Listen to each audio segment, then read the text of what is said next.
Gamers. Hello.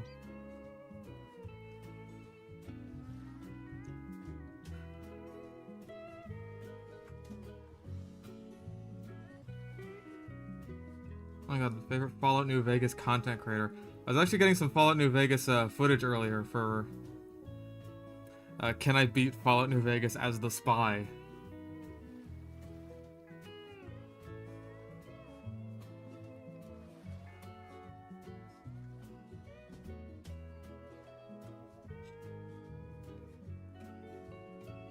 Also, I have a couple of questions.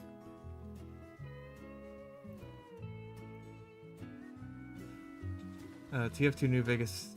If it's serious tied, have you considered using weapons like the Yao Guai Gauntlet for heavy or incendiary and frag grenades for pyro and soldier? Yao Guai Gauntlet, yes. Incendiary and frag grenades, no. Okay, so my questions are: how many of you follow me on Twitter so you know what I'm about to show you? And also, how many of you have terrible arachnophobia? Like crippling arachnophobia.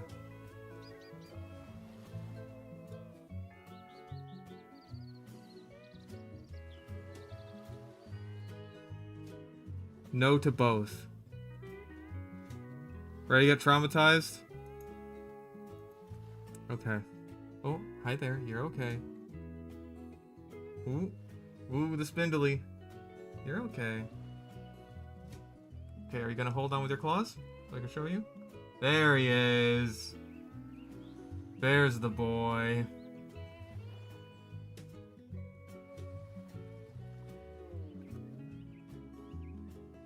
You all good? Hold on with your claws. What kind of spider? This is a tailless whip scorpion.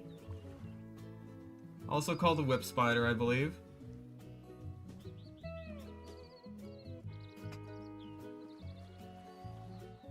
I believe this is an African species. You're okay. You big goober. You're very terrified?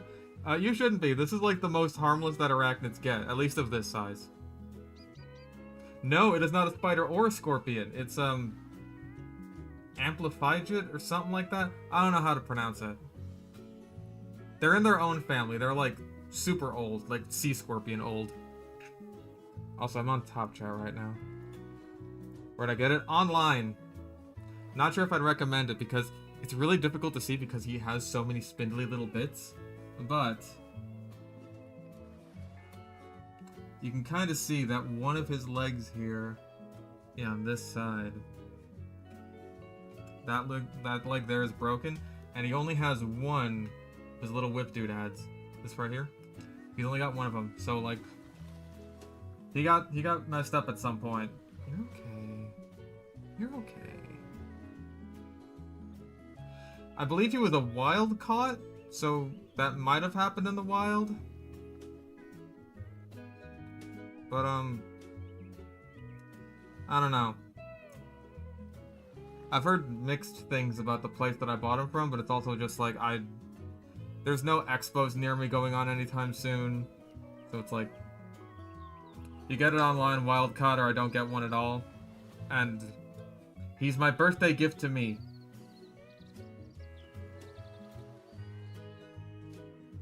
So, I think he's still adjusting. Which side is his booty? This side. He's facing downwards right now. So these things right here on his front, those are his pedipalps. That's what he grabs stuff with.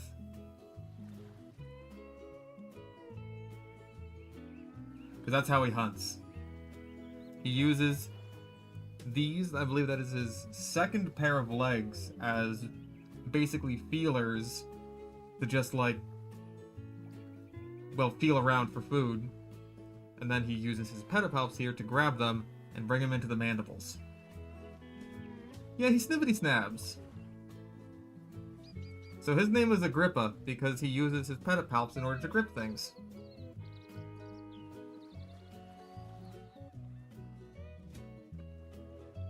Will Zuko and him get along? Oh, probably not. I don't think they will. I will never allow them to interact. Currently, Agrippa hasn't eaten yet, which makes me kind of nervous.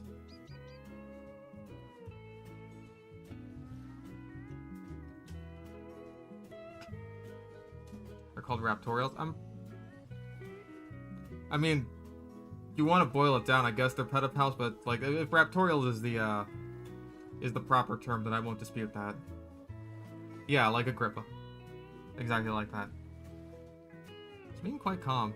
It's being very just like motionless right now, except for that leg twitching back there. You're okay. I want to rest my fucking elbow on the table because holding my arm up for too long is just like bleh. But also that means you can like barely see him. You're okay. What? What is it? Ooh.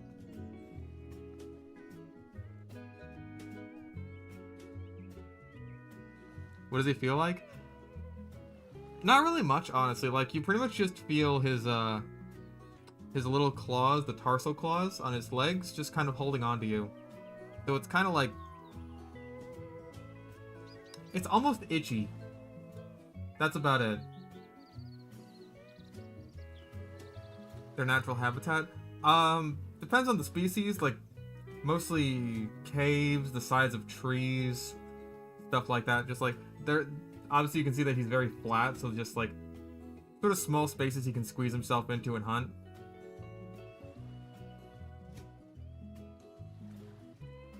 But this one being an African species, I think he just lives out in like trees and stuff. But yeah, like in terms of just holding, I feel like these are one of the best fucking arthropods you could possibly get. Certainly one of the best arachnids. Because like you can see, he's pretty slow, doesn't move much, he's very gentle, he has no fangs, no venom, he has no stinger, no grabby claws. He doesn't do that acid spraying stuff that vinegaroons do, but only when you piss him off, so it's like, I'd put him above vinegaroons for that. And also no Lyme disease, because he's not a tick. You're okay, I'm saying good things about you.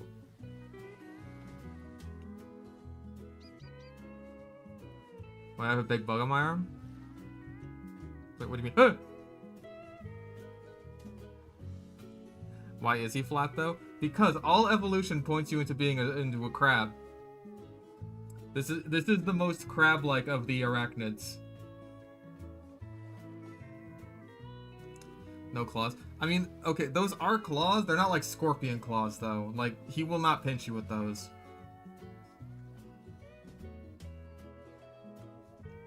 Like, I don't want to stress him out, but if I were to like just poke and prod at him, he'd just be like, "Rrr," and like kind of tap me with him and just like, "Yeah, go away."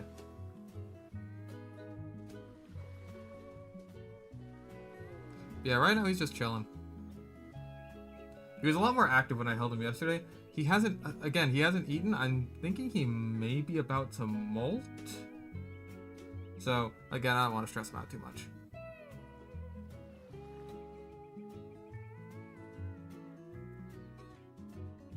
Gentle claws, not tear your finger off claws. More or less.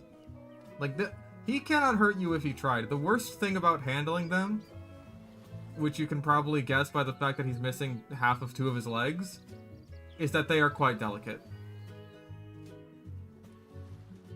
You will hurt them long before they even try to hurt you. So, they're very good. They're very good creatures, and I love them so much. I'm so glad I have one. You're just a little guy. You're a little guy, Agrippa.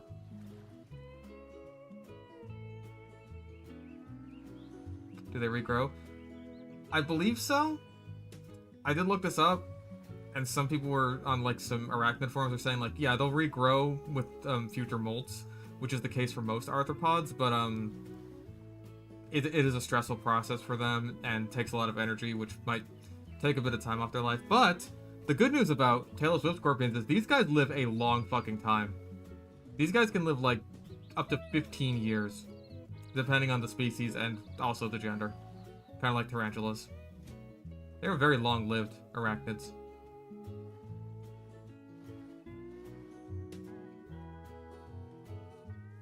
So, I'll probably get my years out of him.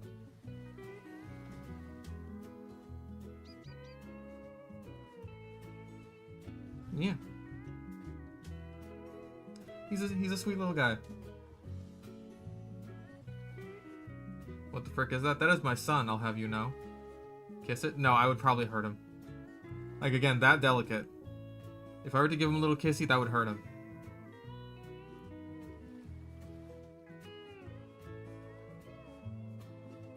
This is not like a pet. This is a let him crawl around on you pet. How many pets do I have that are actually mine? 3, now including him.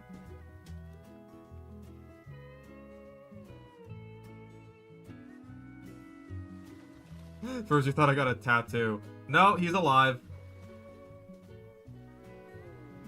What, have they been humped if they're so fragile? Mostly just stuff smaller than them, like crickets and stuff. That's what they're usually fed. But again, he hasn't eaten. I've tried to feed him, and he's just not going for it.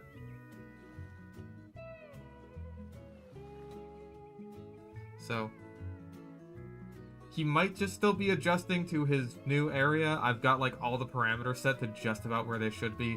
Nice high humidity, decently high temperature, which is good for a tropical species like him. And he's just not eating. So, part of me is concerned, but another part of me is just like, I will give him time to potentially molt or potentially just settle in, because they can go for a while without eating, but again, it's just like, if he didn't eat before they shipped him over, I'm a little concerned. Because I don't want to have to, like, replace him. That would make me very sad. But yeah. You gonna crawl? You gonna crawl around? You've been holding quite still. Wanna move around a bit? Show the people how you ambulate?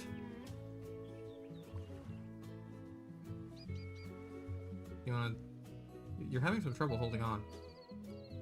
Are you still making stream titles? I don't know. I feel like I get lucky that people come up with shit like, if Mario, then only bros. So that I could just be like, oh, dude, turn that into a TF2 stream title. You wanna crawl on my other hand?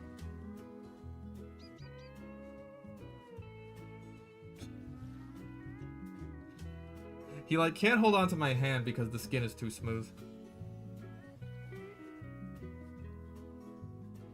Oh, there you go. Oh, you're okay, you spindly little creature. There we go.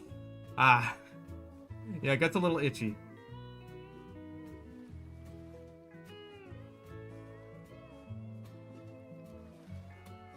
But yeah, he's a sweet little guy. He's a little spindly and creepy, but I love that about him. How's Zuko? Zuko's doing good. Zuko's doing good. I've been feeding him. Been watering him. All the good lizard stuff. What's his name? Well, his name is Agrippa, but his species name, well... His species name is like Daemon... I still got it bookmarked, I think. No, I don't. No, I don't, because I already bought it.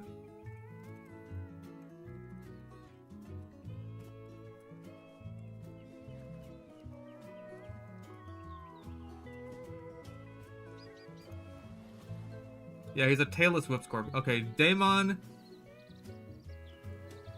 variegatus. Gesundheit.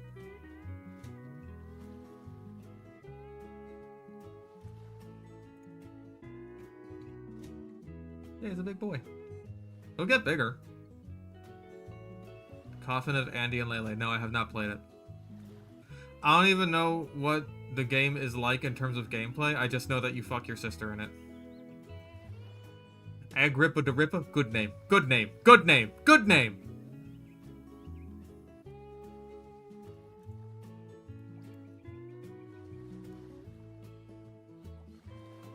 It is fetishy garbage. I mean, yeah, you fuck your sister. That goes without saying.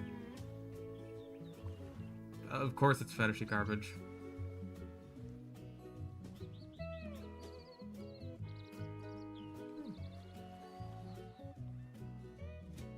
Alright, I think I'm gonna put him back. Let him do his thing, which is mostly just hang around and do nothing.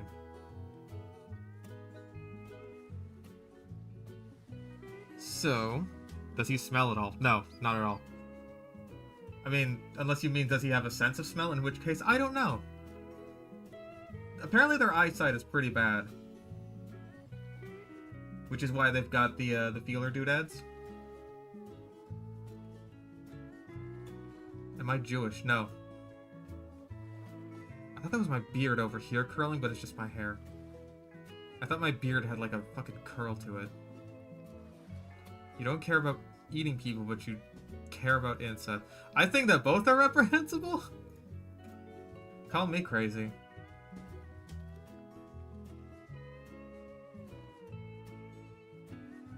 Alright. Come on, Agrippa. It's time to go back. Oh, fuck. I need to clean up in here. Alright. Come on, Agrippa. Get you back in.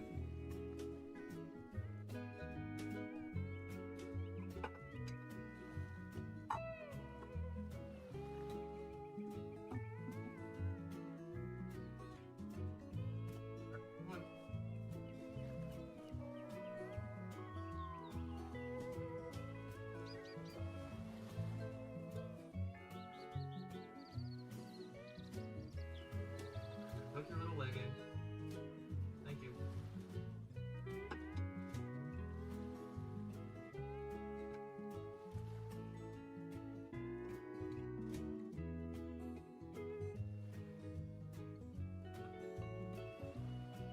That was actually the easiest time I've had putting him back inside of his enclosure.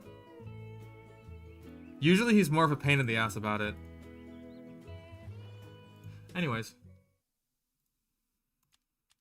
I paid rent. That means I can gamble. No, God, no, not harvest. Oh, God, I'd rather kill myself.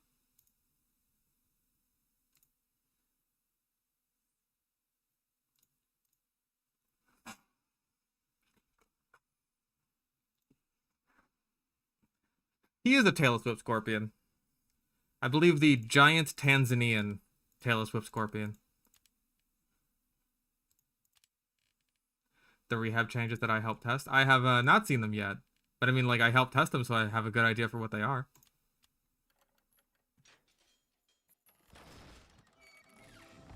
Alright, I have the green. That's okay.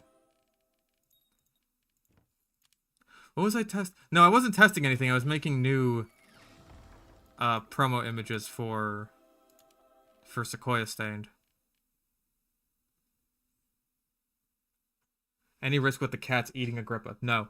First of all, the cats are not in the room right now. Second of all, they're not getting inside of his enclosure.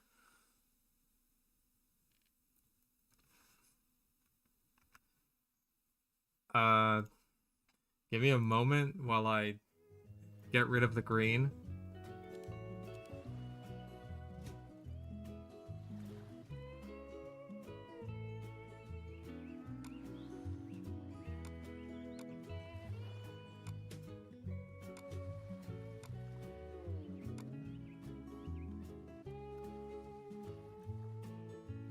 There we go. Why is green? That is the better green screen mod. It basically just... It is pretty much specifically for people who make war paints and want to take pictures of those war paints to put on their promo images. Oh, goddammit. Come on.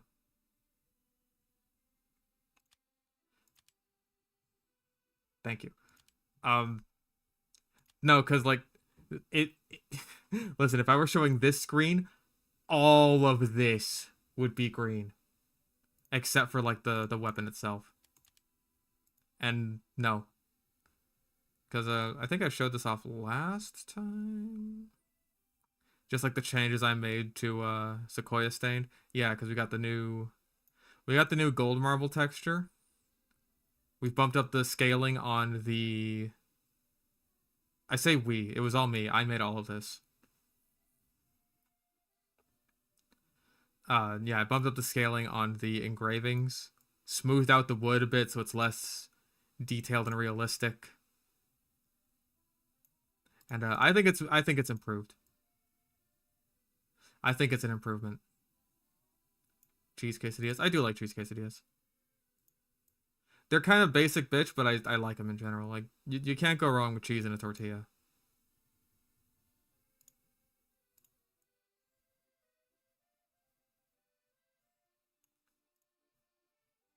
But yes, like since I am doing Fallout New Vegas as the spy, I did actually get a Ranger Sequoia revolver.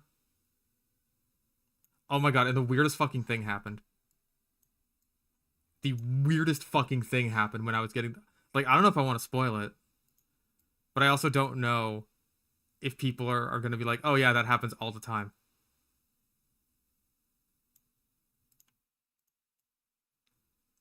But you know what? Since it's just the stream chat, I feel like I feel like I can say this much. I was like going past Sloan, right? And you know, I'm making my way over towards Black Mountain because one of the things that I've decided to do is you know the Gunrunner challenges, like the Gunrunner's Arsenal challenge, the challenges. I've decided that if the class I am playing has a Gunrunner's Arsenal challenge attached to any of the weapons that I am allowed to use, I have to do that challenge. So hang on, let me give you an example here. Let me give you the example that that spurred me towards Black Mountain, right?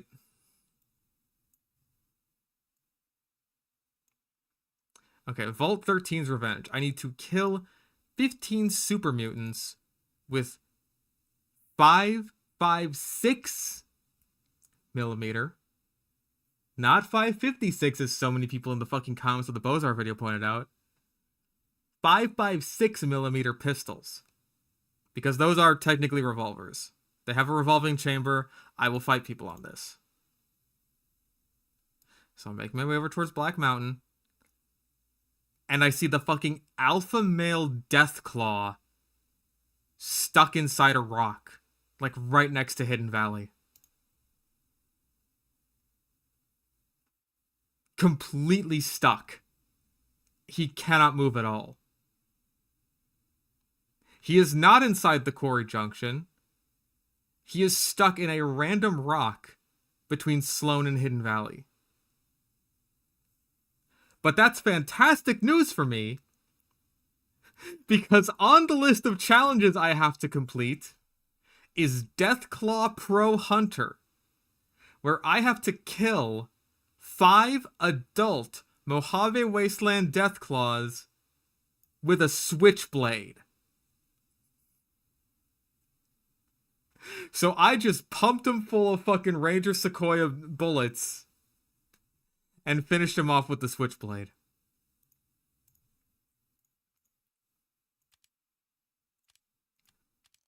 Anyway, let's take a look at those rebalance changes. Also, right afterwards, when I was going into Black Mountain, for some fucking reason, I don't know why, but like I just started to lose frames and lose frames and lose frames until I was at like 1 FPS. And I had no idea what was going on. I had to restart my computer. Why am I not streaming the playing TF2 characters in New Vegas runs? Mostly just for the sake of like time. There's like time because I don't want to have to do these streams like once a week, which is what I'd probably be doing with that. And also I'd just be playing New Vegas over and over again. It's like slightly different ways. Which I don't know how much that would make for like great stream content. And also I feel like I'd be expected to make those into stream highlights or like include some of the highlights in there when I could just make it into a more concise video.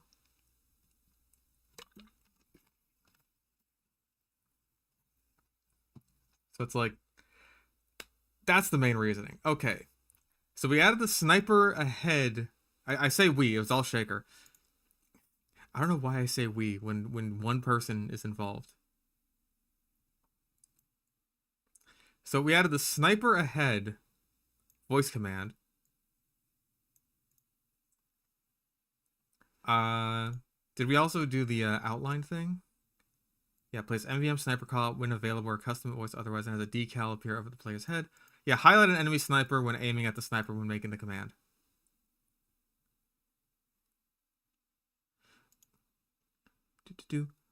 Lingering flame damage increase up to 6 per tick. Lingering flame damage qualifies for mini crits. Very good quality of life changes. And made some fixes and tweaks to the lingering flames, counting hits through surfaces, hit and surface detection. More consistently counts explosive and air blast jumps for blast jump countering weapons. Okay, so that's like the direct hit and the reserve shooter and all that stuff. Okay.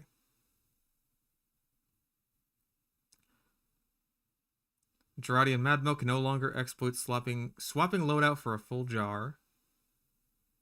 Increased recharge rate from ammo boxes to 10, 25, and 50% on the Ullapul Caber.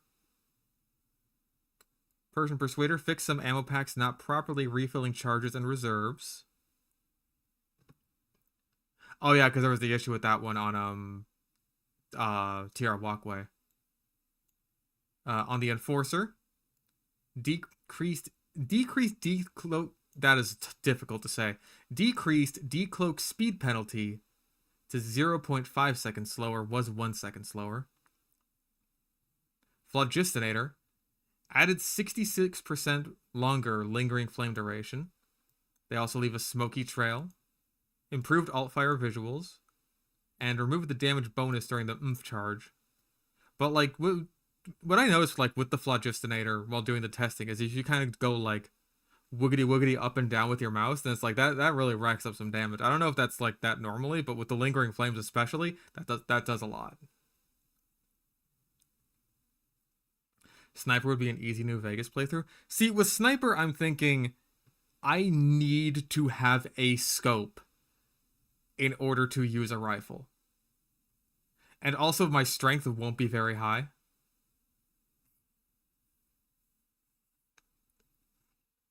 So using the anti-material rifle is going to be a bit harder. Because like it has a pretty high strength requirement. Like my sniper is not going to have 8 strength. Okay, so Vaccinator reverted 10% passive damage resistances on patients and medics.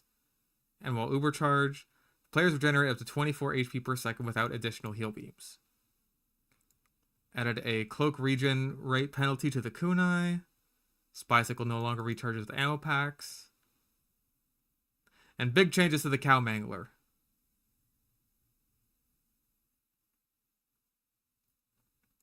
No slowdown while charging the big charge shot. Removed the building damage penalty. But 25% clip size penalty, so 3 rockets. And if hit for above 10 damage while charging, the charge is cancelled and the weapon backfires. On backfire, clip is emptied and an explosion happens on your position. So basically, people can parry the cow mangler charge shot now.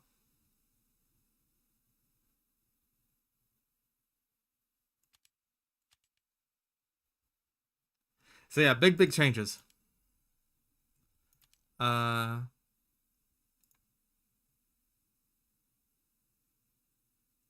let's hop on. Fuck, I hate when it does that. I fucking hate when it does that so much. It's just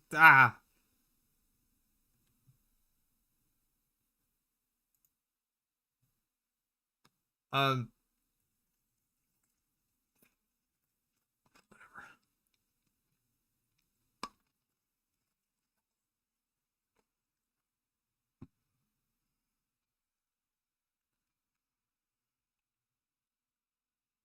Let's see. We're downloading the sniper voice line wave files.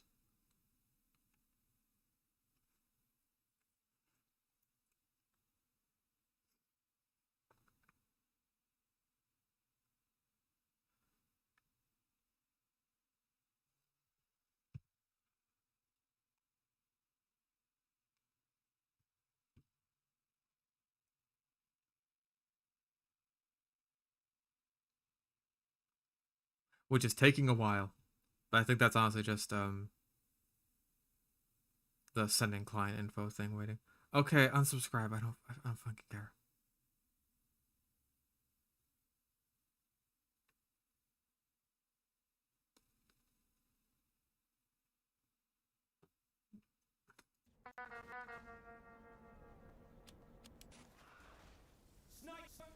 Snipes.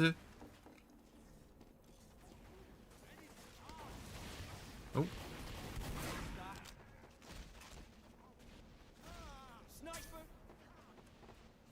Oh. Oh. I thought there was like motion blur, and I was...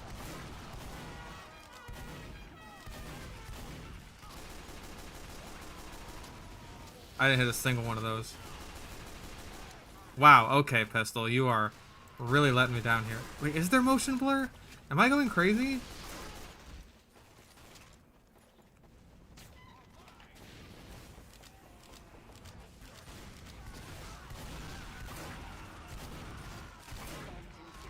Well done.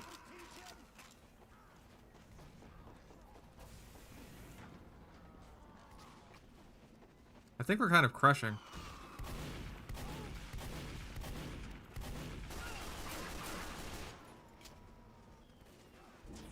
Anyone use the pastime voice command? That would require playing pastime.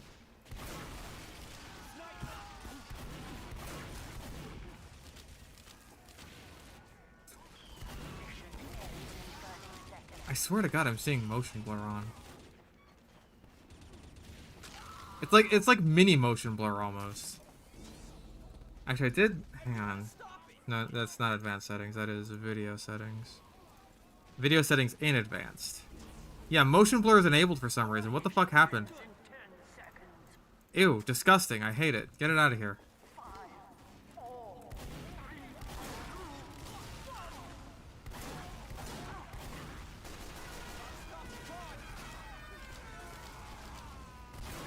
Ooh.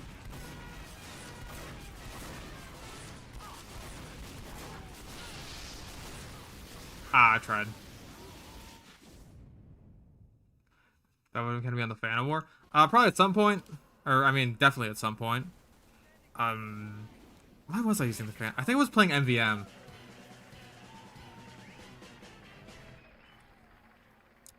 I think that was it.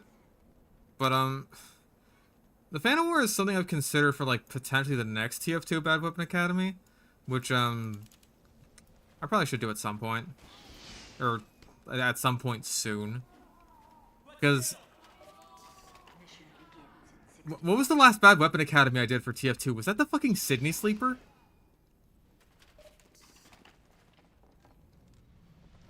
Because that was ages ago. Oh, GeForce Experience. You know what? That might have been it because I had to update my drivers.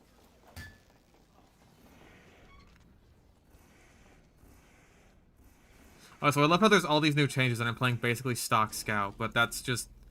I don't know. We needed a Scout fucking... Let's go... Let's go Cowmangler Conqueror. Yeah, 8 months ago with the Sleeper. I mean, like, hey, good on me for proving that I don't need Bad Weapon Academy for TF2 in order to keep my channel going, but fuck me, dude. I really gotta get back on that.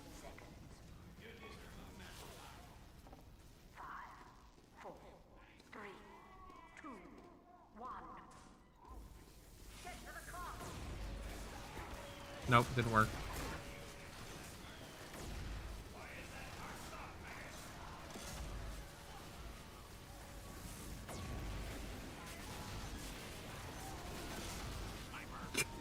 Damn it. I gotta, like, assign that to a keybind or something to just make it easier on myself. There we go.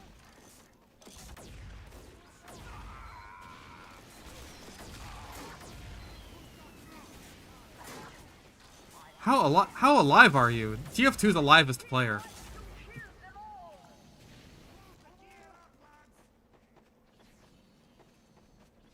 Bind a key to SM Sniper instead of the voice command. That would make my life a lot easier. Oh my lord.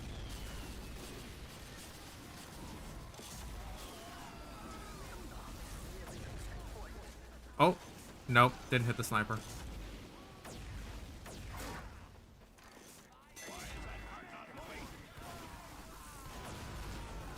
And Pyro stuffed it.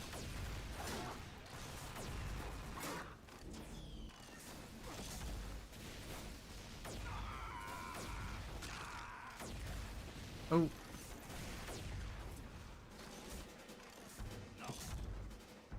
Yeah, we might want to scramble teams, actually. Oh no, it blew. Ah, I blew myself up with the backfire. I got fucking parry killed. 5, 4, 3, 2, 1. Let's even this out. Team Remove snail speed from cow. Yeah, we made a lot of changes to the cow mangler, which I think is good because I find the cow mangler to be another one of those really boring weapons where it's just like, this is basically just a stock rocket launcher for all intents and purposes.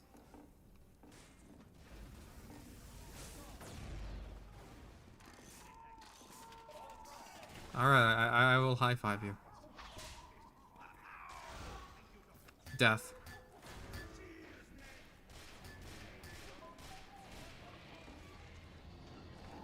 Like, in competitive, the cow mangler is just the rocket launcher, but better, because you don't have to worry about, like, ammo management while you spam. And in casual, it's mostly just kind of the stock rocket launcher. Like, the damage penalty against buildings is really the only factor that ever comes into play, so I would argue in casual, it's honestly kind of just like the stock rocket launcher, but slightly worse. 5, 4, 3, 2, 1. Because engineers are super common in casual. Well, that was bound to happen.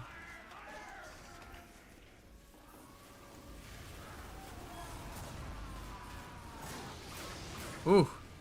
Slapped him.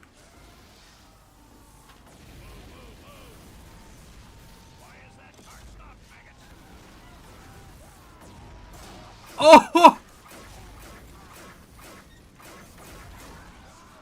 God damn, son. I just gotta check. That is the spy spot.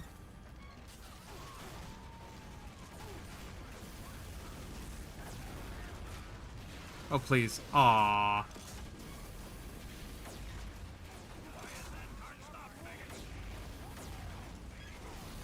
Ooh.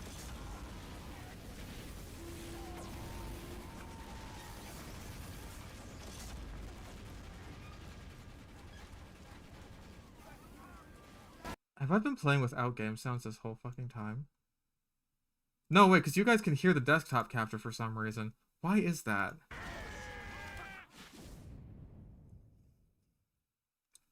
I don't get it. I have desktop capture, like, muted, and yet you guys can still hear it. That's so weird.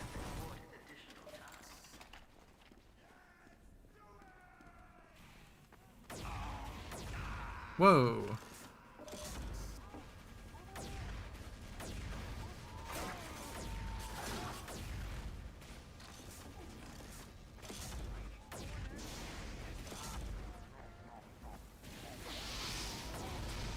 No!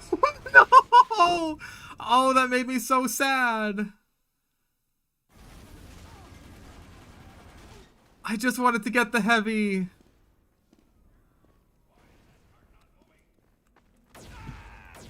Also, what are you doing?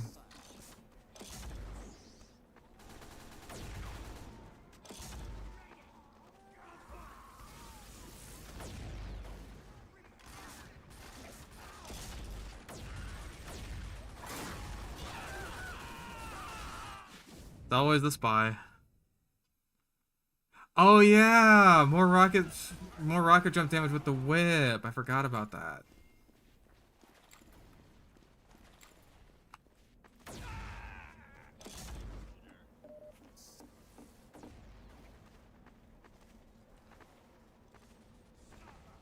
At least that's the proper downside. Oh wait.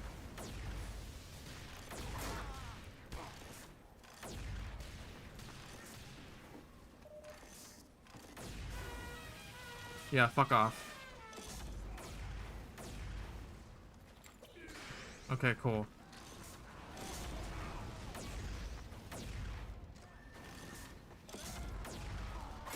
Is this the part of rebalance where people just, like, try to kill me the instant I leave spawn?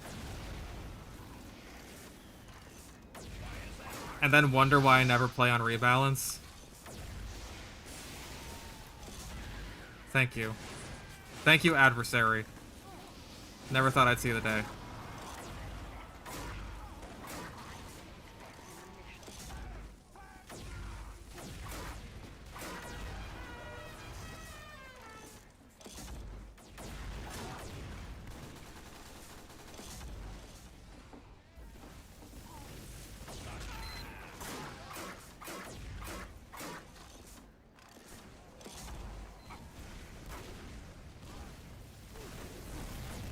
Damn it! I blew myself up again.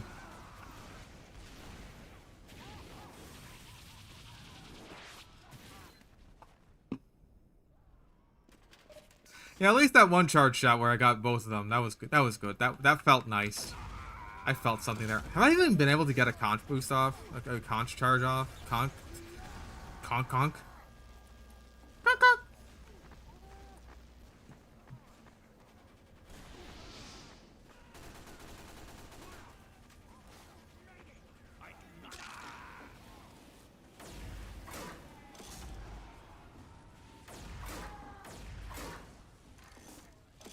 Oh, Jesus. Oh, I'm so dead. I'm TF2's deadest player. No, you fuckstick!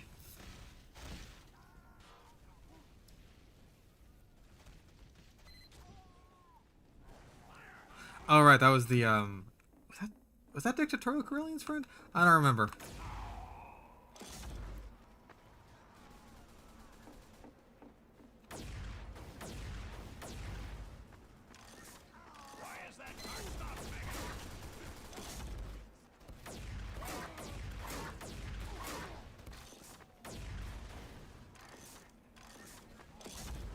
And there he goes.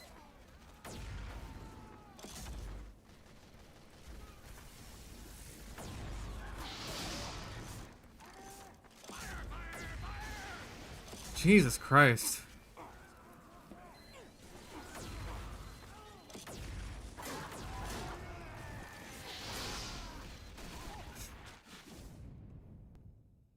So our team is basically just adversary, right? Like, that's what's gone on here. Why is that cart not moving?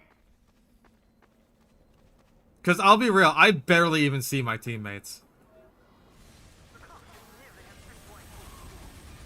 Like, maybe it's just awful luck and awful timing literally every single time I leave spawn. But all I ever see is their fucking cracked as fuck Pyro who always hits all of his air blasts. And their fucking Caber Knight, who is always in just the perfect position to go for a charge on me with zero opposition whatsoever.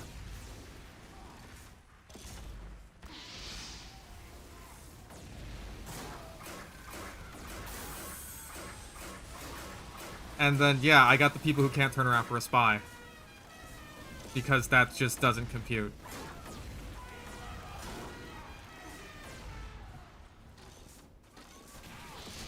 There's the cracked as fuck Pyro.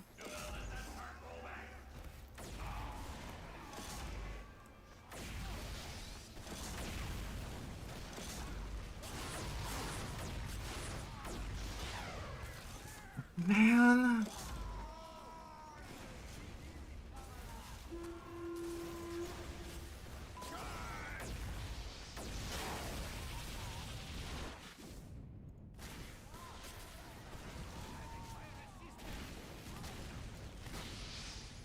Mission ends in 60 seconds. Man.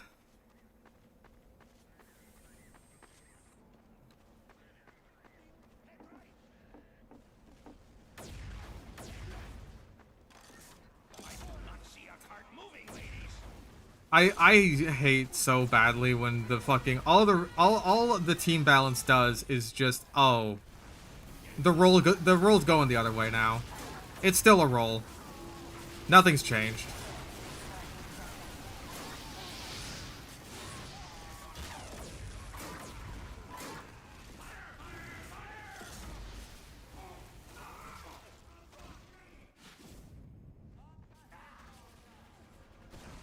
So yeah, fun match. Mission ends in 10 seconds. Better for Pub's whip or escape plan? I usually just go whip, honestly. But they're both pretty much just the best soldier melees. Yeah, just a TF2 moment. Fucking rolls. I just think it's annoying that just every fucking game is a roll.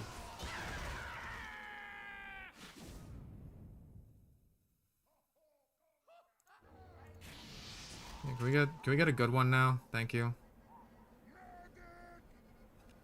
Yeah, Jesus Christ, just look at that. That's awful. That's so fucking awful.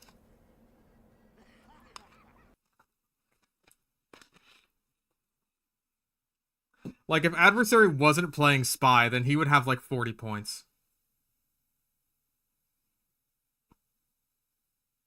So that just makes the team balance even worse.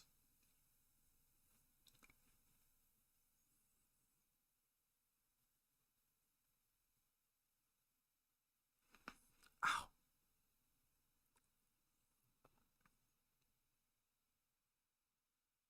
Deep Rock Bad Weapon Academy?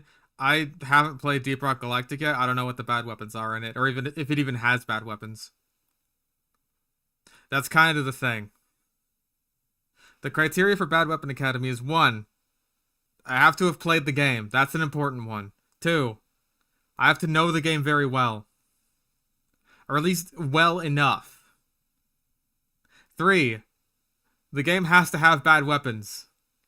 4, I have to know how to use them effectively.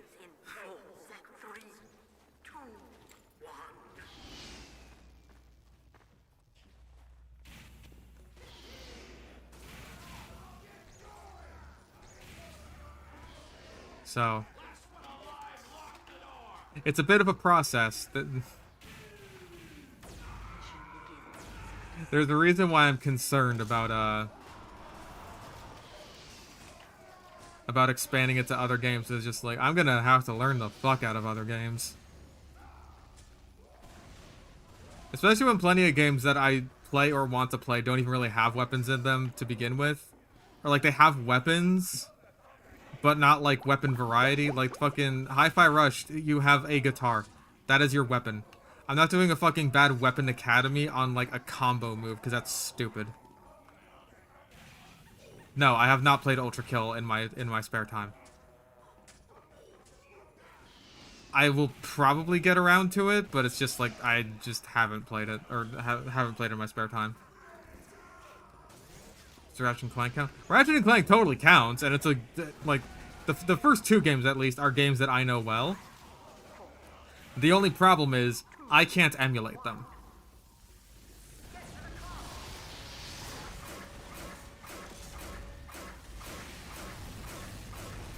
Oh, Jesus. Oh, I got parried. Damn it. I think that Ultra Kill is probably a fine game. Probably a great game, honestly. It's just that, oh god, I hated the backseating. It's not that I hated playing the game. I hated the process of just being backseated through the game on stream for hours and hours and hours.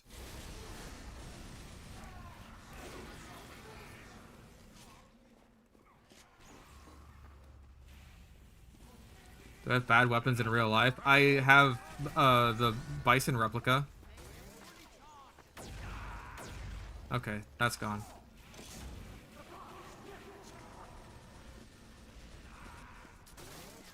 That is both a replica of a bad weapon, and it would make a bad weapon in general. Wait, what the fuck?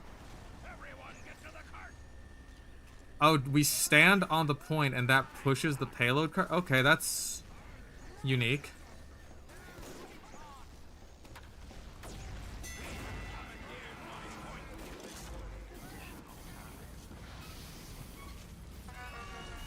Okay. What the fuck?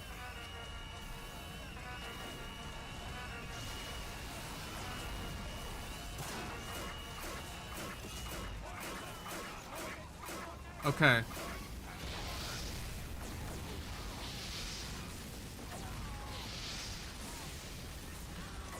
Yeah, I was gonna fucking say. Map came highly recommended. Well, we'll see. I feel like it's so fucking hard to judge maps sometimes, where it's just... Also, I felt very slow there. Maybe that was just me. It's so hard to judge maps sometimes, because it's just like... What the fuck? Oh, it's a Robo Crate key. Okay, I haven't had a Robo Crate since I unboxed the last of mine.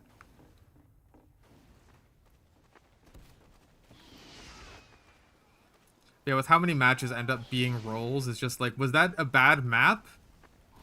Did I just have a shitty game there? Who's to say? Oh, it was the pyro behind us that I had no idea was there. It's a pyro day, isn't it? Okay.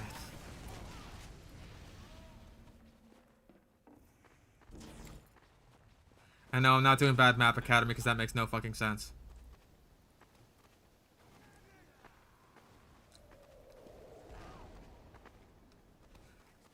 Like, sometimes it feels like... Okay. Sometimes it kind of feels like one of the only real things that you can objectively judge about a map's design is, oh hey, how fucked is Sniper on this map? Because it's just like, I could just look at a sight line and be like, yes, that is bad. That is bad, and there should be options for that.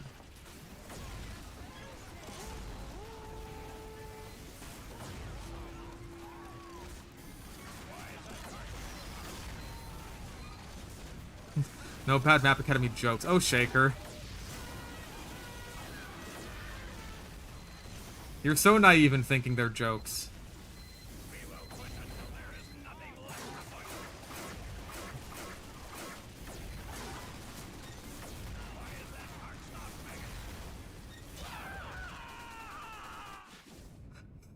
Yeah, and also how bad it is to push in versus an engineer. Or at least, like, I guess it's kind of got to be multiple engineers. That's what you got to think, right? Because I feel like against a single engineer, most maps in the game are, like, totally fine. Against multiple engineers is where you start to have, like, that's where things start to get concerning. Like, even if it's just 2 engineers, something like Badwater Last or Upward Last gets, like, so, like, exponentially harder to push. It's like logarithmic, almost.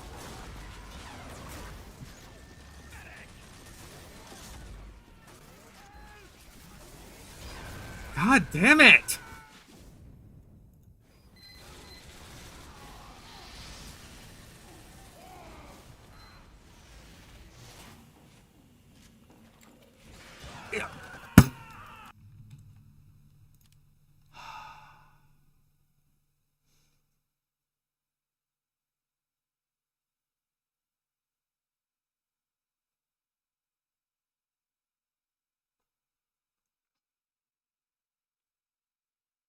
Every fucking time I play on rebalance, this shit happens. Like, why?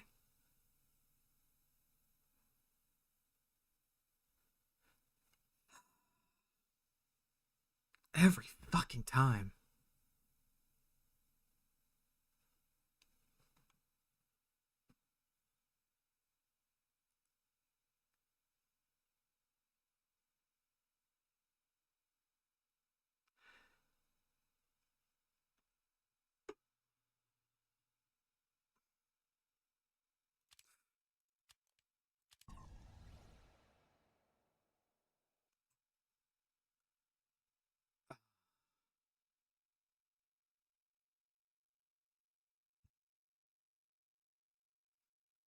I require for the spy to be behind the enemy for at least 2 seconds.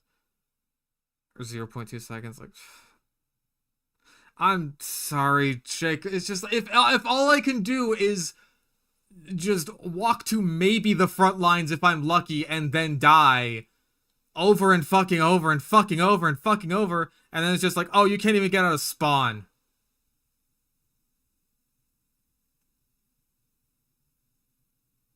It's just like, fuck, dude. What am I actually accomplishing? What am I even doing?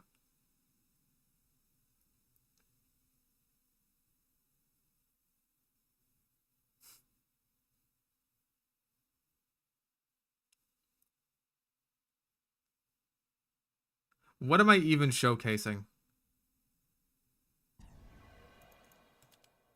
It's just the same shit I was talking about with the maps. Like, if all I'm doing is just getting rolled and rolled and rolled and rolled and rolled and rolled and rolled,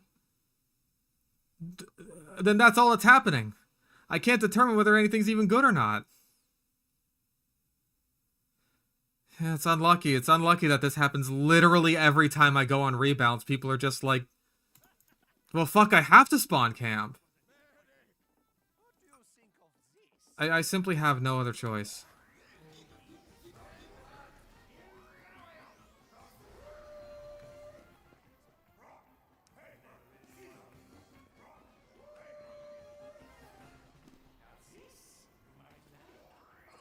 Mission begins in 30 seconds. It's just a game. It's also my job.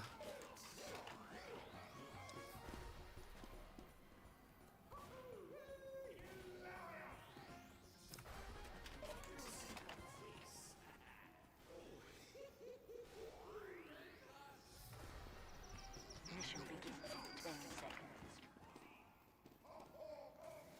5, 4, What are these goobers doing? 1. They're up to some tomfoolery. They're up to some chicanery. Oh my. I need to put a stop to this. Nope.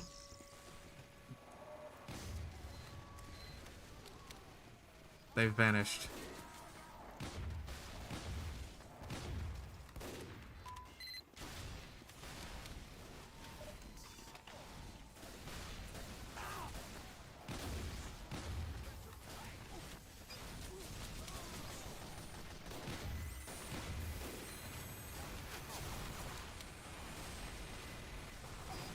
Yeah, you're still up there.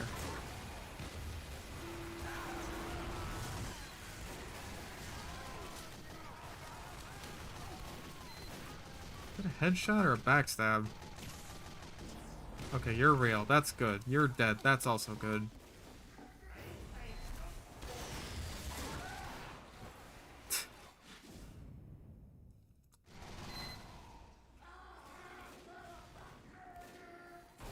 Have I tried going under alias? I was.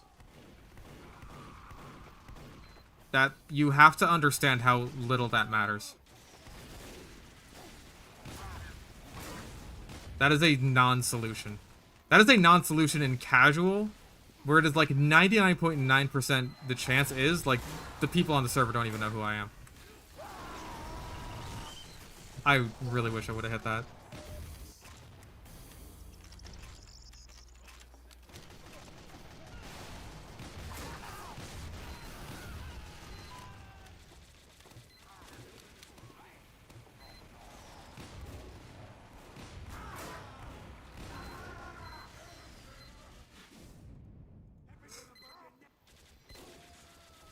Doesn't matter. Nothing I do matters. I've had this conversation so many times. Nothing I do matters. What the fuck? Okay, that was just weird. I don't even know what happened there. Yeah, I'm streaming. I will explain for the millionth time what literally everyone does. They see, oh wow, FishStickOnAStick Gaming is playing on Mountain Lab. I will queue exclusively for Mountain Lab and try and get into the same server as him. And they will do that over and over and over again until they get into the correct server. And now it doesn't matter anymore. Okay.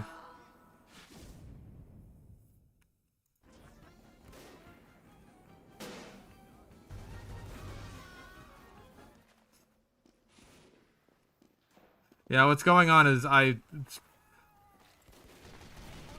played on rebalance, and I thought that this time will be different, surely.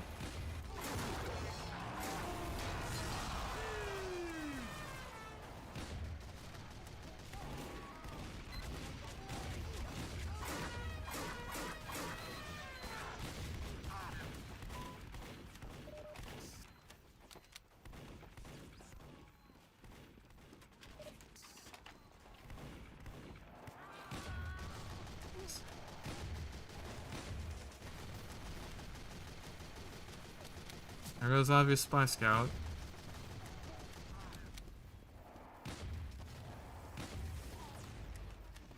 Okay. Lucky guess. And there's the other one. That's so cool.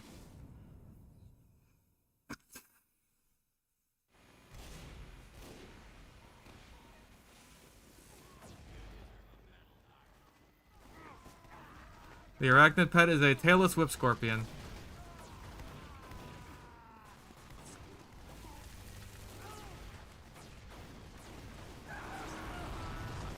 Oh, give me a fucking... And he lived.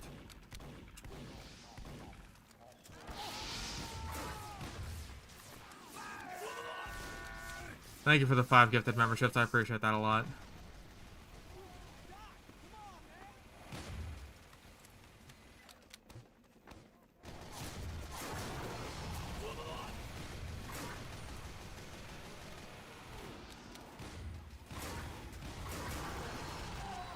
Damn it.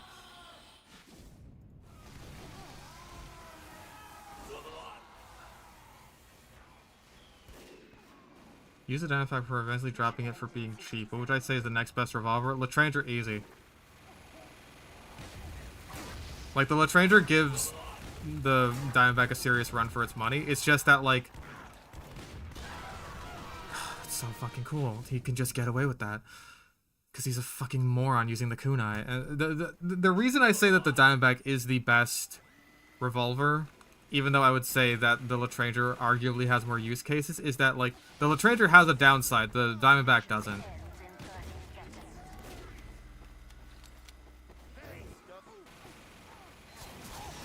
Oh, Jesus.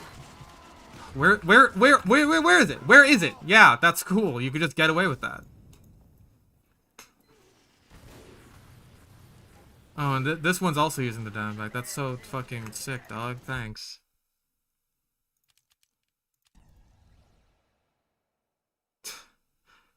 I sound unhappy. I need to drink alcohol. Yay, I can turn into both of my parents. The solution to my unhappiness is alcohol. That's a healthy coping mechanism.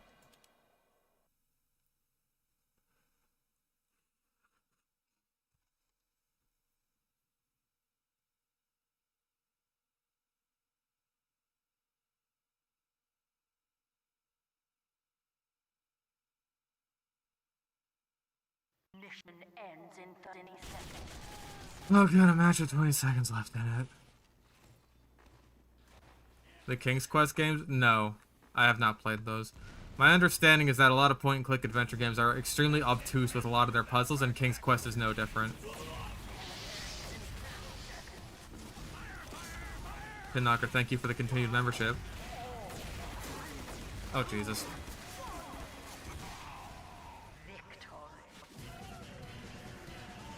Well, at least I get to play on offense now.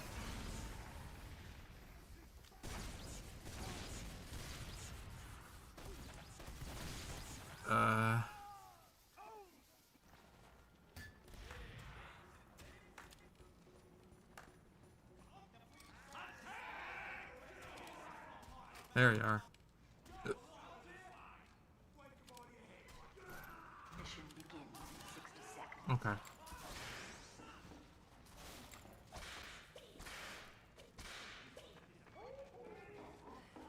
King's Quest is probably the worst one. Well, there you go. I mean, like, my understanding is that the obtuse puzzles are just like that. That's just how it works, and everyone left. That is so fucking cool.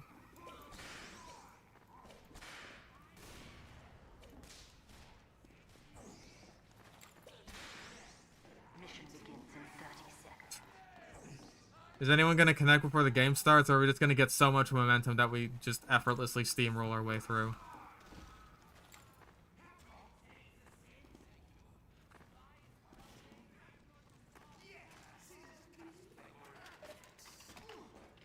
Mission begins in 10 seconds. Like, again, it's just a common point-and-click adventure game trope. Like, 4, 3, I don't know how many of you in chat have seen Ross's Game Dungeon. It's a very good YouTube series, and he covers this one game, this one point-and-click adventure game, in a two-parter episode, because the game is such a fucking clusterfuck that it needs 2 episodes. What a shot. I just...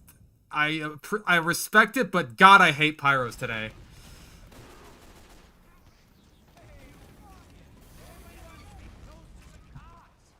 Yes, the one with the grandma. The game is called Armed and Delirious. And it commits just all of the bad adventure game sins. And some new ones.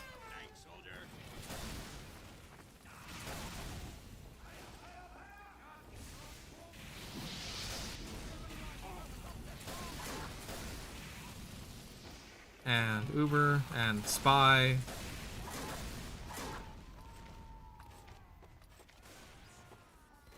Yeah, he mentions LucasArts as, like, the go-to example for... That is such bullshit. I don't want to fight this guy. I don't want to fight you!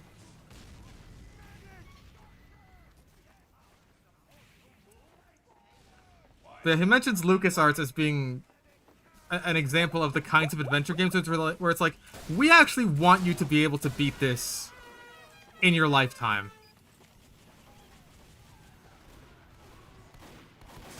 Like, beating this without looking up a hint guide is not only possible, but so possible that...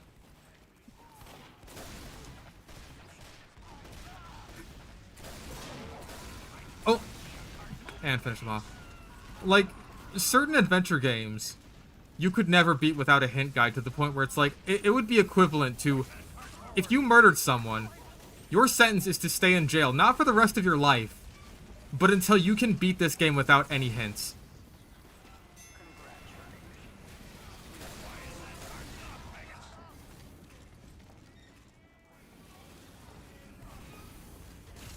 Remaking Sonic Generations. I didn't hear about that because I don't follow any Sonic news because I've never played a Sonic game in my life before.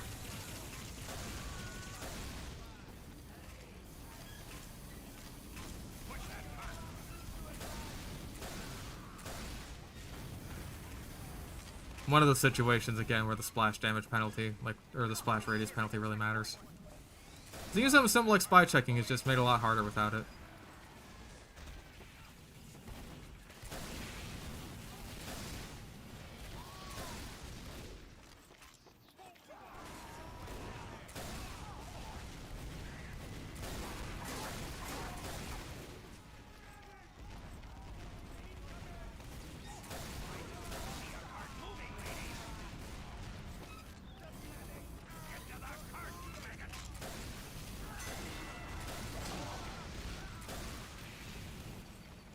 Yeah, are we good here?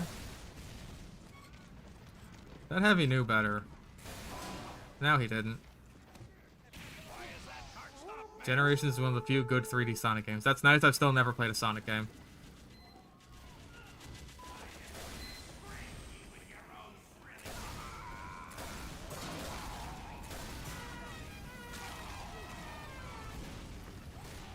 Alright, that was pretty spicy. That was kind of juicy, you know what I'm saying?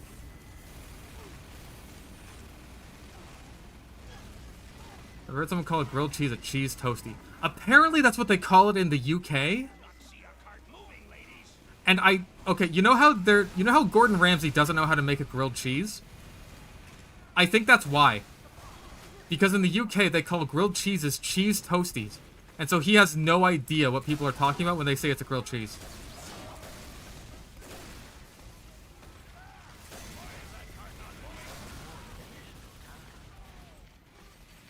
Yeah, I should do a direct hit video one of these days.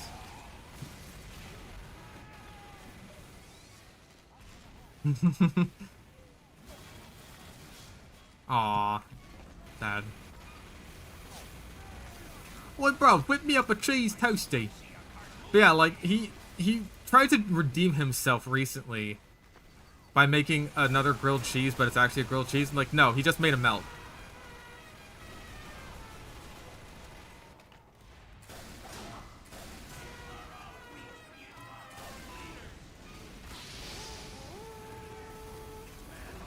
God damn it, I tried.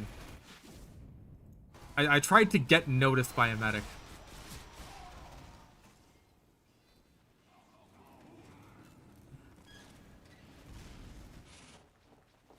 Yeah, the first time he made a grilled cheese, the cheese didn't even melt. And so he's just like, this most recent time, he made sure the cheese melted, but all he made was a melt. Like the kind of sandwich. It's like, no, that's not a grilled cheese. A grilled cheese is, you put butter on the goddamn bread, you toast it up. Oh my god, this guy's actually good with his pipe aim. You put cheese on it. Make sure that cheese is nice and melty and gooey. Bing bang boom, you got a grilled cheese. It is like the simplest thing you could make. A child could make it. Med, I don't understand. I could have actually done something against that pyro and not died to him in one shot if you weren't chasing around the full health heavy around the corner with your needle gun. Cheese toasty isn't the worst one. It's awfully close to what some people call pill bugs. Like cheesy bobs.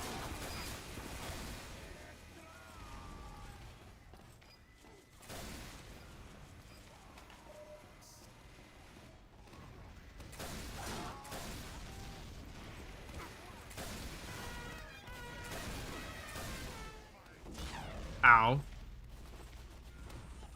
Okay, meta, kill yourself up. Thank you.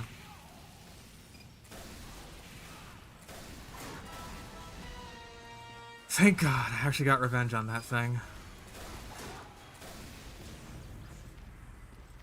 It's not rebalance.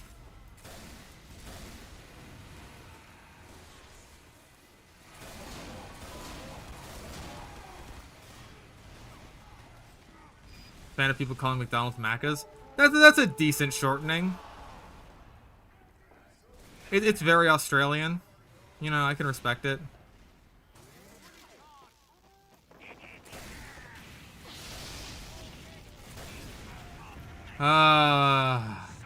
Every time a medic actually puts their fucking Uber on me. No. There has to be a pyro who knows what the right click function does on their mouse. Right there.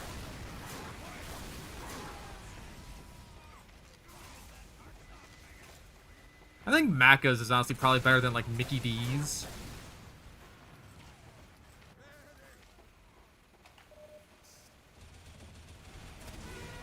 Yeah, come on, dude.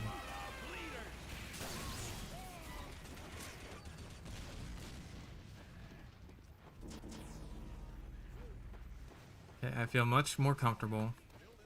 Mickey D's nuts. I should have seen that one coming. You. Okay. Will the Rothschilds summon an air blast pyro as soon as I have this stock Uber on me? Alright, pencil pusher. Let's erase them from existence!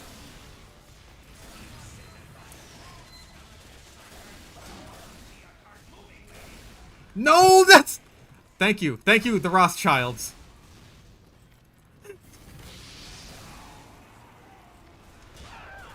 And it didn't matter.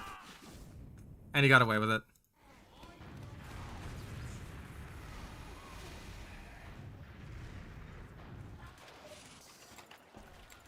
I mean, granted, I did miss all of my shots, so I can't be too terribly upset about that, but, like, come on.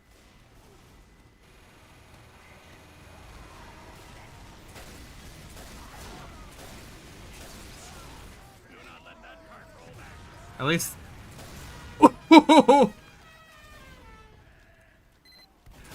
have to be quick on the draw there.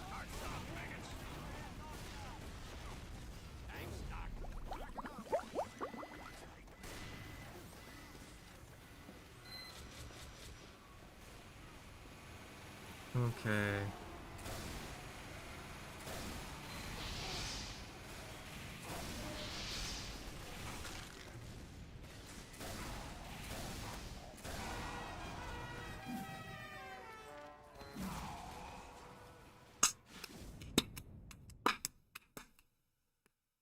Fuck you.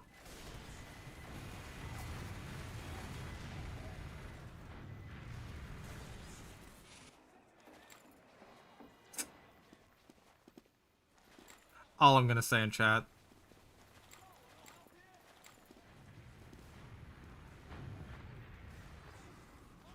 How often do you even see a heavy whip out the mittens to stop an Uber? Not very often. Why is that cart not moving?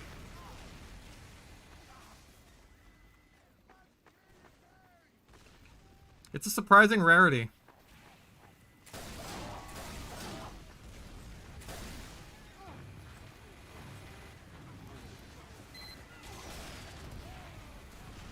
I haven't played... Oh, Jesus.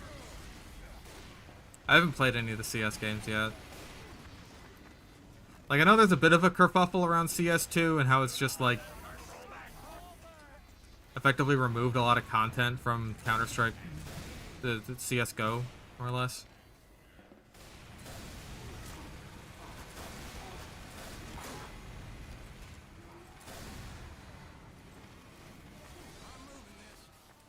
So, I'm not sure about that. I don't know. Oh my god. Why is that cart not moving?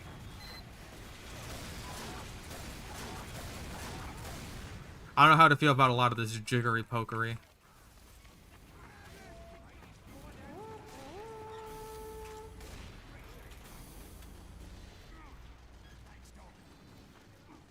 Okay, how are we looking here?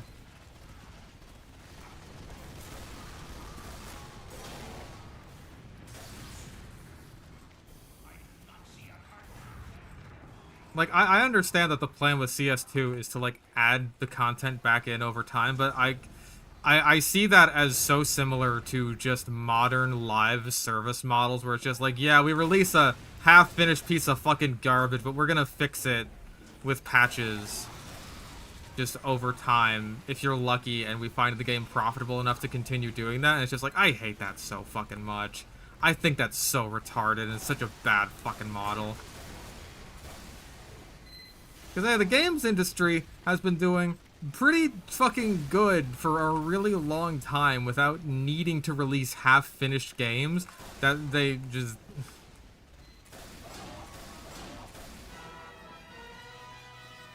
Checkmate, Stalingrad.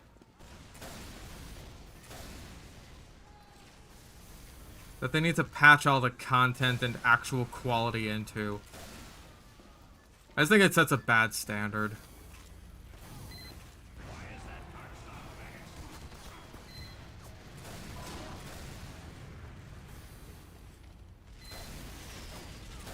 And even then, like, even if you have that level of assurance that Valve gives you, right, where it's like, listen, you don't have to worry about them dropping CS, because they're going to keep it, right? They're going to keep that shit going. It's Counter-Strike forever, you know what I mean? It's fucking Valve we're talking about. Since when is Valve like, oh, we absolutely need to rush this out?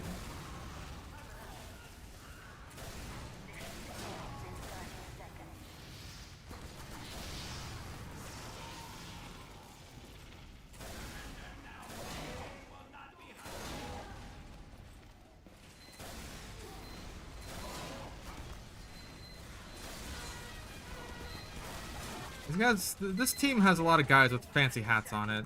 We're not gonna win.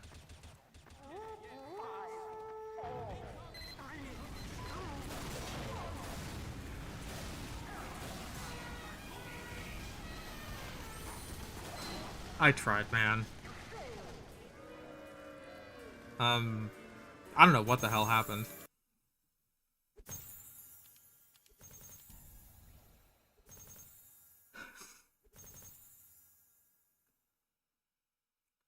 But yeah, like, Valve has always been a company that takes their time.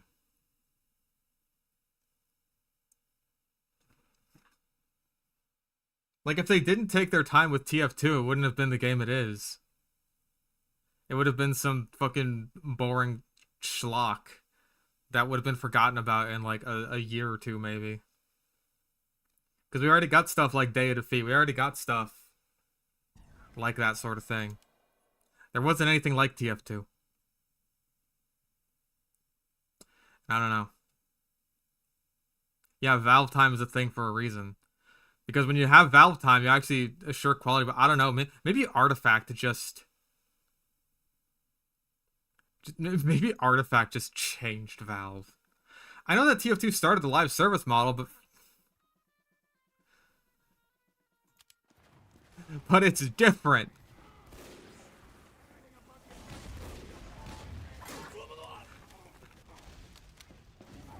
I mean, like, for one thing, when TF2 started, was there even any indication that it would end up being like, oh, hey, we're gonna basically do the live service thing?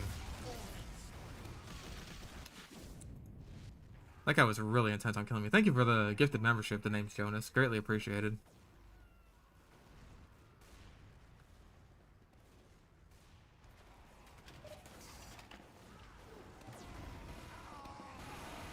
Yeah, and like the main thing is TF2 was a completed, finished, and pretty damn good and polished game right when it launched. It didn't need to be live service.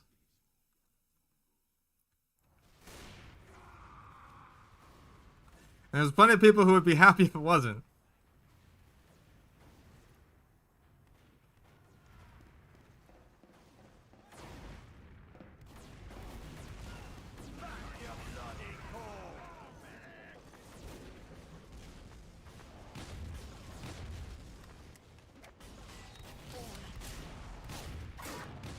But there were no unlockables? Ah. A world without the kunai, imagine.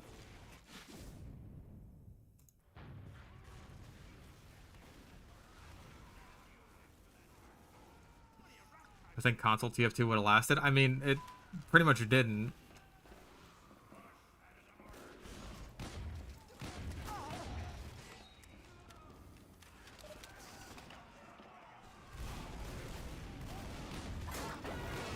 But again, I feel like it is a difference of, again, like, it's not just, oh, this isn't going to last and be like an enduring classic the way TF2 is, right? That's not really what I'm talking about. I'm talking about people are releasing games that are just straight the fuck up not finished. They're not finished games. There is a world of difference between just something like, hell, even Cyberpunk, basically, and oh my god.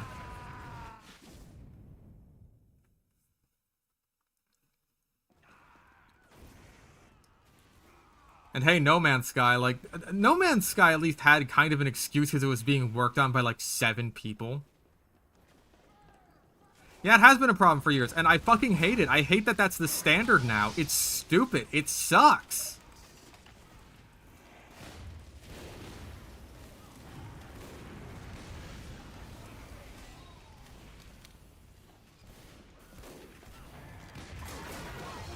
I tried.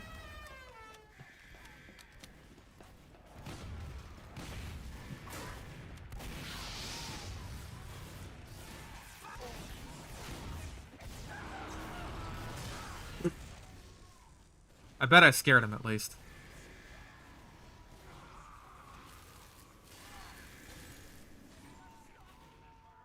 And there it goes.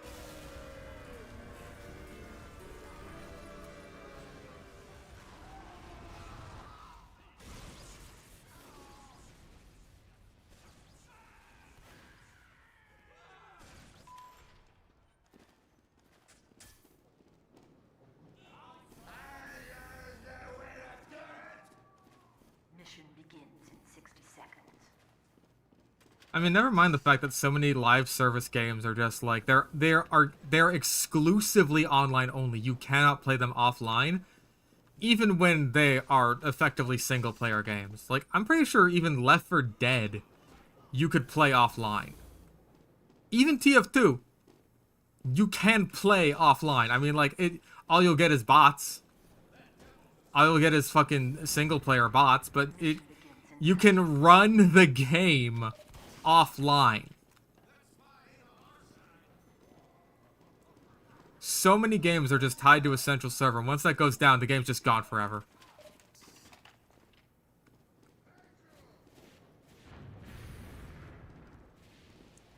begins in 10 seconds. 5, 4, 3. Like, companies hate the fact that you get to own your games. I mean, Ubisoft was basically just saying that right out of the gate. Like, they're saying the quiet part out loud now. They're just like, we would really appreciate it if you got used to not actually owning anything that you paid money for.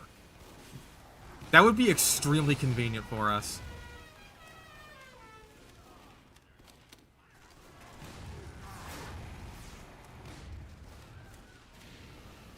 Yeah, you will own nothing and be happy.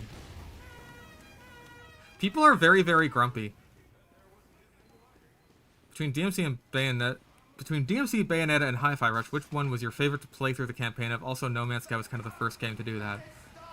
I wouldn't say that No Man's Sky was the first game to do that. I'd say it was, like, one of the biggest examples of it. Because there was so much hype surrounding it. And it ended up being such a disappointment.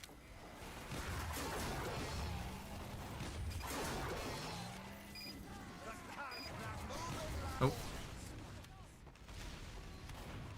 Oh yeah, Mass Effect Andromeda, that was another one. But yeah, DMC... I mean, DMC had 5 games, so that's not really fair. And also, DMC 5 had, like, 3 characters, plus Virgil to play as, compared to, like, Hi-Fi Rush, which has Chai. And I love Chai. I am Chai. I am Chai Brain. Oh, jeez.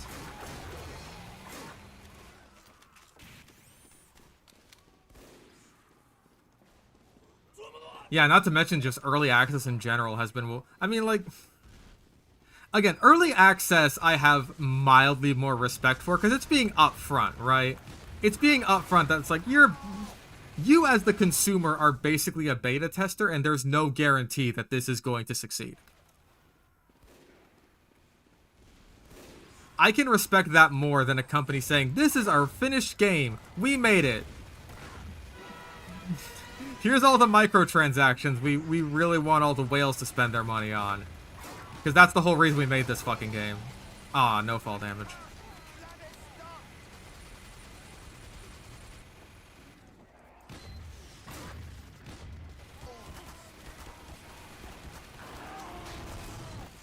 One health hero.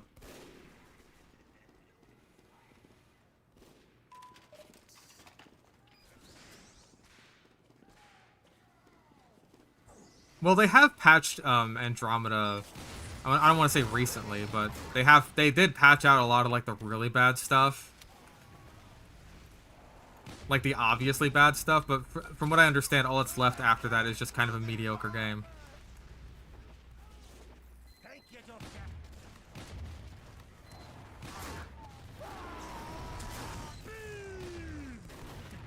I would have really liked it if that had killed you, but oh well.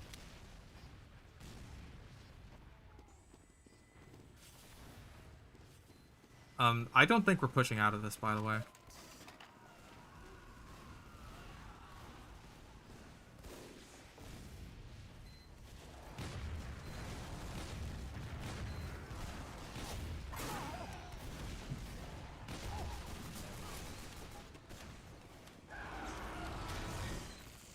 Doing rehab service today. We did them for like 30 minutes, and then I got mad.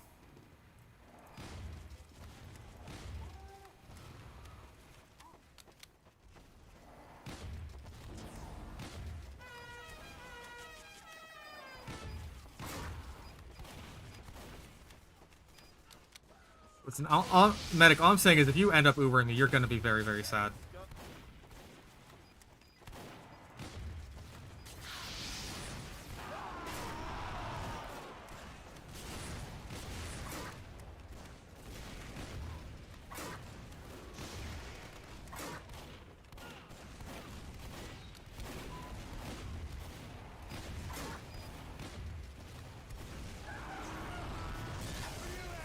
Damn it all. Nah, Uber someone else. I'm no help here.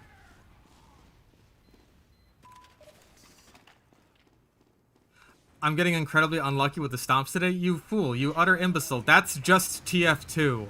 That's just the game now. The game has always been completely one-sided fucking steamrolls where all you can do is nothing and just wish you were playing something else.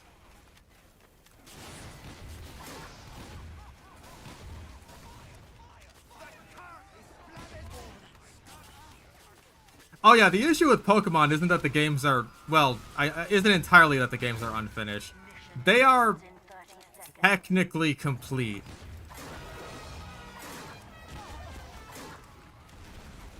The main issue with a lot of modern Pokemon games is that they just kind of suck, honestly.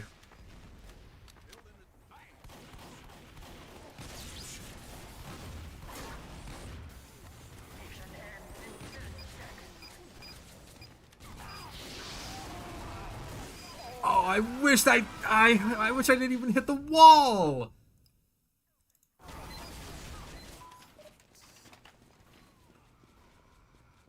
The car's not moving, lads.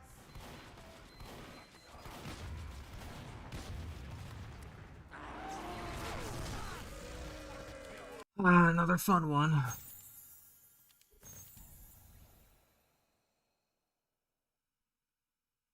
Yeah, technically complete, just completely phoned in.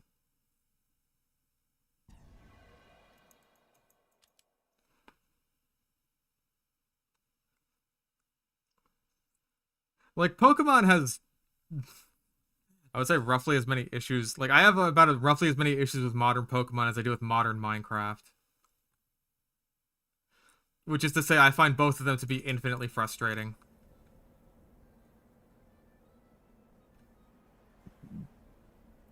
Fuck it. Stand by, little wagon.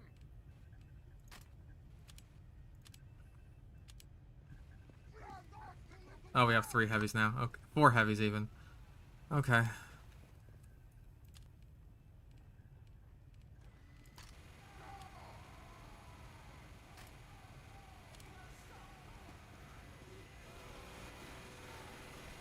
Yeah, no, I just play fucking ROM hacks of Gens 3 through 5. I don't need anything else.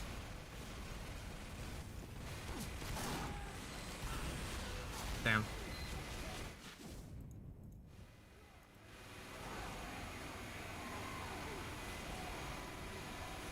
Just add the good mechanics and add all the new Pokemon. Put it in an actually good game. I'm good. That's it. Thank you very much.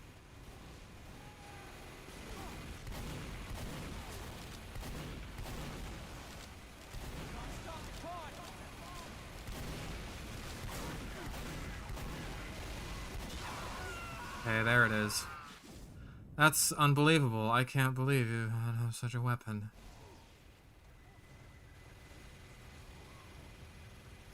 The Gen 5 remake turns out like BDSP. Don't even say that.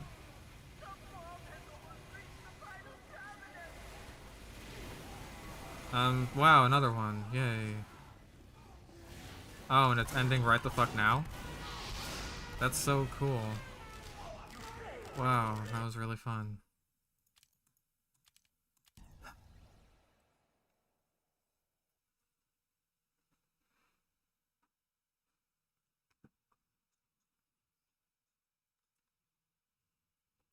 Remember when we used to look forward to remakes?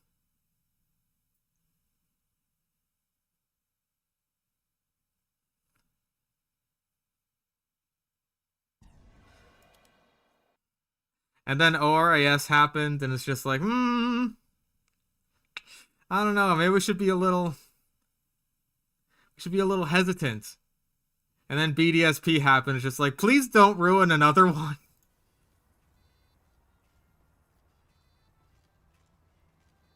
Mission ends in 60 seconds.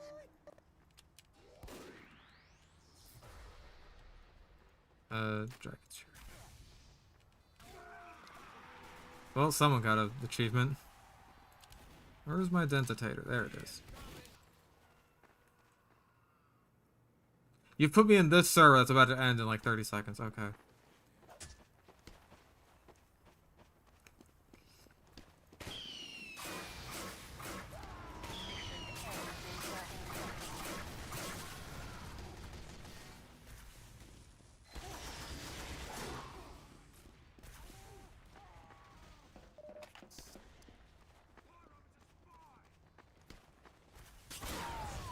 Okay. This is the server you put me in. 5, 4, 3, 2, 1. Oh, all the changes about live action Avatar. Yeah. Those all sound great.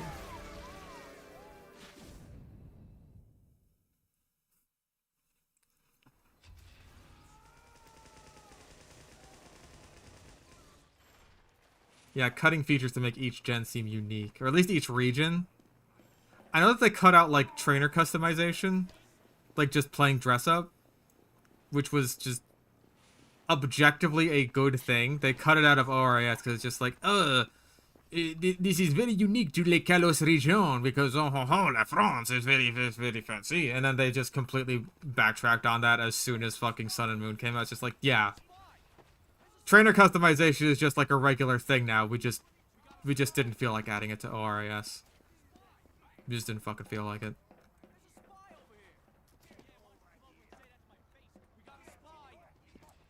But yeah, all the changes to the live action Avatar, like...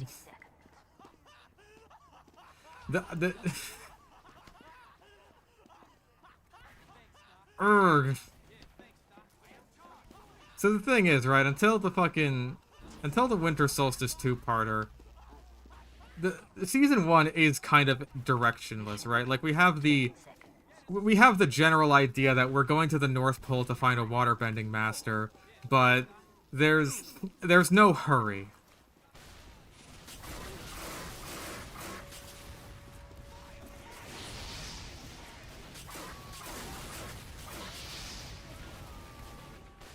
And now, apparently, right from the get-go, we're gonna have Aang get, like, visions of, oh no, we have to get to the North Pole quickly. Now there's a rush. Like, right at the start. Which is just... That takes away so much of Aang's early characterization. And just... It's so lame.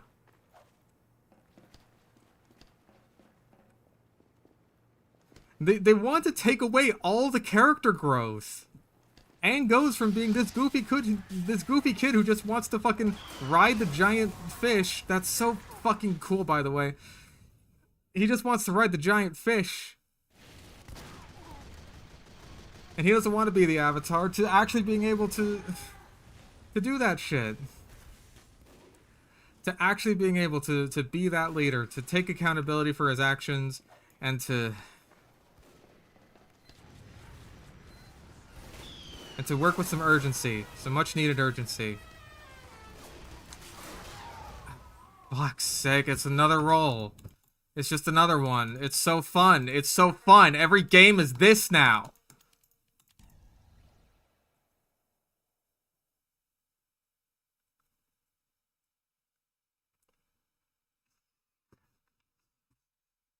And there's this really hilarious domino effect. Where if Aang didn't decide, I really want to go ride those big-ass fish, Ba Sing Se wouldn't have fallen.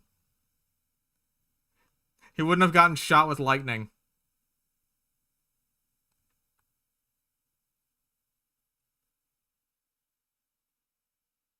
Competition begins in 10 seconds. 5, 4, 3, 2, 1. Oh, because that's my Sacred Slayer one.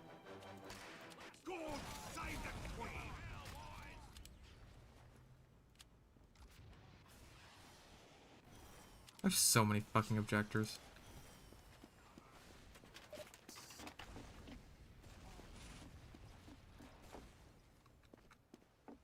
Yeah, Sokka's no longer sexist. Apparently they're gonna... Like, no one is escaping this unscathed. Even Katara is gonna have, like, her more motherly traits toned down, because a woman being powerful and motherly is sexist. We can't have women be like mothers, that's bad. Katara can no longer be the team mom.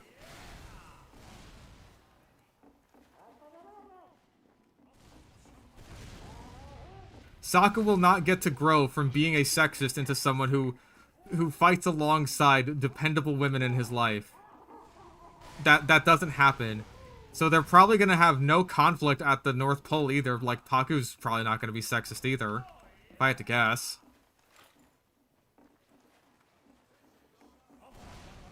Mission begins in 10 seconds. 5, 4. Because remember, any portrayal of sexism is an endorsement of it.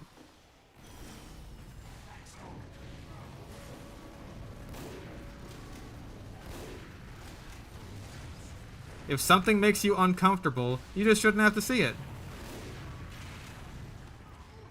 You should never have to deal with that or confront it in any meaningful way.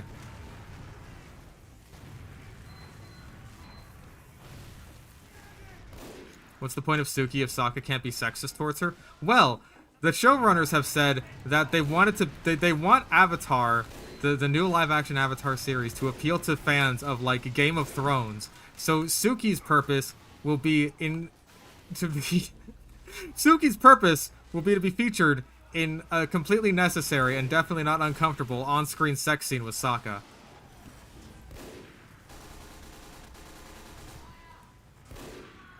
Thank you. And you die. I'm very sorry.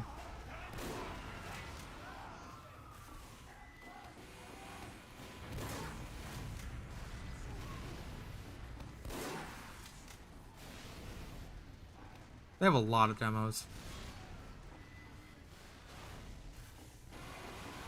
Yes, they're trying to appeal to both fans of the OG series and also Game of Thrones, which could not be like two more different demographics, by the way. Actual children and people who watch Game of Thrones.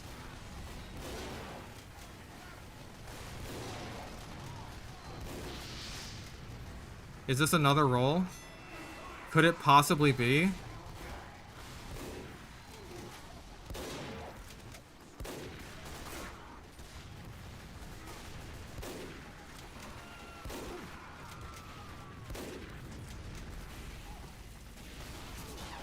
Also, they have a vaccinator medic, so this game is completely ruined.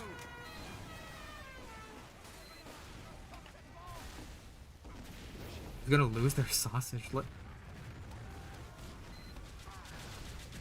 like Theon? What? I thought that was me for a second there.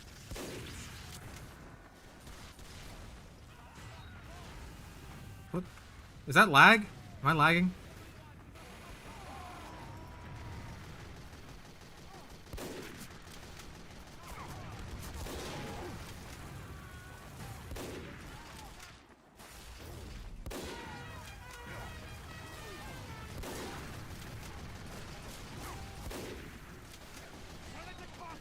Good lord, man.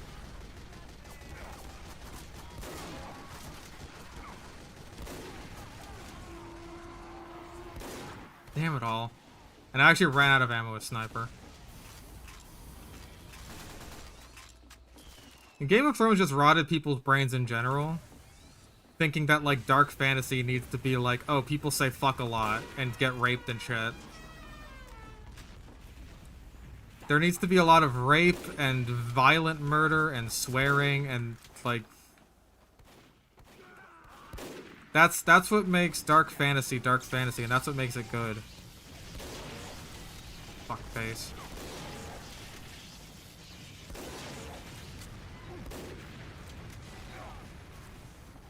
I know the point is that I don't need to hit headshots, but, like... There's no honor in that. Ow.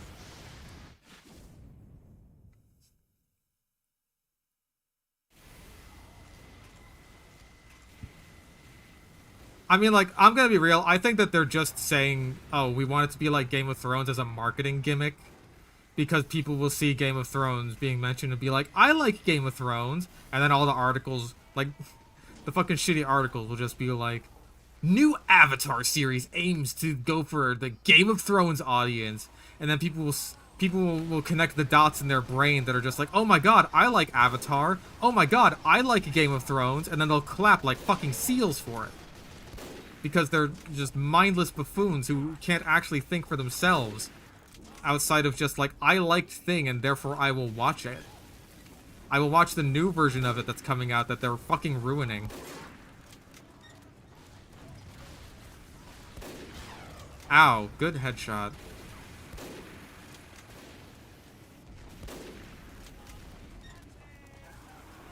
Oh, good, you're pocketing the Vaccinator Sniper. That is so fun. Vaccinator pocketing the Sniper, that's just like the smallest dick thing you could possibly do. The Godzilla fandom is at war with Dr. Skipper because of his video. I don't know who that even is.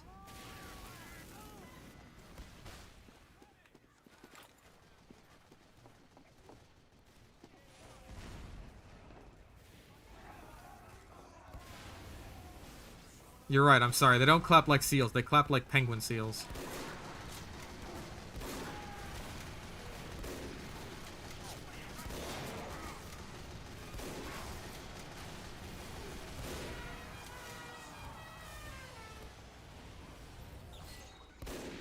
Oh, come- I just said it's the smallest dick thing you can do!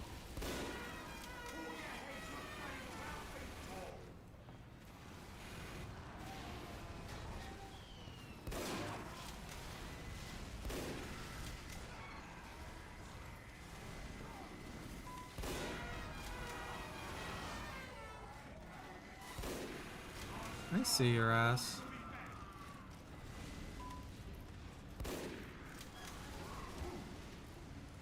Okay, it switched off of the Vaccinator. Good, you're a person now.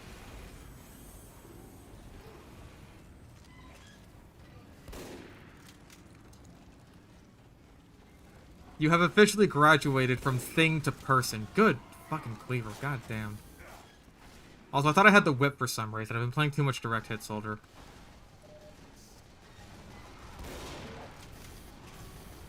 Oh.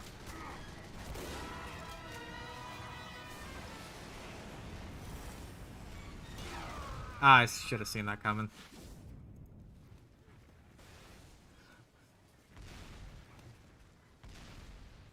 Being a Godzilla fan, I'm unrealistic to think there's this good movie brain rot after -1 where the notion of a Godzilla movie that's just monsters brawling is looked down upon. I feel like I'm seeing a lot of Godzilla discourse on my Twitter recently, which is like weird because outside of Godzilla being a big reptile like a dinosaur, I guess that's what they have in common, so Twitter thinks I'm gonna want to see that. Even though I haven't seen like the new Godzilla Kong movies, I haven't seen the fucking... I haven't seen -1 yet, even though everyone says it's really good. Damn.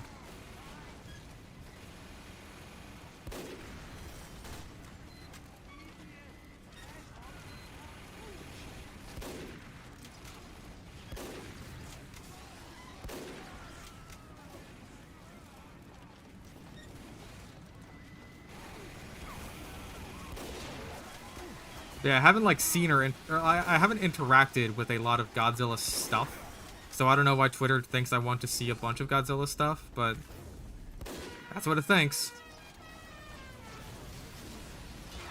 Twitter thinks that with a lot of garbage that I hate. Twitter thinks that I just want to see a bunch of horrible garbage that, by the way, I do not interact with. I don't hate click it. I simply just mute the person who says it. I have a zero tolerance policy for people who post garbage that I hate.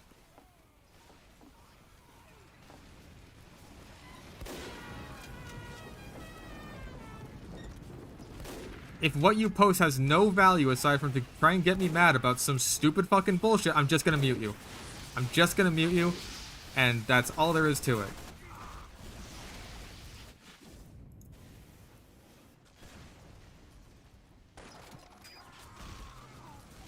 Examples of garbage that I hate? Pretty much anything talking about, like, just... anything even remotely contentious politically. Politically or socially, anything like that. I don't want to see any of it.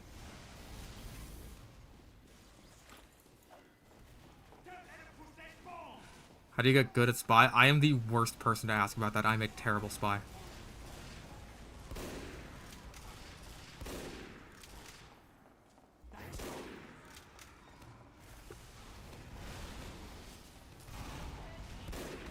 He's zip sliding around with the classic.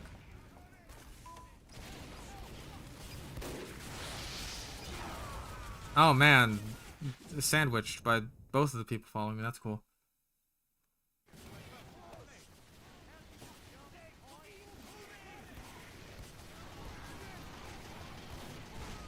Streams are not for politics in the first place. It's not even streams. It's just going on Twitter.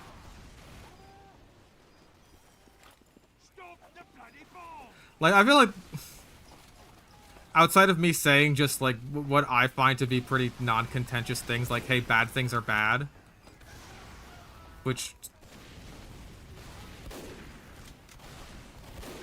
like, things that I just don't think anyone would disagree with.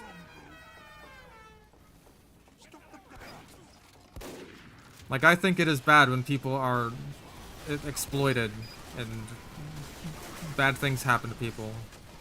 Like my Miss America answers. The most political I get is I think that communists are scum. And if you're a communist, I don't want you on my channel. That is the hardest line I draw.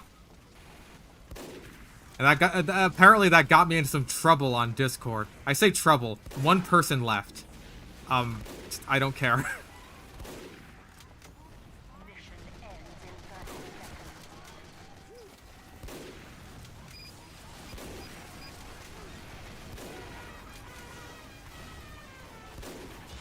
Damn it all.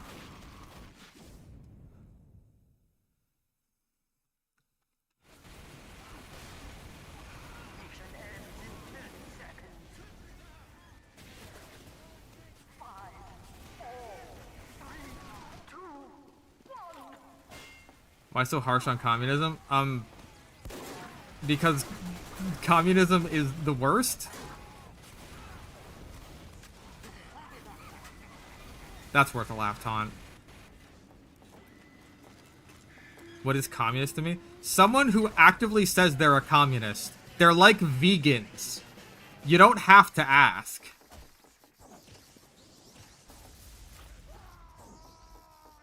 They'll tell you.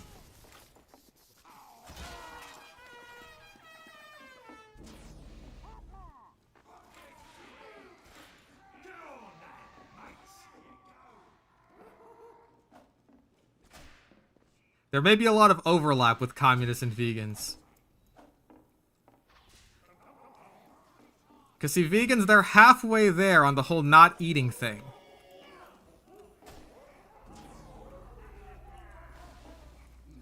Because they've just abstained from eating anything made of meat. You still got a whole other kingdom that they're allowed to eat.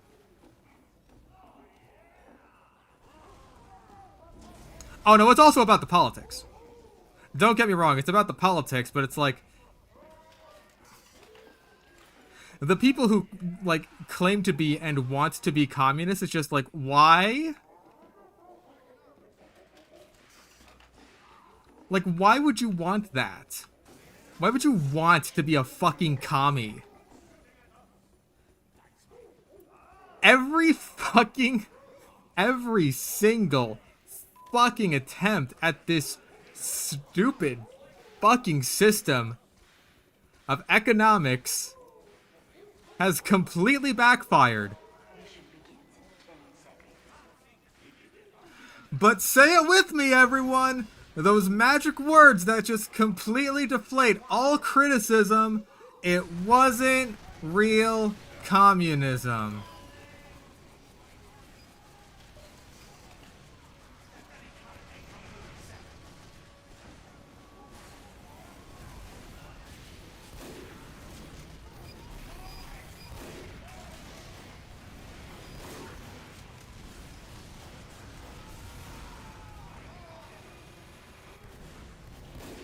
As long as we completely keep changing the definition on what communism even is to begin with, then the system can never fail. Also, backstab someone else!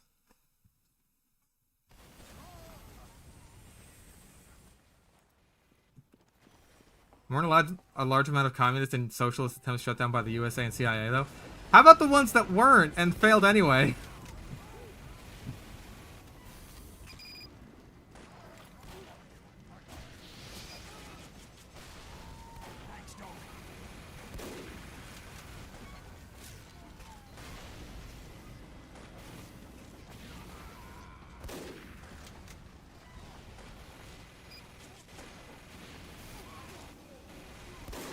Damn it all.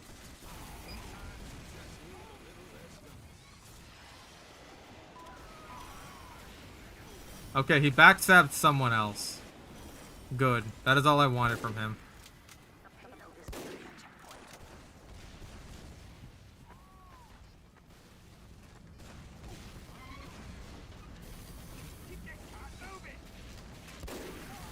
People have never seen a hog or coyote before saying they're communists.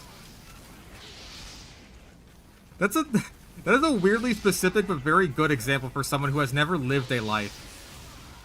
Someone who has an unlived life.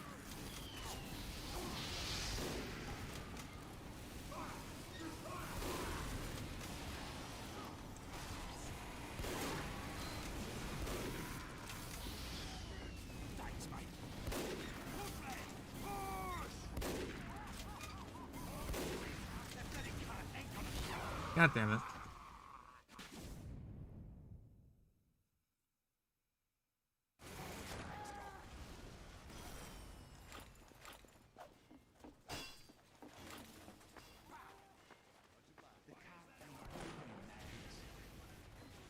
What sniper loader is best for me to play and why? I just mostly do stock. For being a sniper main, I don't like a lot of snipers' weapons. Oh, Christ.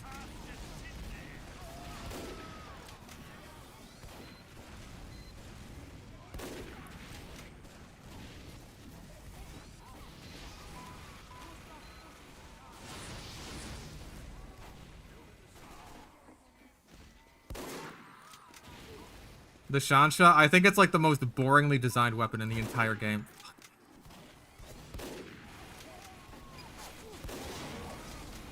You're so cool. Yeah, North Korea calls themselves democratic, just like Antifa calls themselves anti-fascist.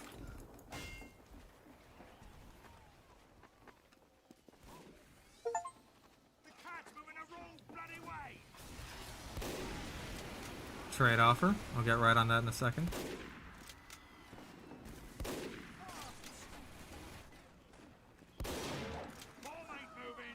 By the way, me saying that, like, Antifa is bad is part of what got that guy to leave Discord yesterday.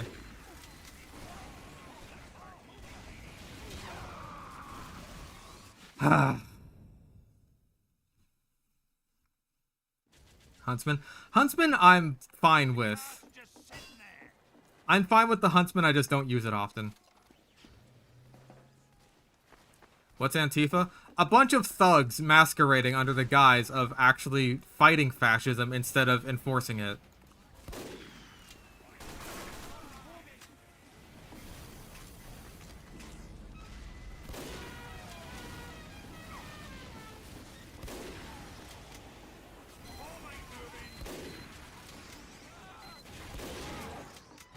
Ooh. Little engineer noggin. Oh my god, you exploded. Now I'm about to explode her. Yeah, I don't use the Bizarre Bargain often because it's... I just think it's overpowered. I don't use the Hitman's Heatmaker often because it's so similar to the stock sniper rifle that I'm just like, why bother? I don't like the Sydney Sleeper at all. I hate the Machina. I just don't like the Machina even a little bit. Like, damn near everything that I don't like about the Sydney Sleeper is just amplified with the Machina.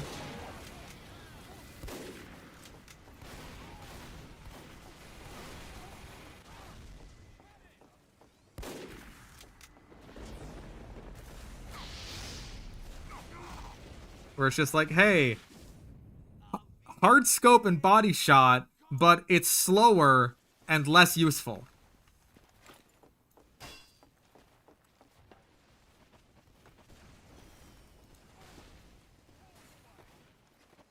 Like, God, I just don't fucking care for the Machina at all.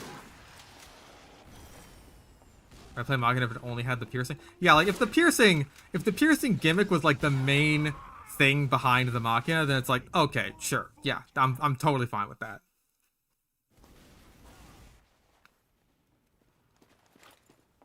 So like Rehab Doesn't Rehab Machina? Cicero donated $5. I went go play hardcore Fallout NV, getting my ass kicked by Legion cause I bombed Volpes, and I come back to hearing about politics on a TF2 stream? I shake my head as disapproval. JK, hope you're having a fine day everyone. I apologize.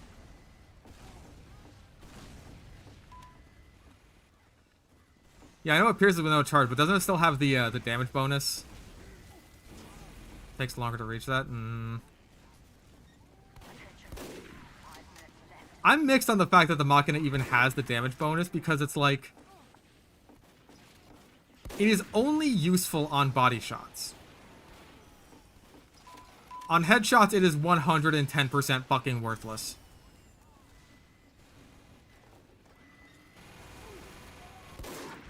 That was saddening.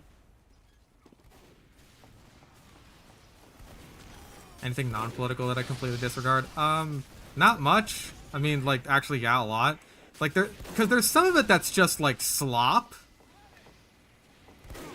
Like, just worthless brain rot slop that is, like... I don't want to see nothing. I don't want to see a post that is nothing.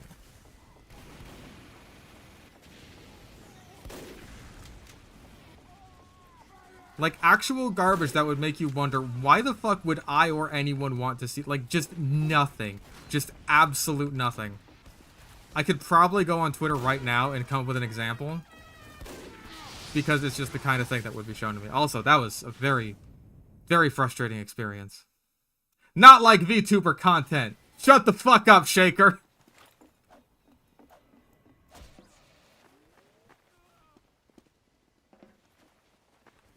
The gimmicks accounts that all post the same shit. The gimmick accounts are pissing me off because, like, they don't even follow their gimmicks anymore. It's just, like...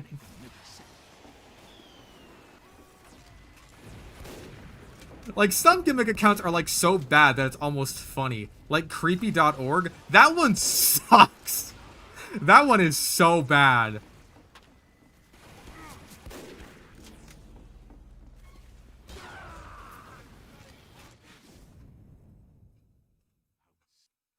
Yeah, Bow Bow.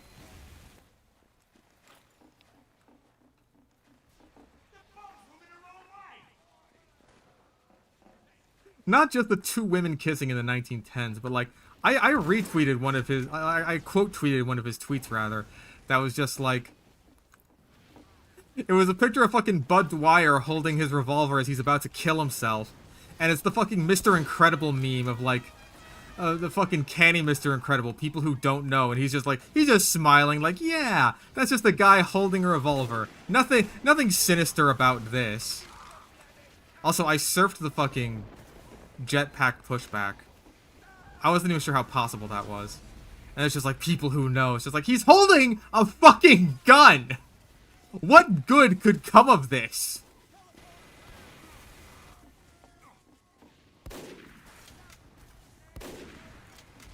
What is a good situation that could come from this man holding a fucking revolver?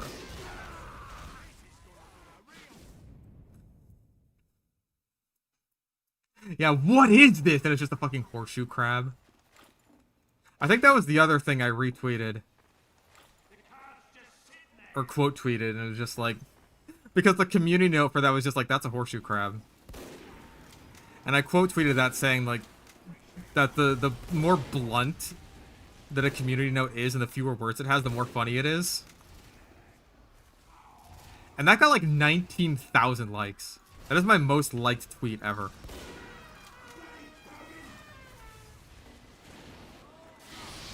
Oh, Jesus.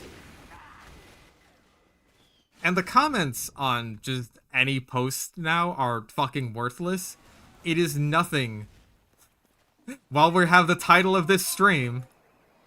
Mission ends in 60 seconds. While we have the title of this stream going, perfect fucking time to talk about it, like, it's all just AI generated fucking chat GPT motherfuckers who aren't even real, just trying to prove that dead internet theory is real. That's the only thing that is real, dead internet theory.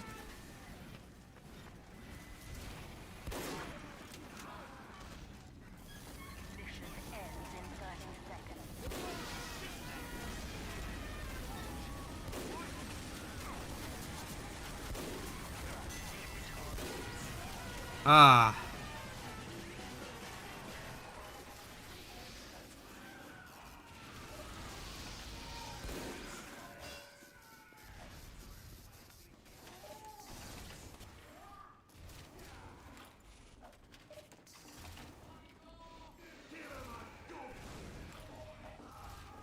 What is dead internet theory? Okay, dead internet theory is basically the theory that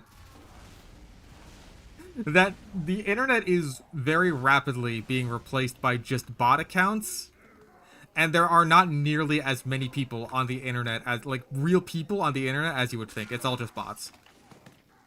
Mission begins in 60 seconds. Yeah, it's all just engagement bait.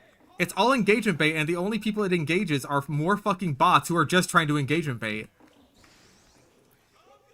So it's just bots engagement baiting other fucking bots. And hey, Elon! Was it the point of you buying Twitter and doing this fucking blue checkmark bullshit to get rid of all the bots? Wasn't that the whole fucking point? Mission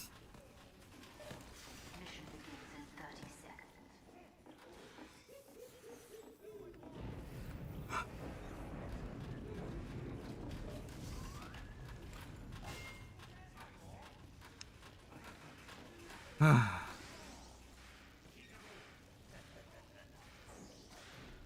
Mission begins in 10 seconds.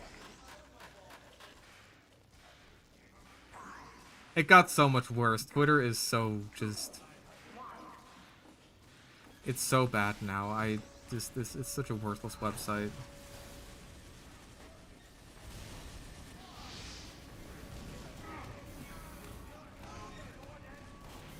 Bots just adapt. Shaker, the system enabled the bots. It made the bots more powerful.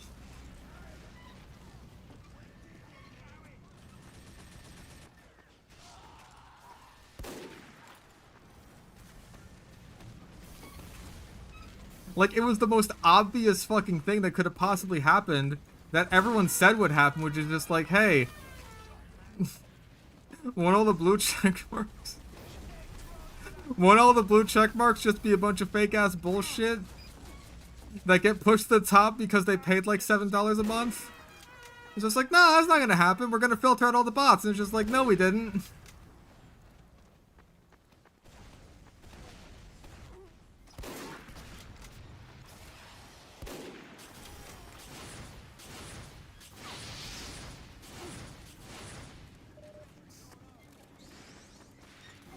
I understand that I'm not the programmer in this situation. I'm saying that just, like, it was replaced by a worse system. By a way worse system.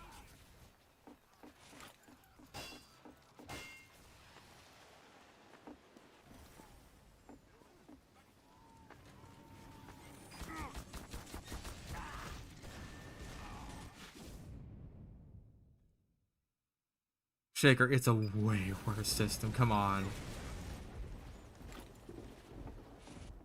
That bloody cart ain't gonna move itself.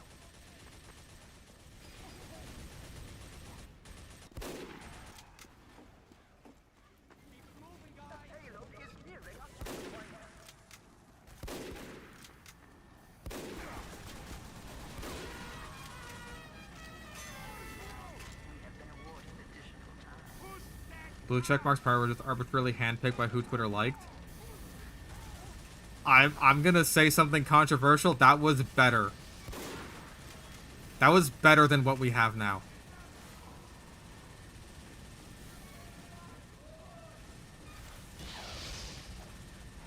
It now just arbitrarily being decided by who decided to give Elon $7 a month is worse.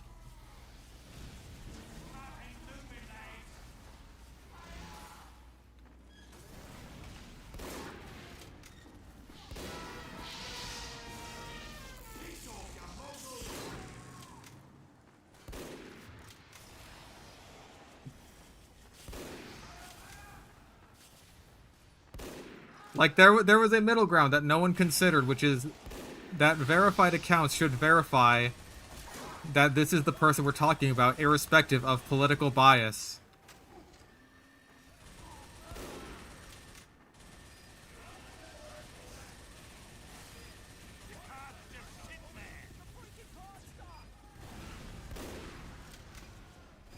That was not even remotely considered.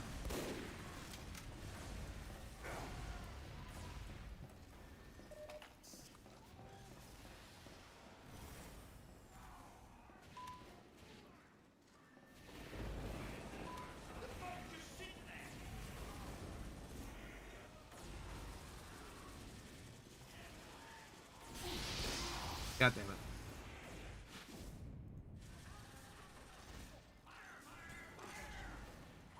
Paying for it is more democratic than giving it to certain people that the old Twitter crew thought deserved it for reasons. Like, I don't disagree with that. I just think that the system now is stupid and sucks.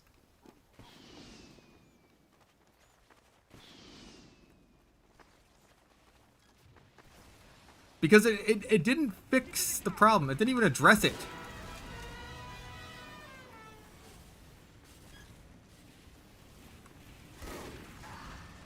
The whole problem in the first place was people are, like, the verification system worked fine. It was just being denied to certain people for being, like, you know, of the unsavory type. So, 50% of the time, it was functional. Just for those specific people that Twitter decided they liked. Now it's 0% functional. Now it is completely fucking worthless. It has no value whatsoever. I find that to be worse.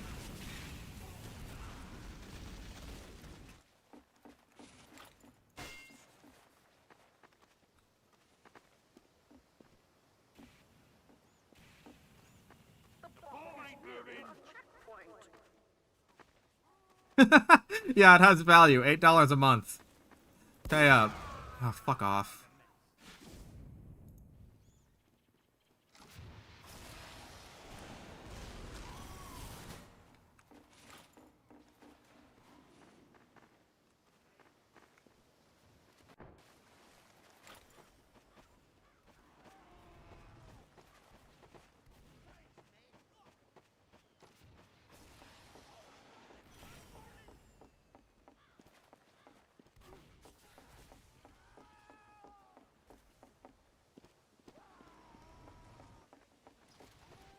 Wait. I can see your ass. Bomb ain't moving.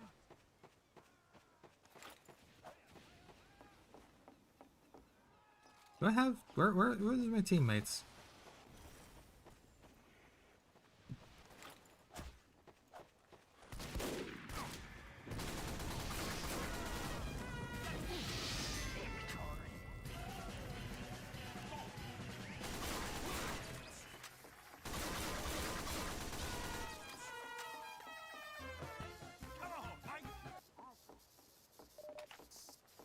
Anyways.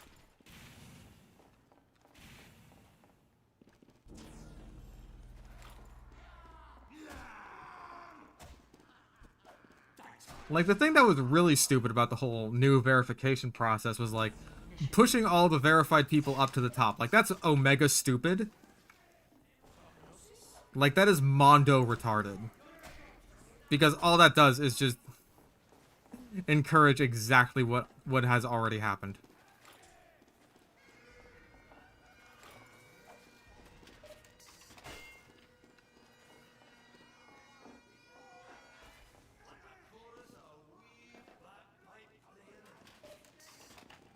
Mission begins in 30 seconds. I mean, like, look, Elon is a very polarizing figure, but that doesn't really detract from the fact that the system he made is fucking stupid.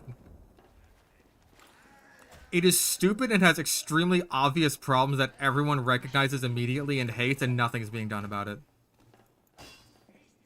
But hey, maybe updates will fix it. Just keep paying that $8 a month for our live service.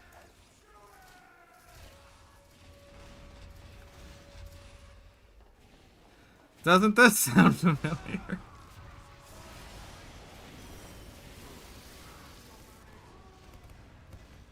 Duh.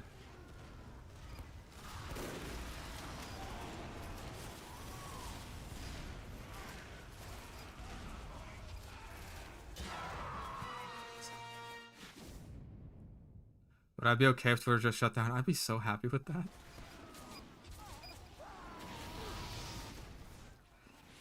Why do that when he can fire another team instead? Okay, in total fairness, like, I think we were all there to see those videos of, like, Twitter employees' days where they do literally nothing all fucking day long. I think that Twitter could have done with a bit of downsizing. I don't necessarily blame him for that.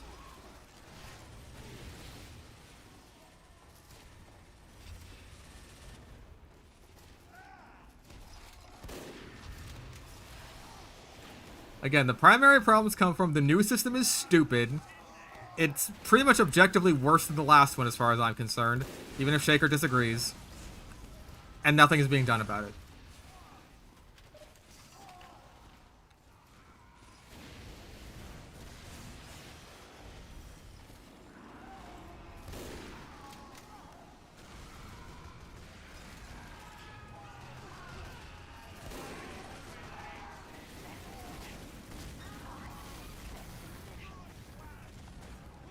Huh?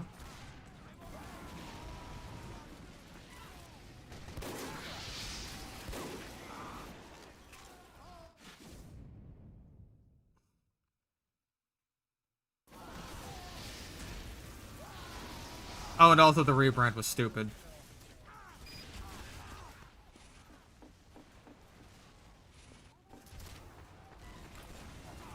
The rebrand is so stupid that nobody calls it X. People will make fun of you for calling it X. That's how bad it is. That is how fucking much your rebrand has completely failed.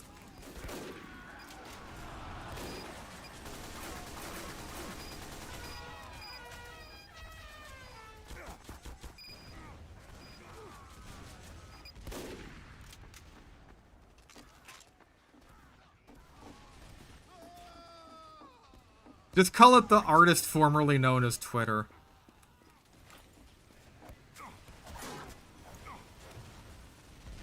The Cult of X.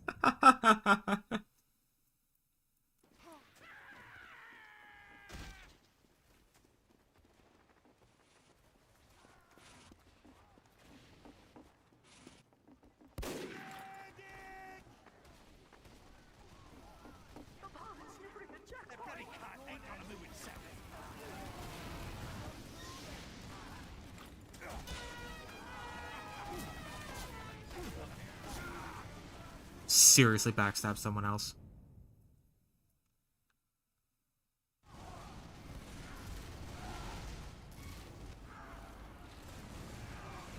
And X is just like, it is the worst possible name I think you could come up with.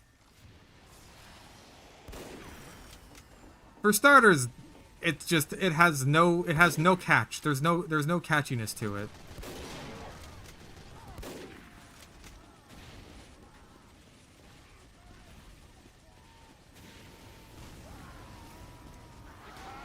Like, it is literally just a letter. Second of all, it is the worst possible letter. For so many reasons.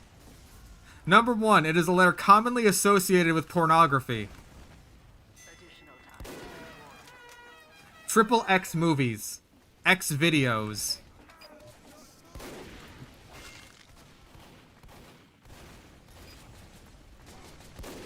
Instantly, you have associated your brand with pornography. That's really bad for advertisers.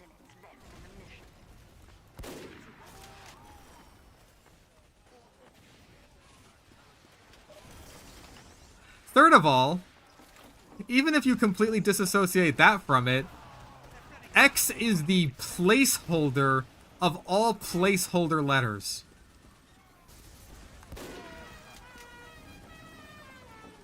Brand X was the company that they used in Food Fight.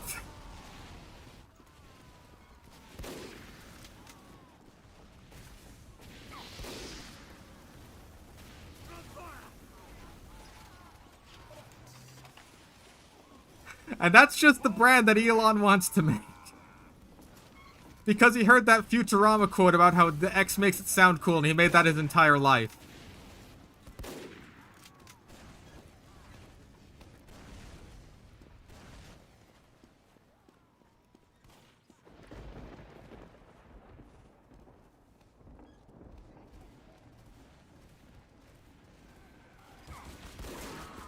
Nope. Worth a try.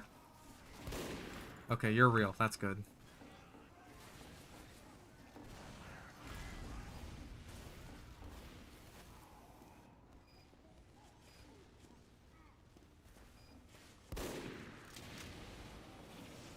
Help me, other sniper!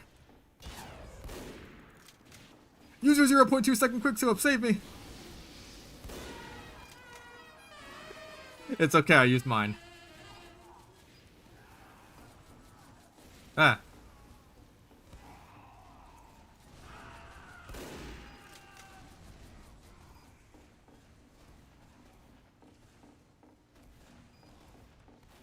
Where'd he go? He vanished. Damn it. Ah, 7 health.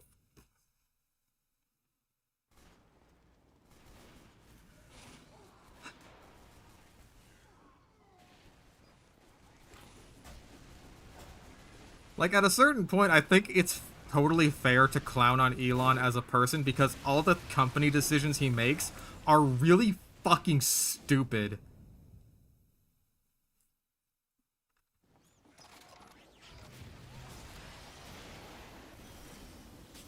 Like, certainly in regards to Twitter.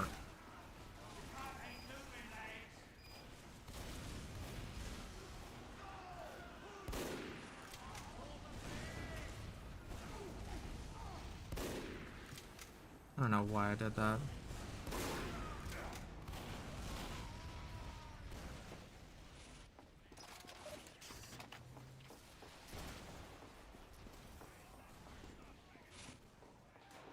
Can't stand as a vibe. Vibes are what I judge my cooking based on. People I need more than vibes.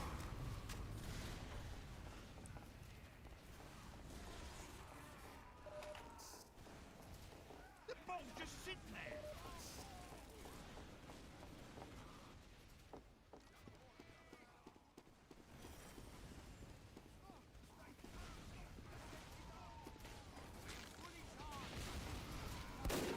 That was dumb. I don't think he saw me there during that entire exchange, actually. Hi.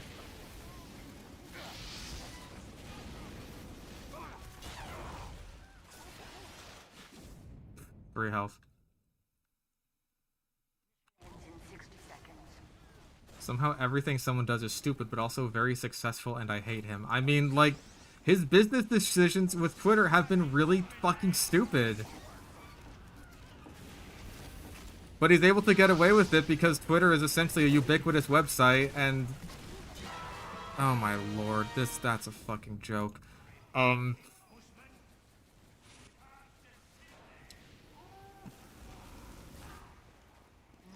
ends in 30 seconds.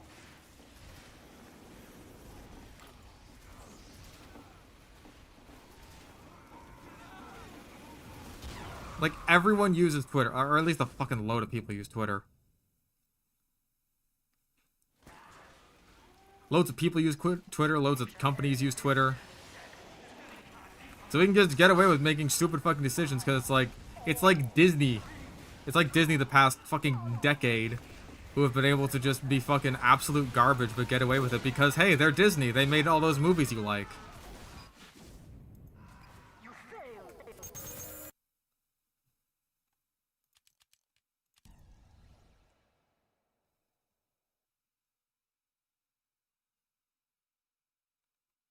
Ever feel pressure to use more SFM in your videos? Not really. I feel like there's just some things I write that can only really be... Oh, right, trade offers. Fuck, I totally forgot. I'm real sorry. That can only really be expressed through SFM.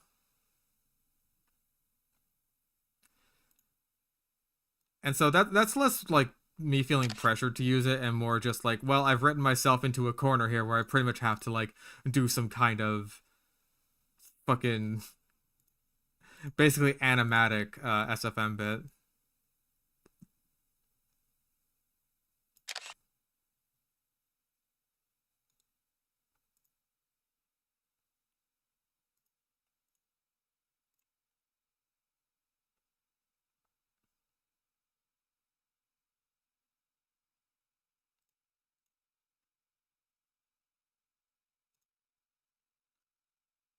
Gib kills? Ooh, I should put that on my classic.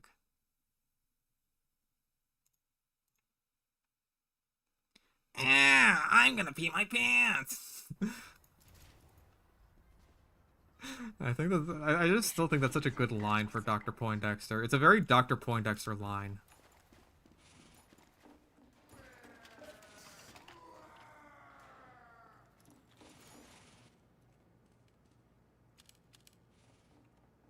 Oh yeah, we got a strange fancy dress uniform, which I really like. That's a cosmetic I wear a lot. And also, strange part Gib kills. Give it up, baby. That's my catchphrase.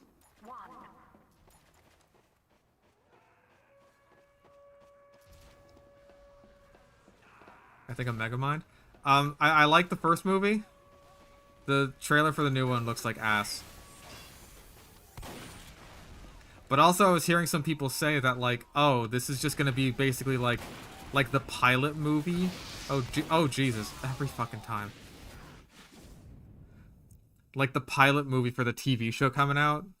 Which is like, that's fair enough, but I feel like if it was advertised as that right out of the gate, then I'd feel a lot better about it, because it's like, oh, okay, it's just like a TV pilot movie, so of course it's not going to look very good. Instead, I feel like it was almost marketed as like almost a direct-to-DVD Disney sequel for Megamind, which is so much worse and hurts so much more if you like are a fan of Megamind.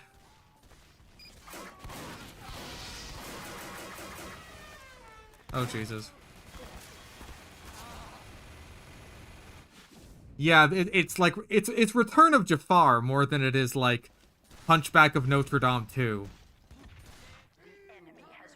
If that softens the blow a little bit.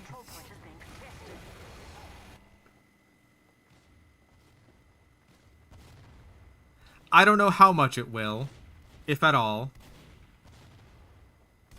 Yeah, honestly, I think that they're bringing back Megamind just because, like, Megamind has been in the public consciousness a lot recently because of, like, Schaeferillis and all the Megamind memes with the no bitches. If they recreate the fucking no bitches frame in the show / second movie, that's gonna be weird, and I don't think I'm gonna like that.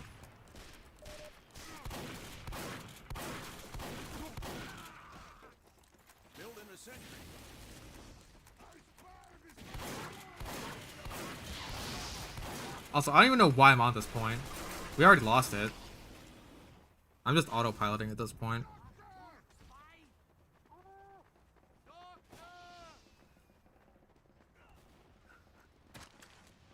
Yeah, the second Hunchback of Notre Dame, everyone's favorite direct-to-DVD Disney sequel.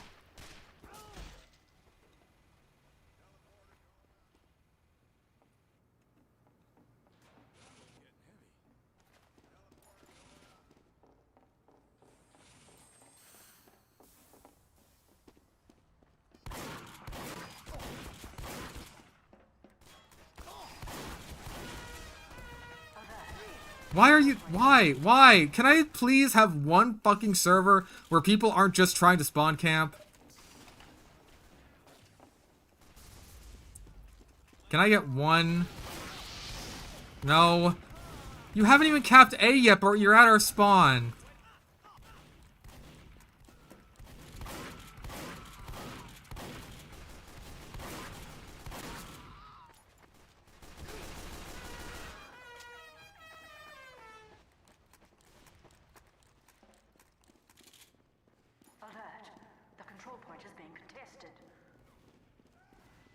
What was the last original Disney film? That would be Wish. That was their most recent one. And nobody liked it. And everyone thought it was written by AI. It was that bad.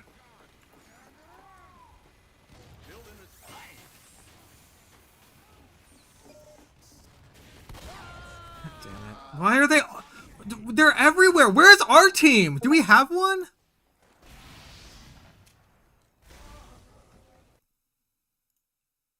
I swear to God, I have barely seen one of my teammates. What the fuck? Man.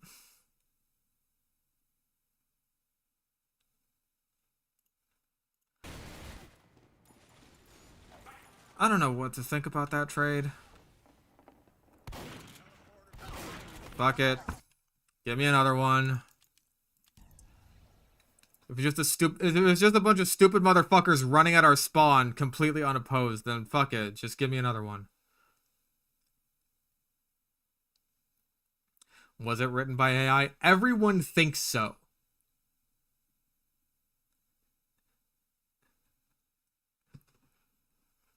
Like, it is just soulless enough that it's just like, this has the makings of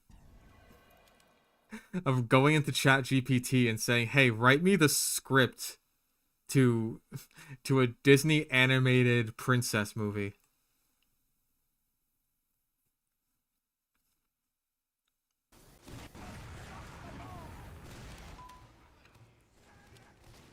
Give me quickies. As much as I want a Caber Knight. Oh yeah, and Disney has used AI in recent times.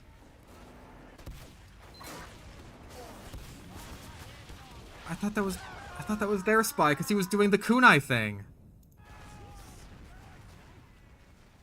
No, Wish is not the one with the blue dragon. That would be Raya and the Last Dragon, which was a movie people only remember because it got Lindsay Ellis canceled. Is this another one, by the way? Probably. I'm not sure if we've gotten into one fucking game today that hasn't been a completely one-sided steamroll. Where people just throat fuck spawn completely unopposed. And medics have mental problems.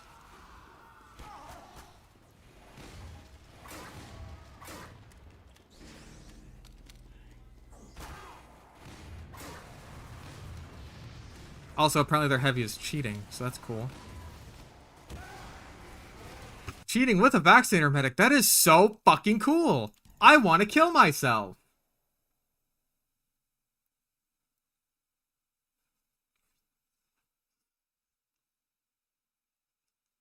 Why was she canceled? Lindsay Ellis got canceled because she said that Raya and the Last Dragon was too similar to Avatar: The Last Airbender in that they were very generically Asian inspired and had like all the different regions with different kinds of people in them. And like, she was kind of right. Raya and the Last Dragon felt very much so like Avatar: The Last Airbender, except generically specifically Southeast Asian. Even though no one that was actually Southeast Asian worked on the project whatsoever, to my knowledge. Which was, like, another sort of controversy about the movie. Like, it is a movie that is somewhat steeped in controversy for one that is remembered by no one.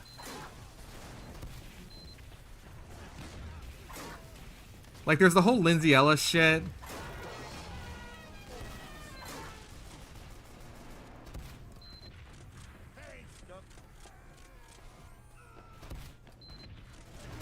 There's the whole being really bad at Southeast Asian representation despite being a movie all about Southeast Asian representation. Which is something that Southeast Asian people apparently do not get a lot of.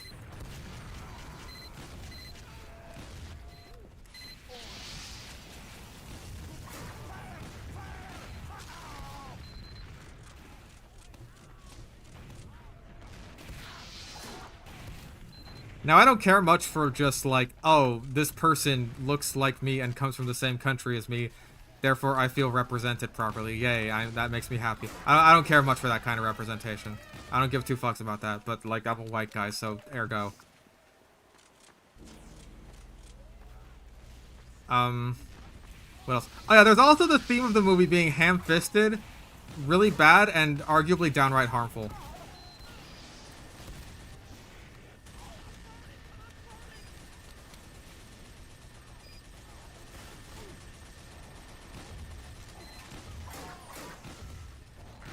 Oh my lord. Okay, so the theme of the movie is have blind trust in people even if they hurt you. Even if they hurt you to such a degree that they end the fucking world and basically kill your dad. Just have blind trust in them. That's the theme of the movie that is, like, blatant and explicit, even by children's movie standards.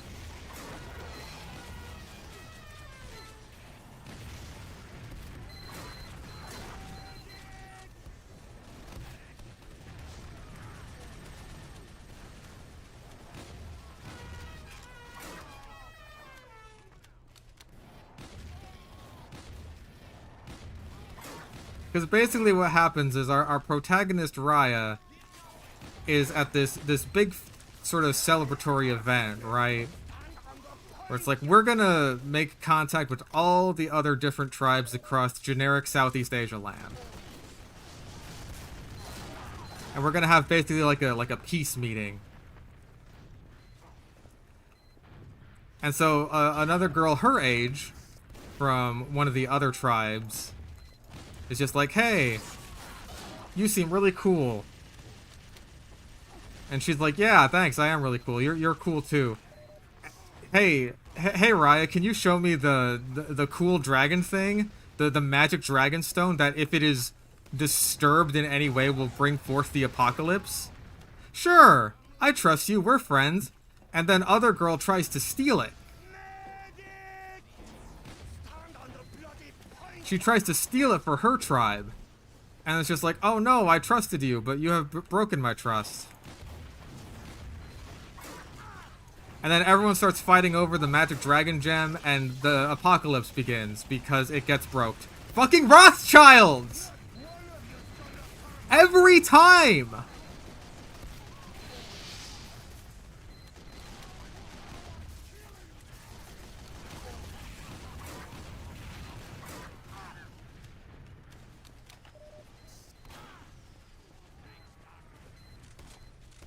No. The whole movie's lesson should have been don't trust people based on the events that take place in the story, but instead it was blindly trust people no matter what. So then the apocalypse happens, like 10 years pass, I want to say, or something. Yeah, it is just Spawn Camp fucking City today. That is literally all that's happening. Oh yeah, that pyro is cracked because he right-clicks in the general direction of an Uber target.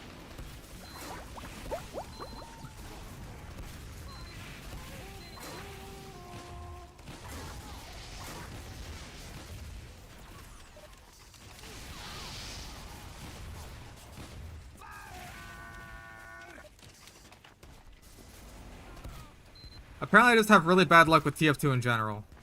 That is the story. I have bad luck with shitty one-sided steamrolls and getting spawn cammed and just fucking pyros.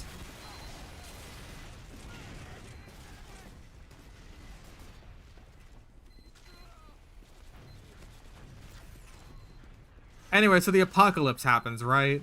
There's this evil goo or something, and it like turns people to stone. I don't remember. It's basically the everything changed when the Fire Nation attacked, right? Like, the delivery for that line where I think Raya's narrating and she's like explaining just how it all works is like, it's weirdly reminiscent of everything changed when the Fire Nation attacked. To the point where I really don't blame Lindsay Ellis for being like, yeah, this is a lot like Avatar.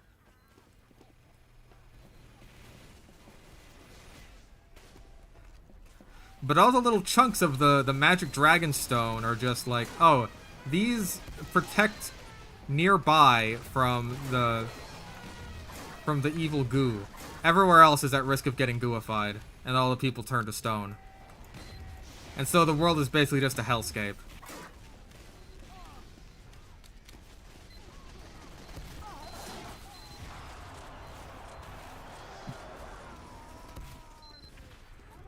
And basically the plot of the movie is we gotta go to all the different regions and get the pieces of the Dragonstone back together.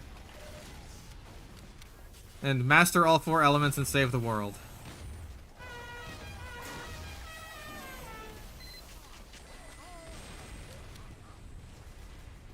And of course, the last piece they have to get comes from Evil Betrayer Girl.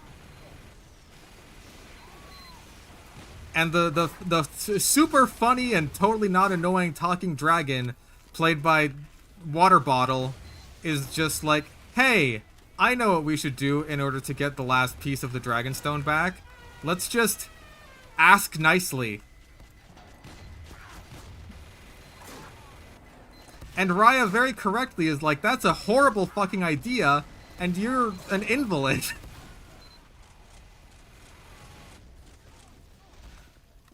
But Annoying Dragon is like, no, that's not stupid. You just gotta have trust in people. You have to trust her. And Raya's like, no, trust is bad and for idiots. I trusted someone once.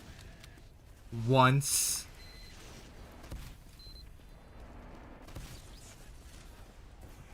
And look what happened to the world when I trusted someone. Also, Evil Betrayer Girl has just been, like, totally evil the whole time. She's basically the movie Zuko. Except, you know how Zuko was actually, like, good? Again, I don't blame Lindsay Ellis.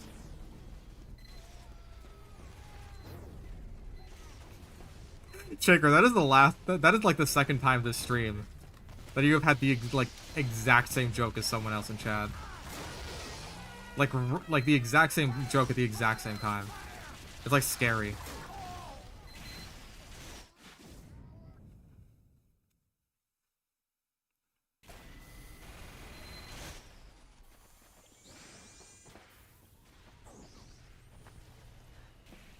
Eventually, Annoying Dragon gets her way, and it's kind of just like, okay, we will trust Evil Betrayer Girl.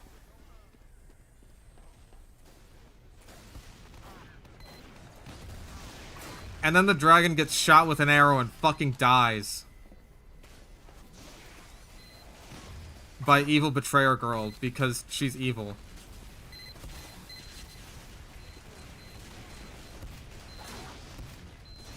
But of course, with her being the movie Zuko, once there are no other options left, it's just like, well, the evil is, the goo is coming for all of us. We will give all of the dragon pieces to you, Evil Betrayer Girl. We put our complete trust in you to put it all back together and save the world. And we're all gonna turn to stone, and it's all very sad, I'm sure. And she does it, and they're all best friends at the end. Yay.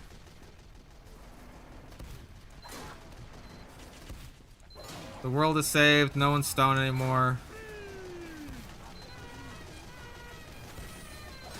The Fire Nation is defeated. And Prince Zuko's a good guy now.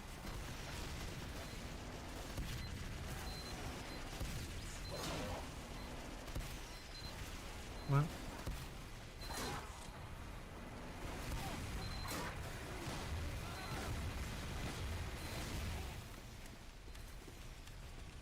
Yeah, Evil Betrayer Girl is not Zuko.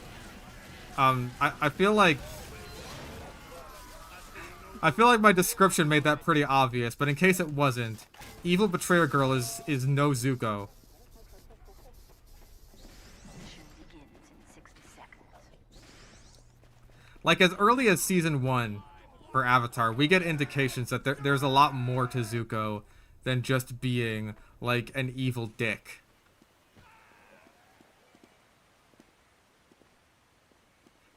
Oh, the dragon comes back. All the dragons come back at the end. Yeehaw, whoopee-doo.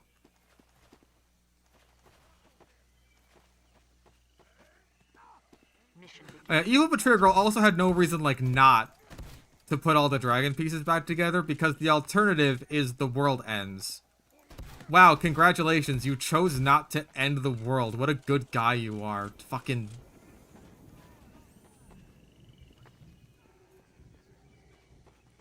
Mission begins in 10. You still caused the apocalypse in the first place and shot the fucking dragon that you're apparently such a fan of. 3, 2, 1.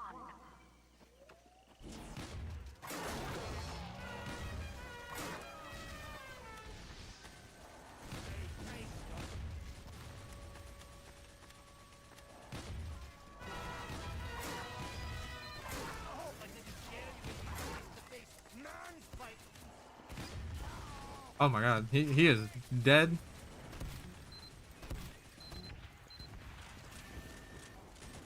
The last Disney movie with a genuine bad guy. Like a genuine bad guy who's bad all the way through and not just some twist villain. Okay, not counting Wish, I guess. Because that was like their attempt at going back to an old school Disney film that failed miserably because he was completely in the right the entire time.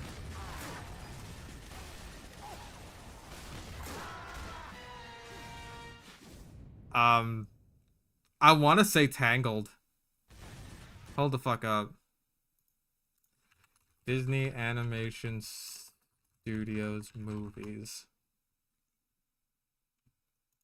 Wreck-It Ralph counts, I guess, because, like, King Candy... He was technically a twist villain, but the twist was his true identity, not the fact that he was a villain.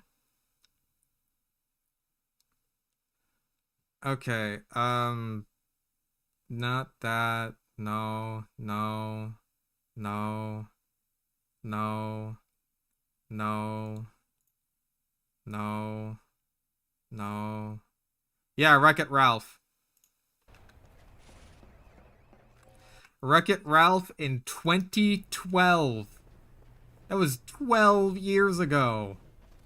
Yeah, he's not a twist villain. He's a villain with a twist. With a twist. Like, it's pretty obvious from the get-go that King Candy's the bad guy. And not just in, like, oh, the twist is that he's the bad guy. That's gonna be revealed in, like, the last 5 minutes. Like, no, he gets to be the bad guy for a while. I would love it, by the way, if you backstabbed literally fucking anyone else.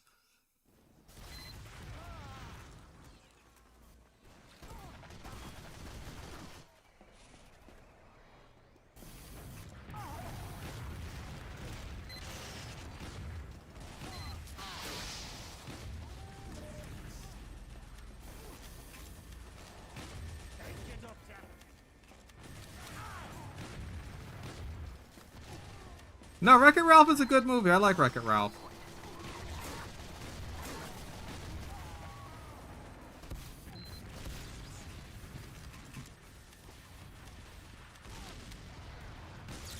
No, the sequel to Wreck-It Ralph 2 didn't really have a villain, except I guess technically Ralph himself, kind of.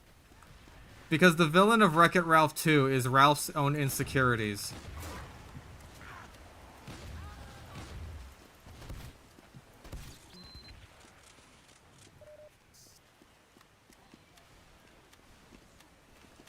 Because Ralph is bestest friends with Vanellope. He's very good friends with Sarah Silverman. But oh no, they're growing apart as friends or something. And they don't get to spend as much time together as normal. And this makes Ralph very insecure. And then he turns into a giant Ralph monster. A giant Ralph monster of Ralph insecurity.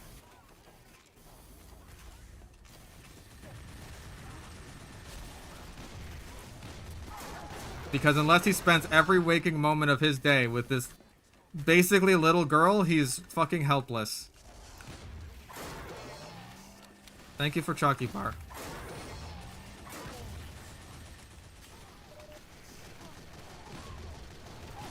Yeah, the villain of Wreck-It Ralph 2 is society.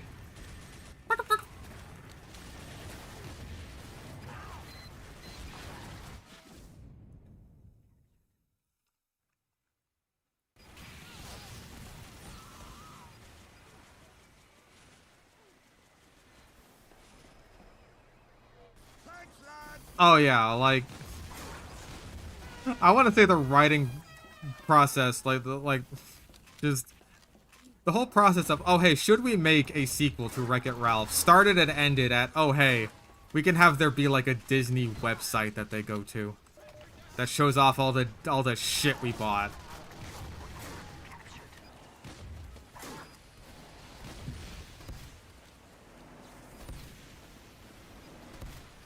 Like, we can suck ourselves off so hard here. And people will love it, because they'll just be like, oh my god, it's so meta. Because people love anything if it's meta. Whether or not it's any good whatsoever.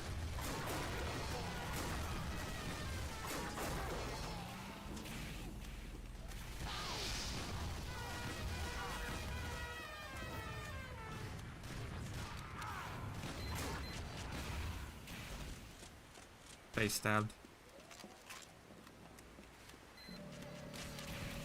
Mission ends in 30 seconds.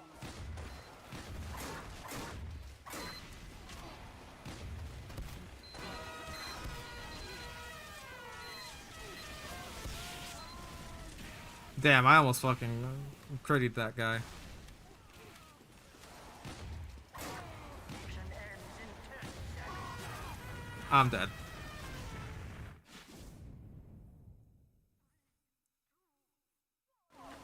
Oh yeah, there's a scene where Ralph goes on Twitter and people cyberbully him.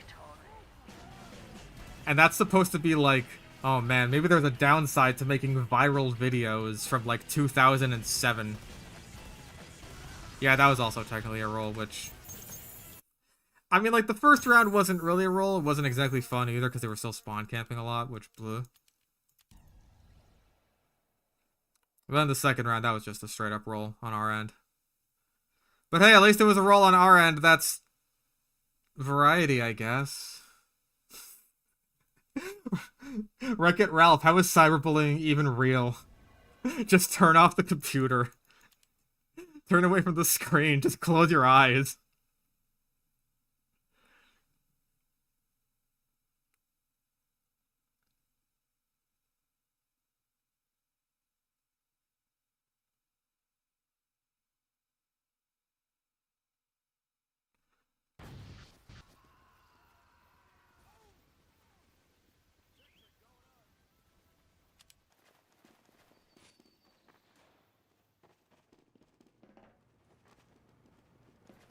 Yeah, he flossed. He did a Fortnite. He was the funny screaming goat. He was Rickroll. He flossed. He's got a #1 victory royale. Fucking Ralph actually going into Fortnite would have been a better sequel.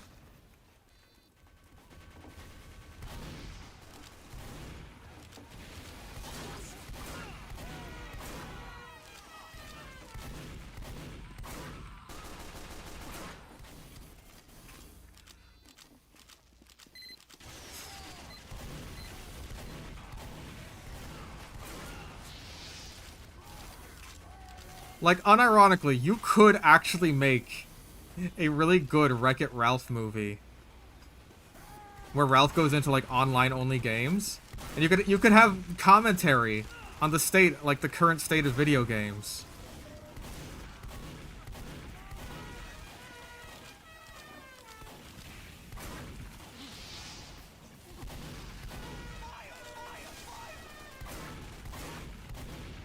Oh, he's gone.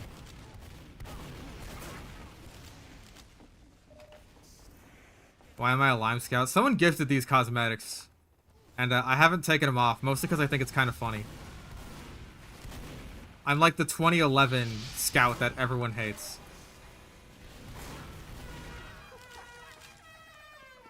I do have my shot in for it, so I gotta remember that.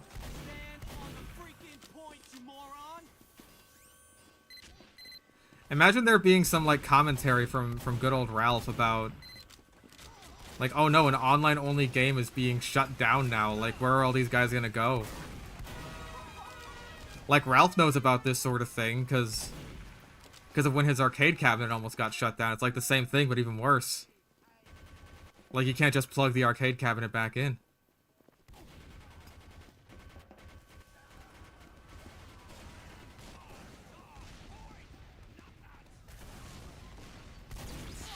Ow.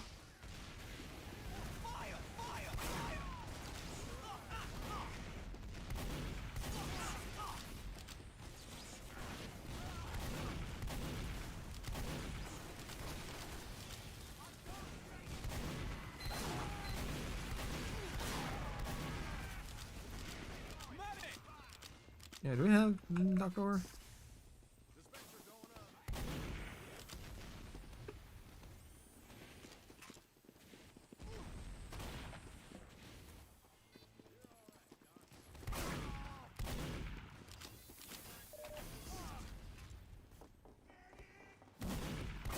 Yeah, I'm running away. Do we have a medic? We do. I don't know where he is or what he's doing.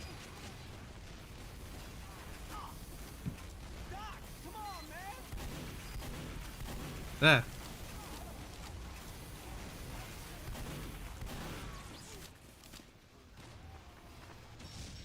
Like, the idea of Ralph going into computer games and, like, online games, that's good. That's good. You could stick with that. The idea of Ralph going into the internet in general, no. Throw that out in draft 1.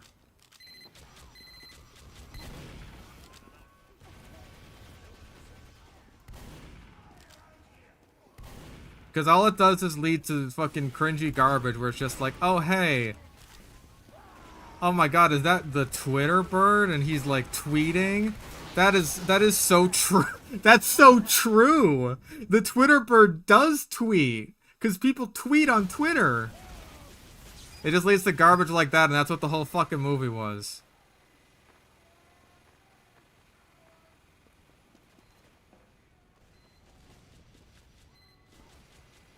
Because the internet is way too big and nebulous of a topic to just, like, just tackle in any meaningful way. Yeah, literally just the Emoji Movie.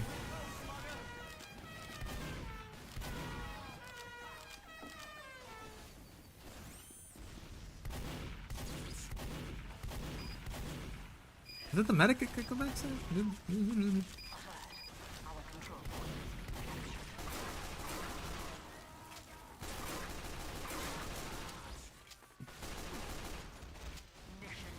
I'm so scared. Ralph falls into the dark web. I think he actually does go into the dark web at one point in the movie. Because he needs to buy a computer virus to make the game that Vanellope is having more fun in now, like, not fun anymore. So that she'll return to the codependent relationship that makes Ralph happy.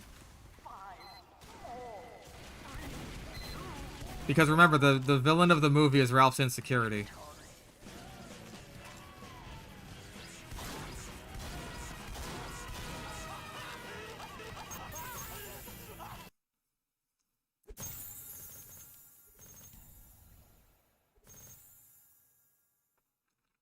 Yeah, he conducts cyber terrorism, and the virus is what eventually causes the giant Ralph monster to show up.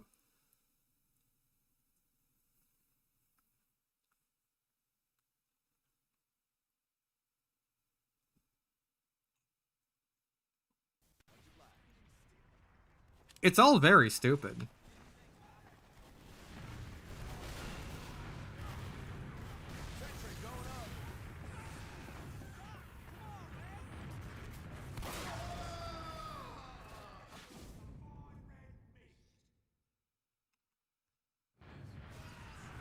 This movie is about using cyber terrorism to repair a toxic relationship. Kind of, except the lesson that Ralph learns is that he has to let Vanellope go and do the exact same thing that the villain from the first movie did by choosing to abandon her game and live in a new one, even with all the risks that comes with that.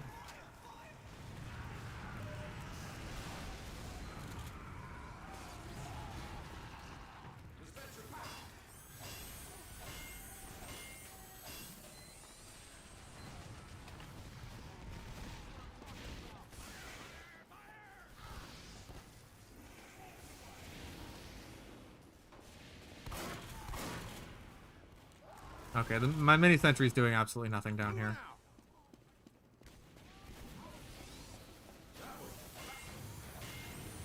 My dispenser's also doing nothing down here. We were pushed back down here a little bit.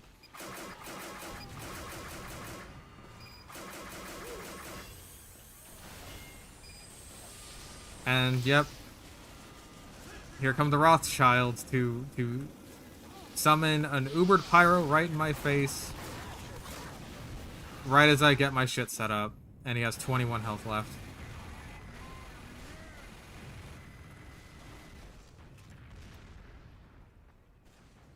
Oh my god. Who is the guy on our team that's cheating? Apparently, this guy. Well, he's twitchy as fuck.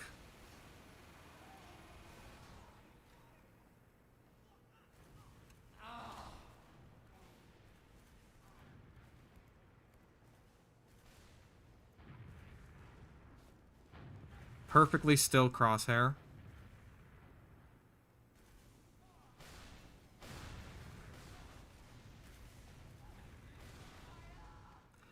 Come on.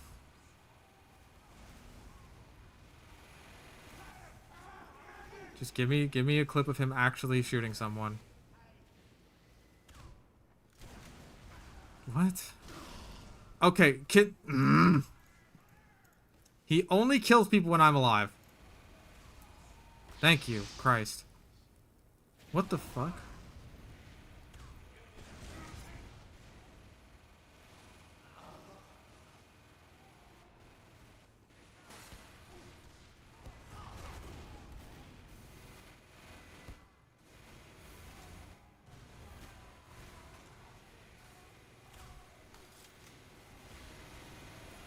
Only when I spectate him does he become fucking retarded.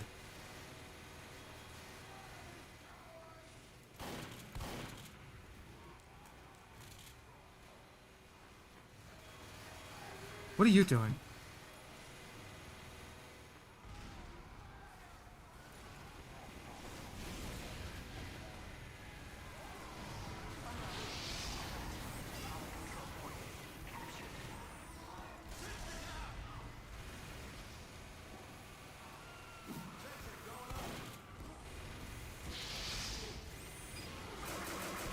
Man, another Ubered Pyro right in my fucking face. That is so cool.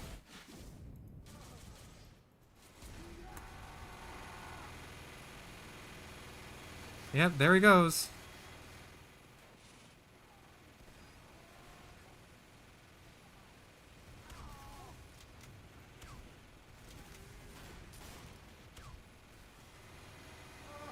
And there he goes. As soon as I stop spectating him, then he gets a kill.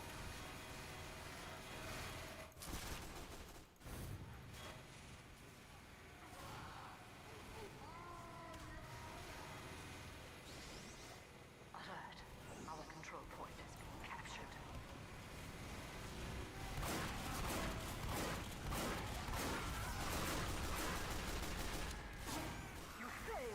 Well, if he was cheating, I'm glad we lost. God damn it. Have we gotten into one good match today? It's been like 3 hours.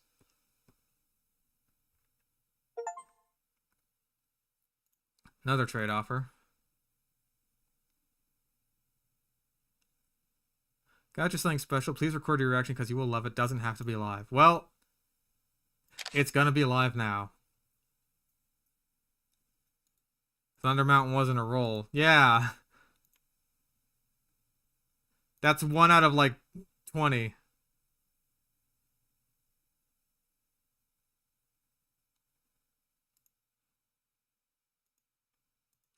Cheaters are so bad they perform bad with the most broken class in the game. He wasn't playing medic.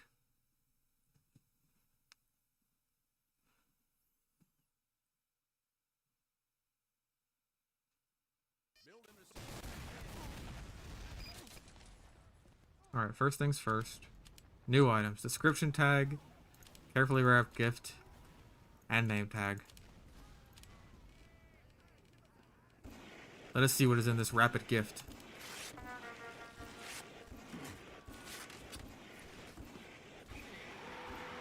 Oh,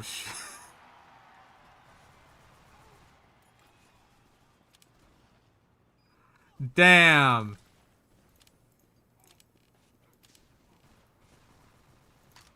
Minimal wear too?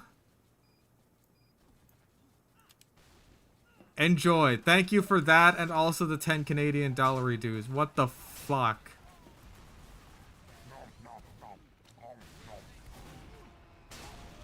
I appreciate it. How much did that cost you? Ah, son of... It's always the second spy. It's always the second kunai spy with Fatal Vor. That's his knife name. How do I become a famous TF2er like me? Don't. You'll grow to hate it.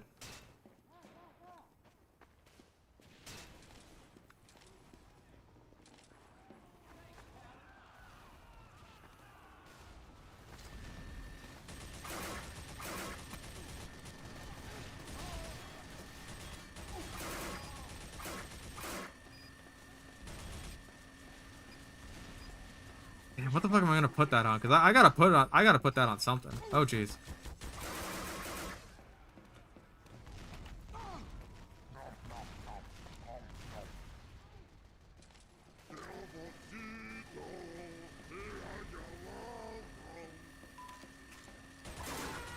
Yeah, sorry, heavy counter sniper actually.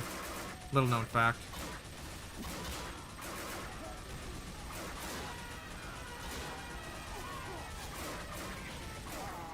How many random crits am I gonna get, by the way?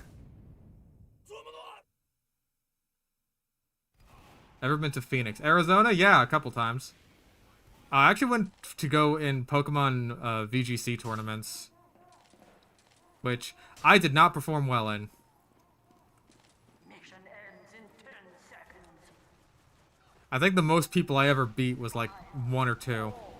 3, 2,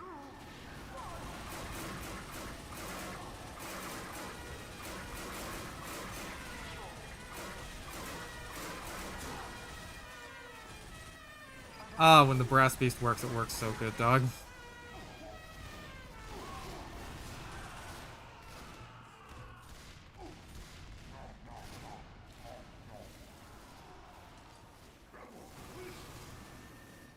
Yeah, if you're going into YouTube with the expectation or hope of being YouTube famous, then you're doing, like, first of all, you're doing it for the wrong reason. Second of all, just don't. Just don't.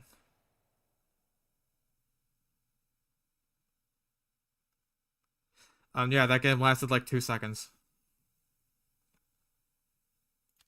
But yeah, damn, fucking Strange Middleware Sacred Slayer. What am I gonna use this on? I mean, okay, I have fucking... I have Sequoia Stained installed right now, so obviously...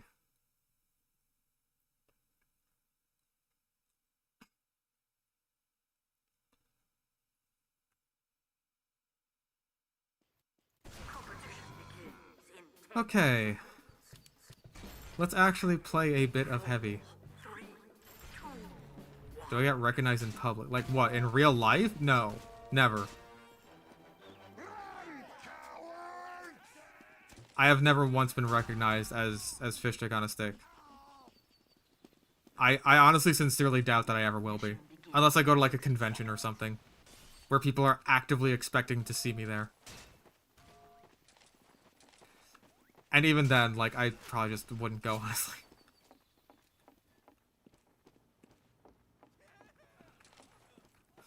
But if you don't care about fame but still want to make a living off of making videos? I mean, like, you don't necessarily have to be a YouTuber in that case. Then you could just be, like, a regular editor. mission begins in 30 seconds. Which you could honestly use YouTube videos as, like, a pipeline for. As, like, a sort of, like, a startup, almost. Just like, yeah, I got my start doing YouTube videos. Here's my portfolio. You can show that off. Mission begins. Show my face in videos like that on a stream. I did that in the Rap Assassin video. Where I hit myself in the balls. 2,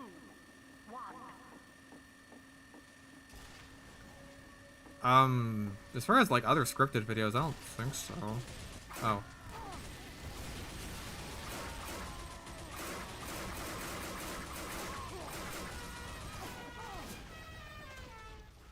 Well, worth it to get that scout.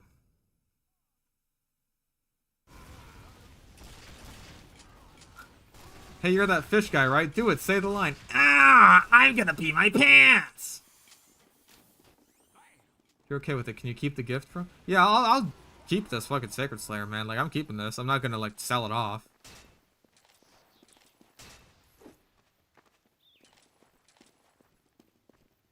Like, this is a skin I actually really like, so I want to use it. I just need to figure out what I'm gonna use it on.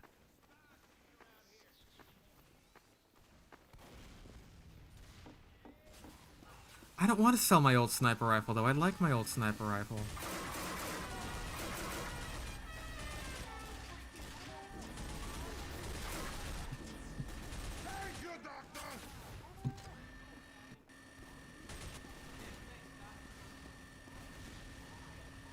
Oh, the description. Yeah, I could put a description on it.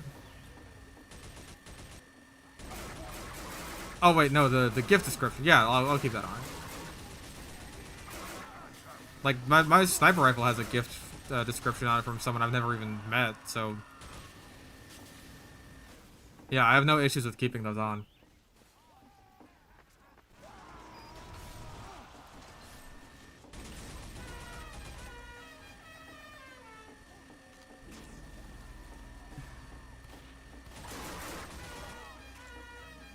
This is gonna be fun.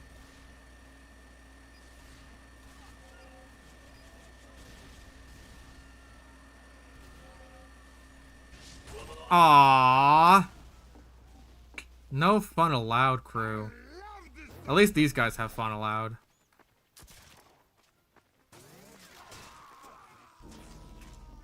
Damn.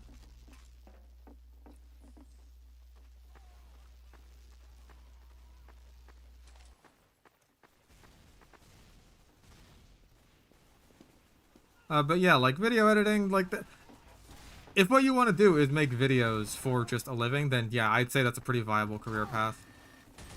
Just be a video editor. I think the Force Energy is kind of annoying when you play heavy.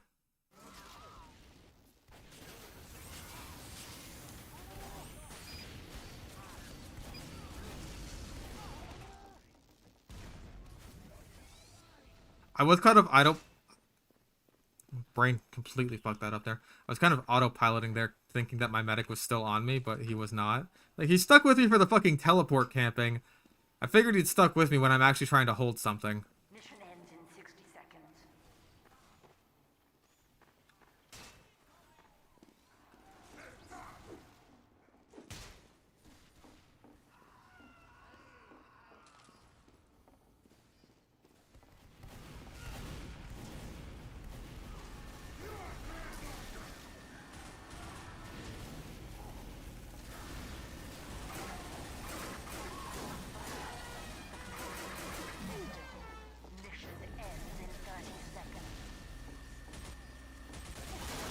Oh, give me a fucking... Okay, thank you very much.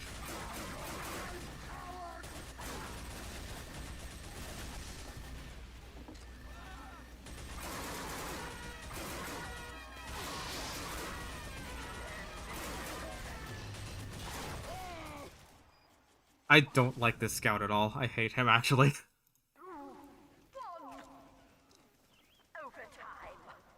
Yeah, another roll. Cool. Thanks. I appreciate it.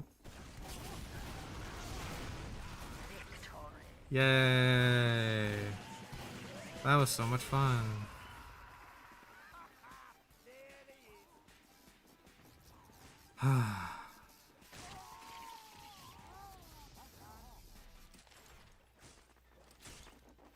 Can't wait to do it again. Double curve from the scout. He hit me with the fucking fan of war.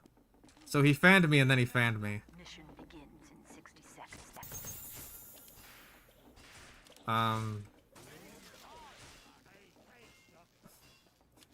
Can I please play an actual game of Engineer that lasts more than 30 seconds and doesn't have a fucking hacker sniper on our team?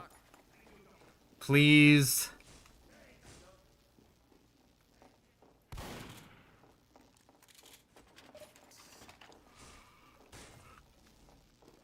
Mission begins in 30 seconds. So are all 4 of our demo men full demo knights on offense? Yep. Okay, this guy might have a grenade launcher. Yeah, okay. I think he just straight up doesn't own boots.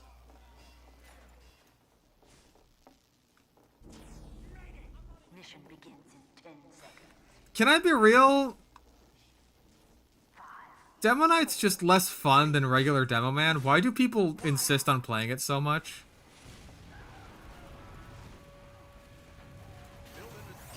You can't even make the excuse that it's easier. Have you seen the sticky bomb launcher? It's not that hard.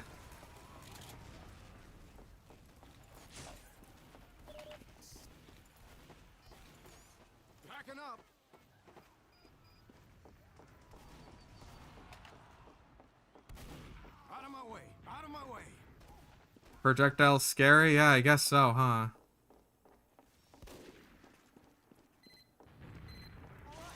I mean, okay, maybe it's easier because fucking the Islander is one of the most brainless weapons in the entire game.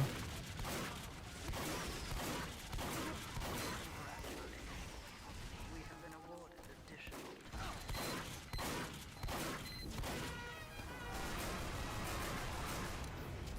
Yeah, Solar Light ruined an entire generation of demo men.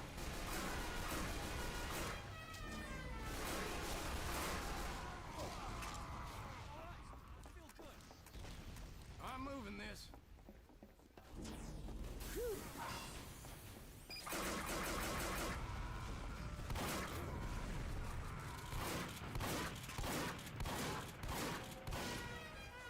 Yeah, I don't know. Maybe Demo Knight is more polarizing, but has higher highs. I don't know. I can't fully dissect the psychology of why so many people fucking love to play Demo Knight. To the point where it's like, if I see we have multiple demos on our team, I just kind of assume, like, oh. I don't think that's anyone that will actually be able to Uber into, like, a nest or something. Like, these effectively are not power classes. Ooh, juggled.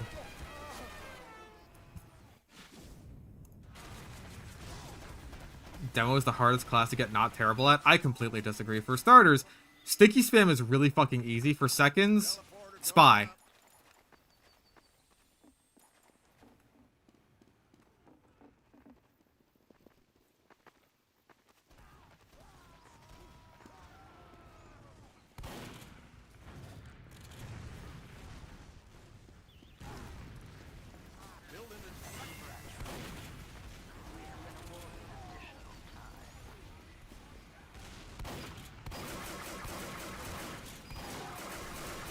I mean, it's polarizing primarily because Demo Knight gets countered really hard. Like, Demo Knight gets fucked up. Go through all the ones that are contenders for what you want to put on your Sacred Slayer. It's generally what I do with my Warband. Yeah, I'll do that. I just want to get through this round first. Oh, also...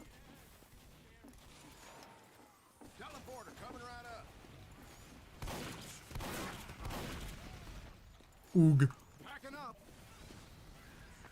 Yeah, I'm also just not a fan of TF2's melee in general, so that maybe colors my perception towards Demo Knights a little bit.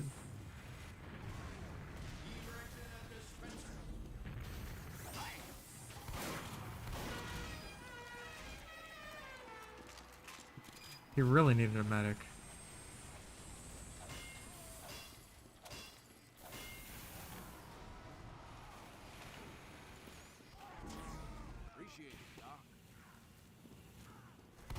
Hey, is anyone following me in here? Oh no! You're so scary, haha. Please don't chase me, that'd be so sad. $200 for a drink bonk? Yeah, why not?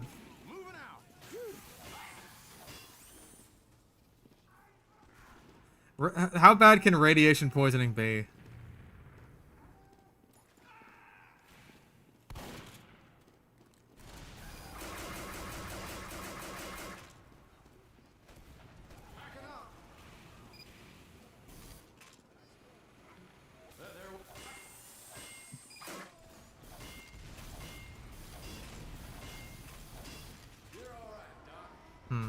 I'm not sure where we're pushing in from, so I'm not sure where the best place to put the dispenser is. Yeah, just get the Rad Child perk. Or the Lead Belly perk. Well, that's only for water sources, huh?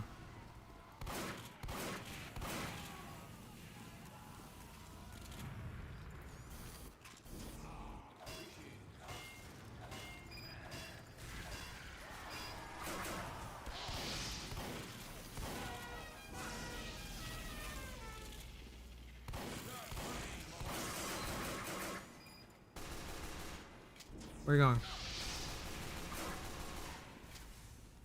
Oh no, haha, please don't chase me into the line of sight of my sentry.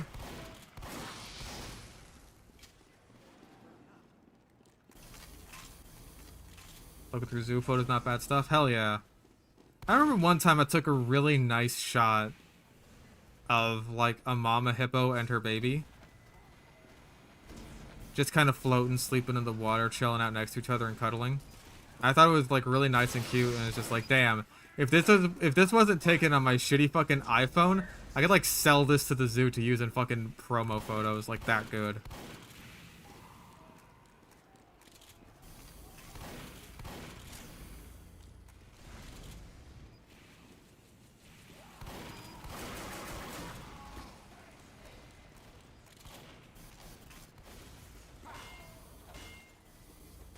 It's got scanned at like $1,500 worth of TF2 items at a really low point.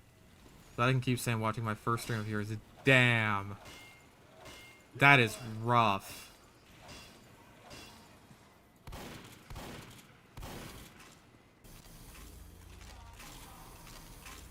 I can't even imagine.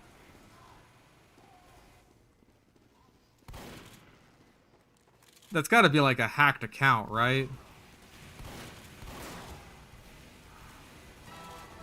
Because, like, losing $1,500 in a single trade doesn't seem too plausible unless you were trying to get, like, a golden pan or something.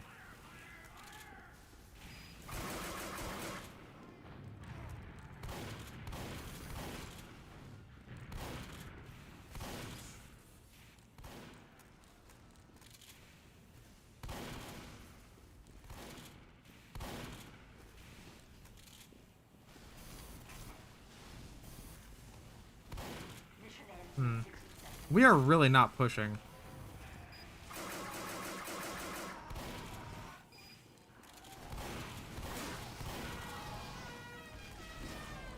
What would I do if I got a gold pen? Probably sell it. Probably sell it for, like, money if possible. I just feel like I wouldn't get too much I mean, like, okay, I may go the Spiky Mikey route and make a few videos on the gold pan, get my money's worth out of it, and then sell it for money.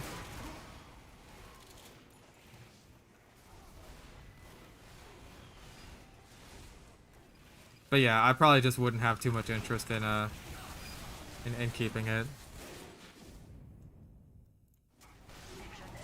I'd only use it on like 2 classes, so that's sniper and demo.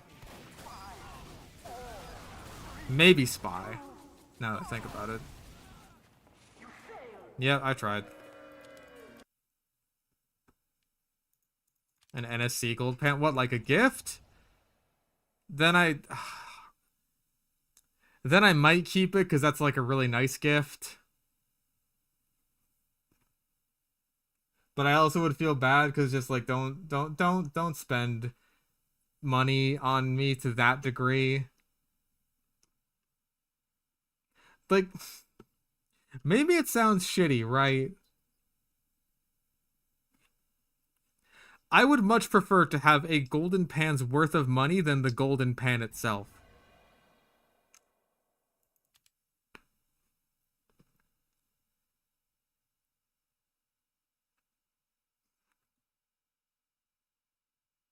Like, if you're gonna spend that kind of money on me, spend the money. Just throw a ridiculous fucking stream donation my way. Yeah, I can't eat a golden pan. I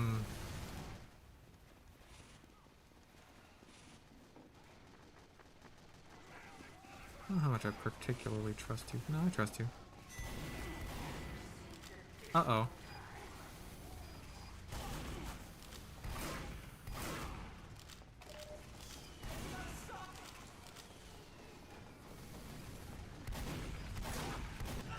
That was dumb. And he wasn't even hurt. How many months of rent is a golden pan? Probably only 1, honestly. At least for me. If I move to the Midwest, that could be like maybe 3 months of rent. I mean, it would be 1 and change. How much is a golden pan worth? It's like 2,000 something, right?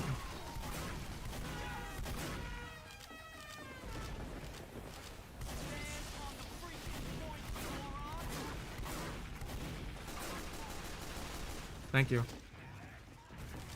Around 3K. So yeah, that's like 1.5 months rent for me. That's not bad. That's better than nothing. I'll certainly take that. Like, I would rather have a month's worth of rent on backup that I could just like dip into if I need to for some kind of emergency or something than have a shiny pan in a video game. Some people have the luxury of choosing the shiny pan. I'm not one of those. 6K? Okay, if it's 6K, that's like 3 months of rent. Yeah, that's way better. I'm definitely selling that now.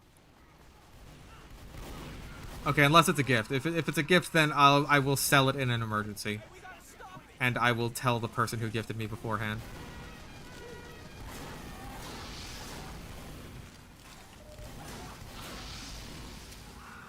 Damn.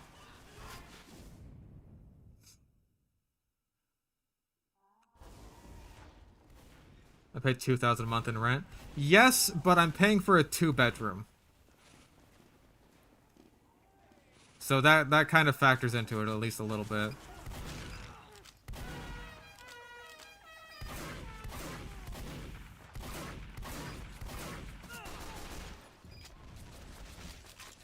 If I were paying for like, if I were paying for a 1-bedroom, it wouldn't be costing as much. If I had a roommate helping me pay rent, that'd be way better.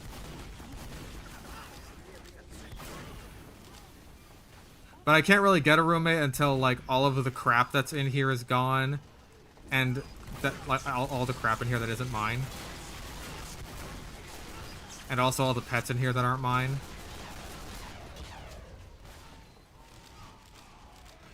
Like all of those need to go before I can even think about moving or getting a roommate.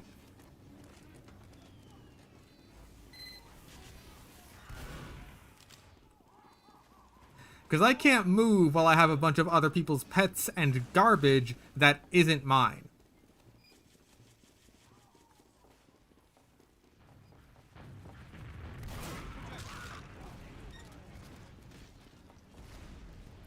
Oh yeah, also I live in California.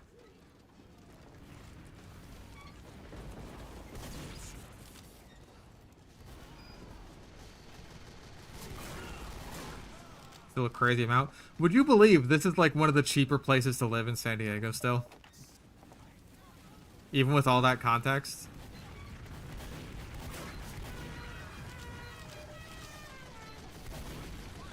Like by San Diego standards, this is very livable.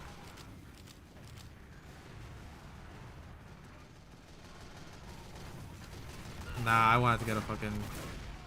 you'll get yours.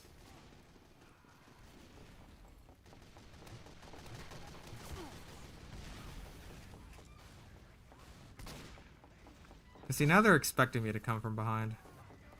Because I always come from behind.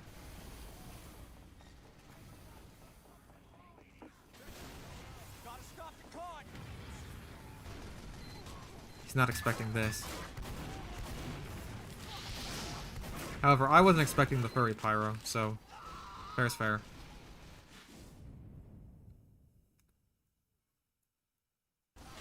You ever seen Florida Man out in the streets before? Oh yeah, I've seen plenty of weird homeless people.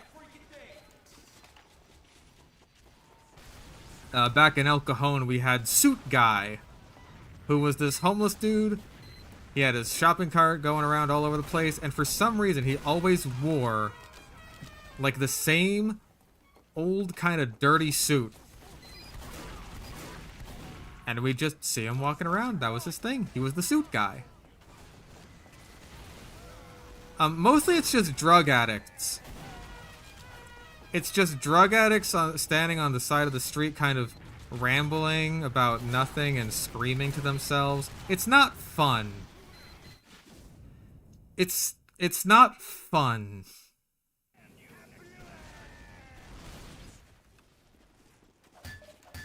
Up here, it's not a homeless guy, but we do have a guy who takes his parrots for walks.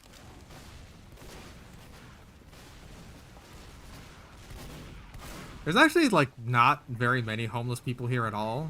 I think I've seen, like, one.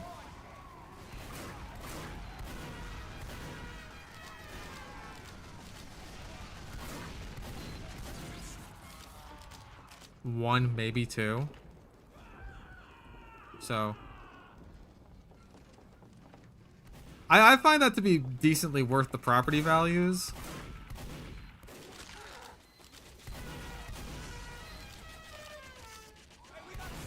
Like, I feel decently comfortable leaving my door unlocked at night. Look at me, Ma.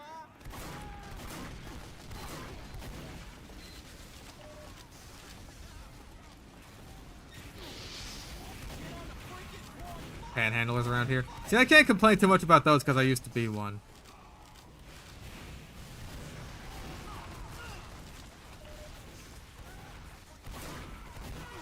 Like homeless people who just need a bit of cash to get by, go for it. The crazy drug addicts, that's kind of where I draw the line.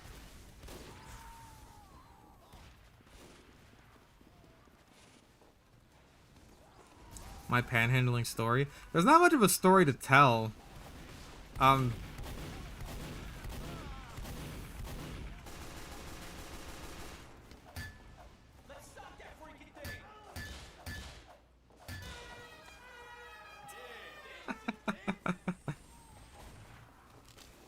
It's not a story I'm uncomfortable telling, it's just not particularly interesting. I was poor, we were losing our home. I decided, fuck it, I'll go onto a four-way intersection and just ask for money. Yeah, the Phantom War actually helped there with the crit marker for tracking down the spy, surprisingly. I didn't really think of that as a utility of it, but there you go.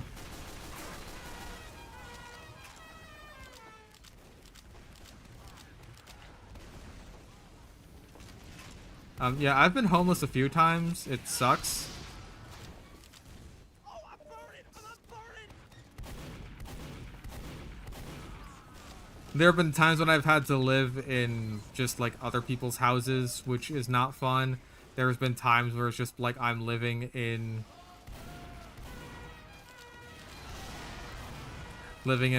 fucking mom's truck.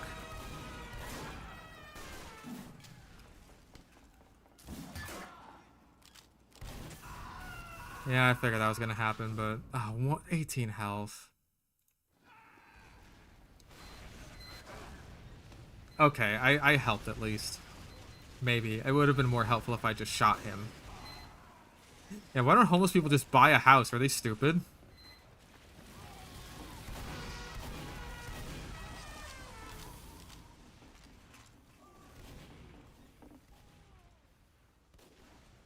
Gotta stop the cart!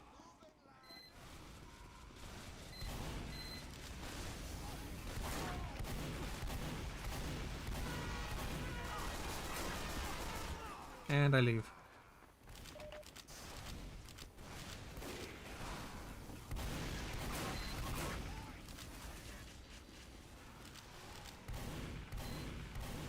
Yeah, there were like a decent amount of fairly generous people.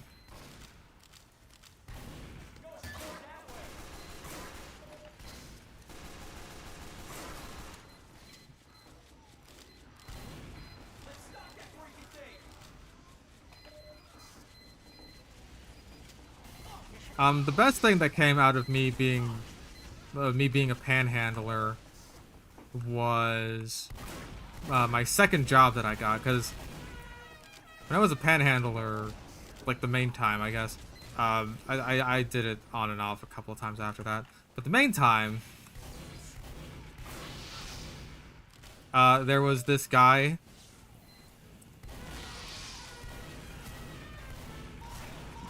Oh, and I die. There was this guy, pulled up to me, gave me a little bit of money, and said, like, listen, I'll give you a little bit of money right now.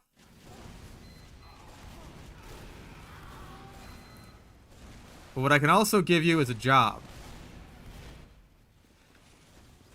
So here's my number, here's the place you gotta go, here's where you gotta show up, here's what you gotta do. And a very nice man. Gave me a job working on a dock at this yacht club. Because the dock had been built incorrectly it had been improperly installed. Like, the boards were all placed upside down. And the boards were kind of, like, treated, I guess, in such a way that, like, the top half was meant to be exposed to the elements and walked on and all that shit, and the bottom half wasn't. So, the bottom half that wasn't meant to be exposed is all, like, rotting away and not very good. And so, we had to go tear all that out and replace it with new stuff.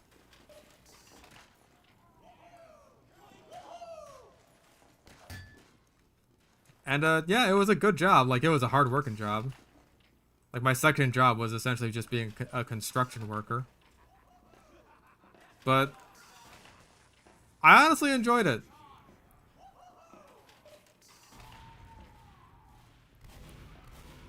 It was almost like a mix between a job and like a weird people rescue. Like, this guy just helped out people who were down on their luck and gave them jobs. Like, one of the dudes was recovering alcoholic. One of the other dudes was also homeless. He was, like, living under a boat. And they were all characters, right? The dude who lived under a boat, like, the first day that he showed up on the job, he dropped, like, a power drill into the ocean. He dropped it into the bay and, like, dove in straight after it, no questions asked. Or maybe it wasn't a power drill, it was something. He dropped something into the ocean, dove in straight after it. He also had sex with a woman inside of his boathouse.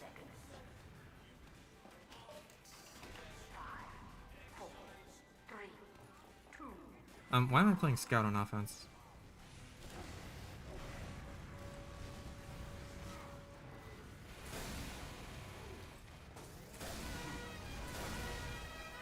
Yeah, I say the dude was sort of a... Oh, okay. He was sort of a recovering alcoholic because he would still drink sometimes.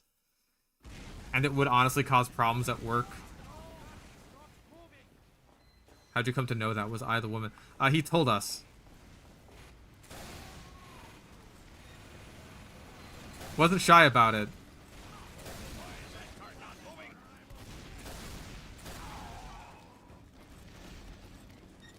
Don't know why you would be.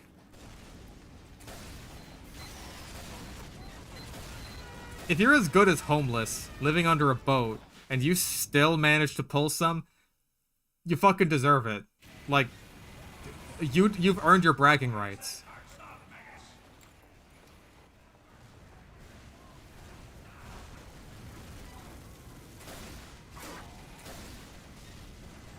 One of the other dudes was this kind of conspiracy theorist, so my kind of guy, more or less. I wasn't about all the conspiracies he had, but, like, he had his head in the right place.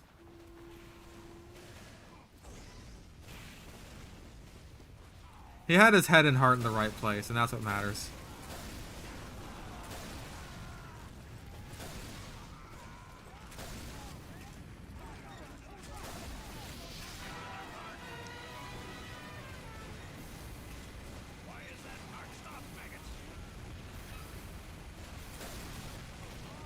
I think the way he phrased it was like, oh, hey, I brought a chick over to my place.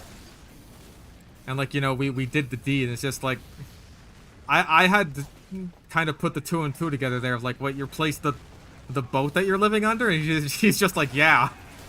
I'm just like, all right. Go Banyan.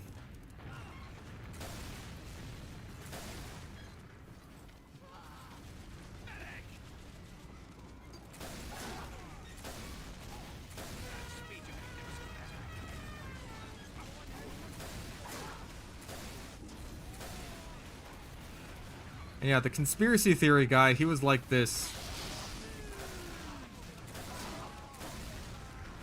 He also had, like, apparently terabytes worth of Led Zeppelin music. So he was a big fan of theirs.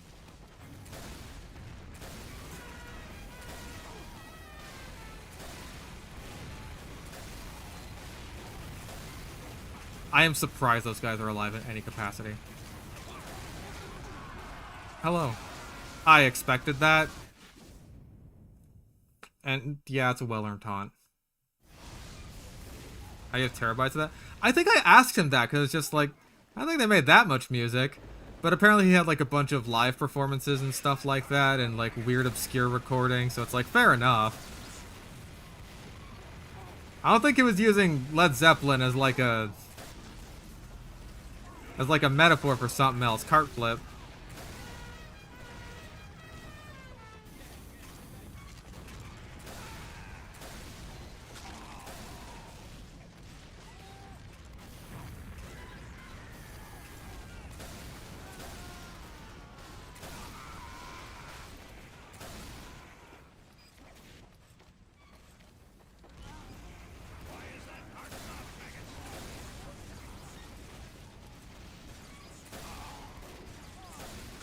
Oh my god. My life flashed before my gamer eyes right there.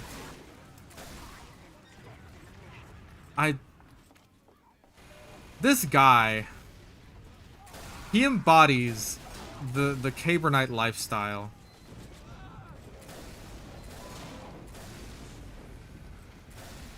And I'm afraid I am obligated to respect it.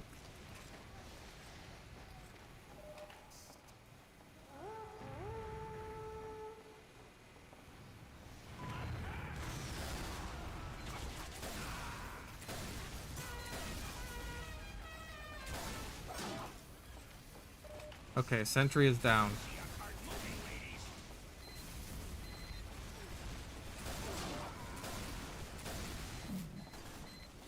There's another sentry.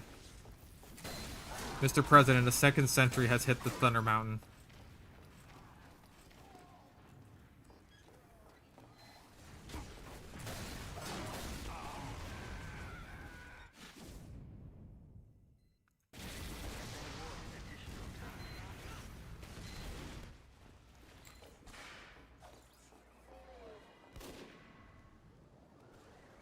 I'm trying to get these air shots, man.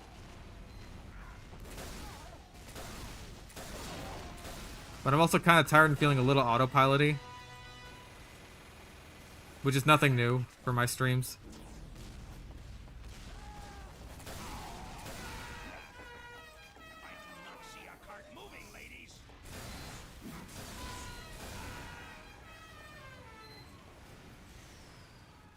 Ah, shit.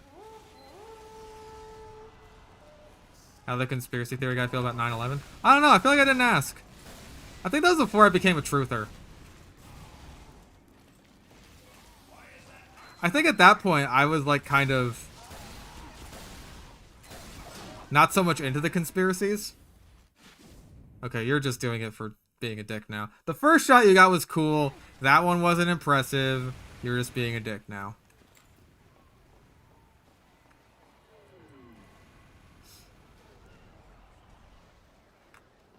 First unusual, what was my reaction? How did I obtain it?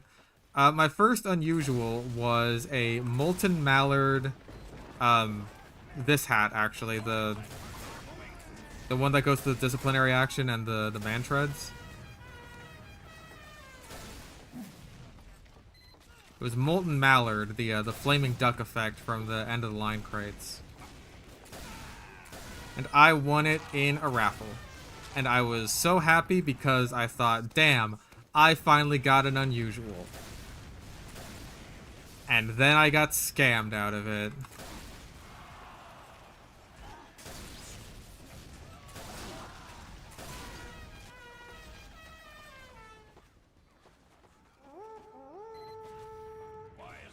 But then,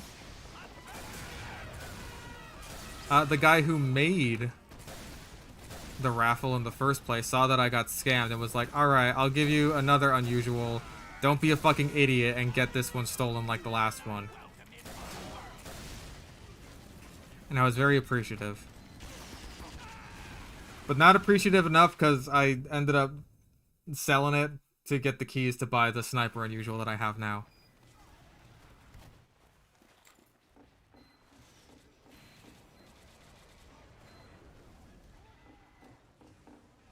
Someone in my school for a school project that I had last year was the first person who explained the 9/11 theory to me and explained the suspicious shit that happened around it. That might have been... If it wasn't last year, that might have been me.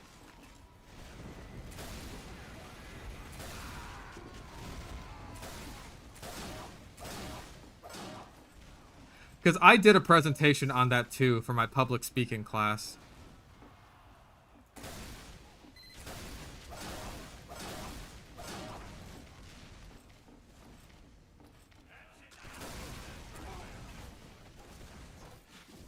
Lost my first Aussie. I was tried an idiot, and an Aussie Ambi I got on my 10th tour. Damn. 5 minutes left in the mission. Yeah, after I got scammed, I just didn't trust anyone anymore. I was just like, alright. If you're adding me for some stupid bullshit, then it's just a scam, and...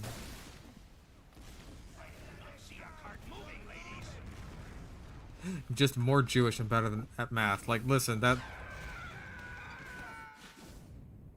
You don't need to say that second part. It goes without saying.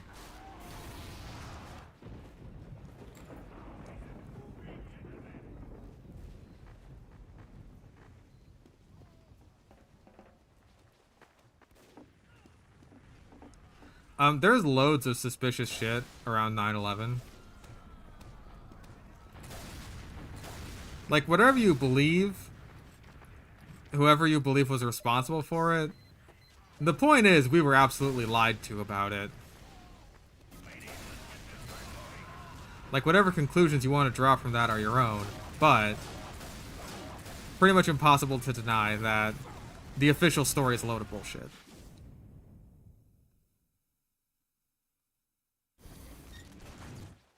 Why is that cart not moving?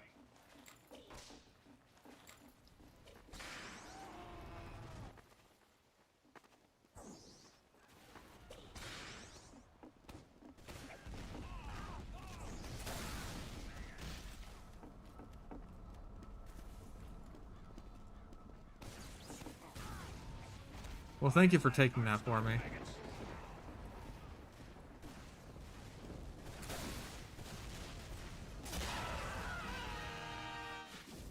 Again, you're just being a dick at this point. The jet fuel thing? I mean, like, I pretty much, unless presented with better evidence, I believe that the towers were like, it was a controlled demolition, basically.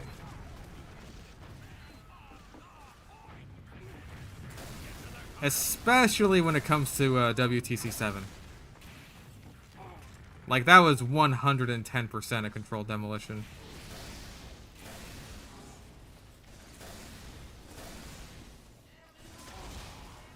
That was a crit I hit him? Okay, whatever. I don't care.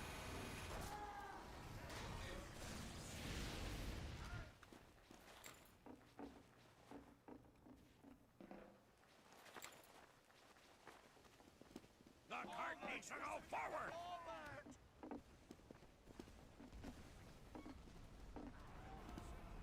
I do not see a cart moving. Yeah, they hit the Pentagon.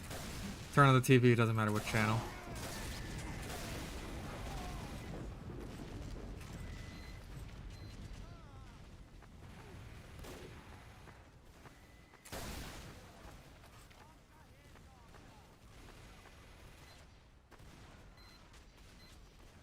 Yeah, World Trade Center 7 is just such a weird fucking... It's a complete anomaly. It is so fucking weird.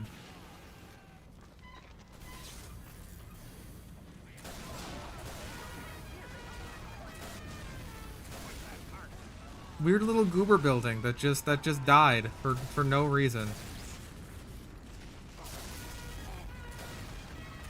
Me when I watched one Uncle Dane video.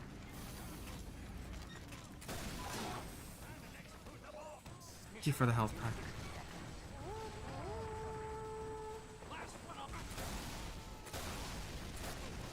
I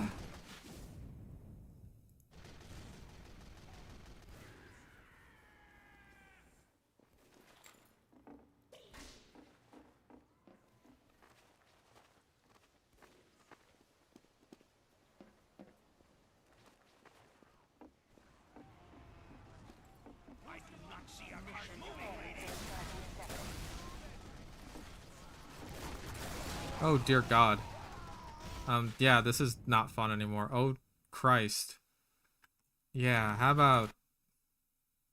Yeah.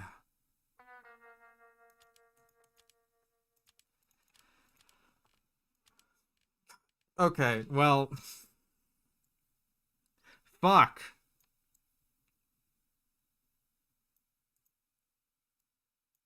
Alright, well, I don't want it on the airstrike. Because I already have an airstrike. I don't want it on the amputator because that is a joke of a weapon to put a fucking minimal wear strange sacred slayer on. Same goes for the back scratcher. Bizarre bargain, maybe.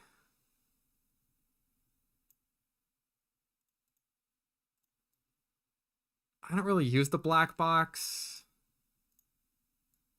Shotgun. I already have 2 shotguns.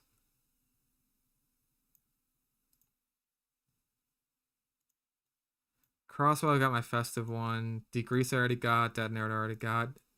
The disciplinary action, another joke weapon. Do I have a family business? I don't use the family business enough to justify that.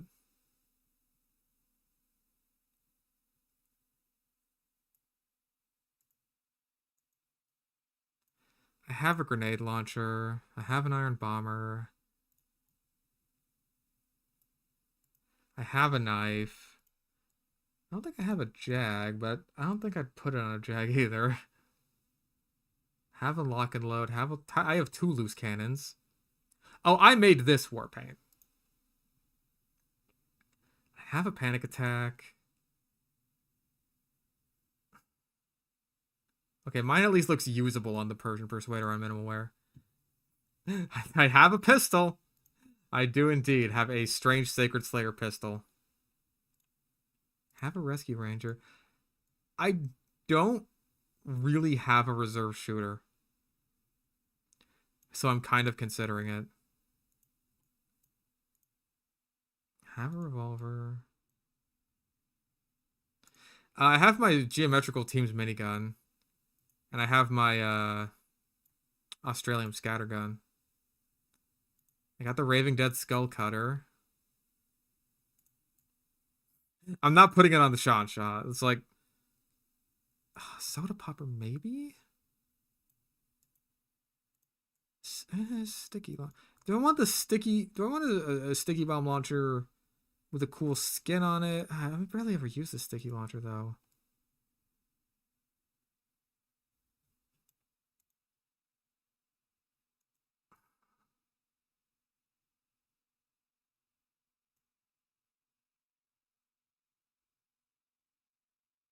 Yeah, I'll take off the Sequoia stain. Give me a moment. Hold on. Also have yet another trade offer. Let me refresh.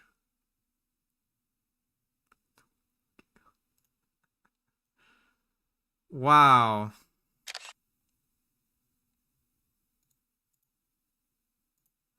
Oh boy.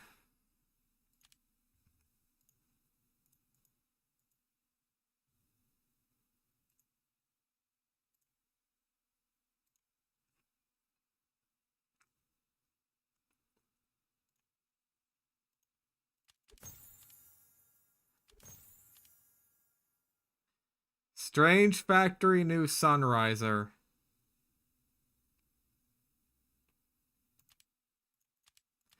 And you said to use it on the reserve shooter.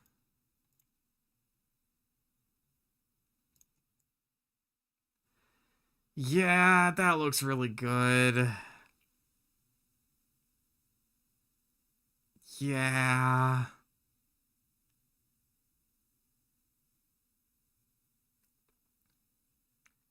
That's really nice.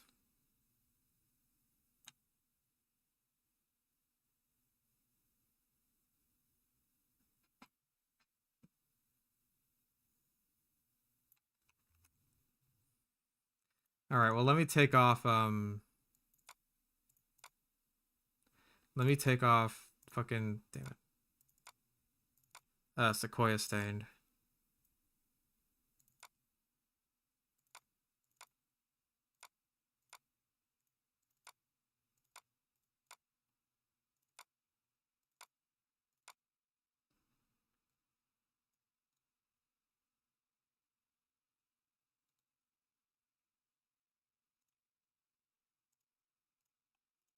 Okay.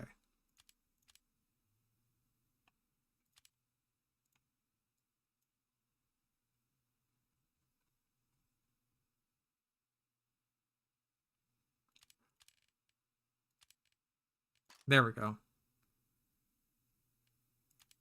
Is what I would have said. For fuck's sake. Okay, I can look at it in the viewer now. Yeah.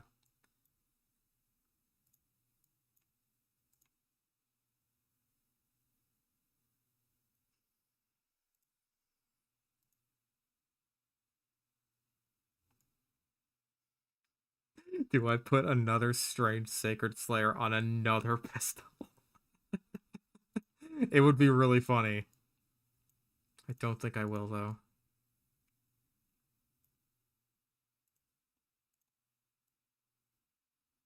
Oh, it's really nice on the sticky launcher. It's not so nice on the soda popper. The wear brings it down here. It's a pretty nice sniper rifle. I do like my Aussie SMG, though.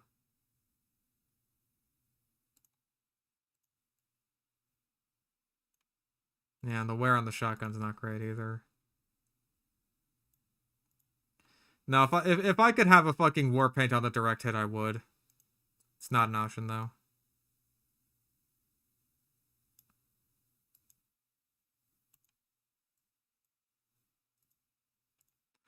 Hmm.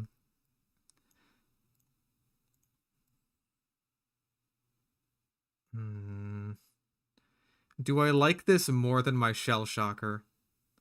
Ah, but I'd have to get a new fucking pro kill streak.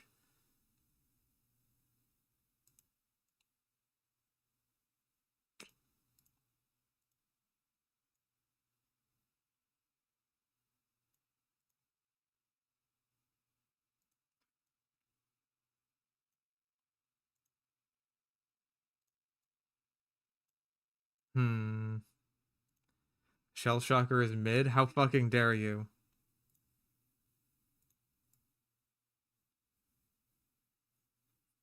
It probably is, but I like it anyway.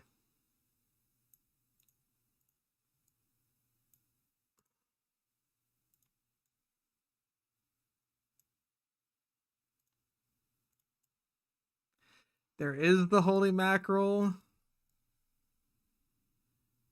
I'd feel bad about it still.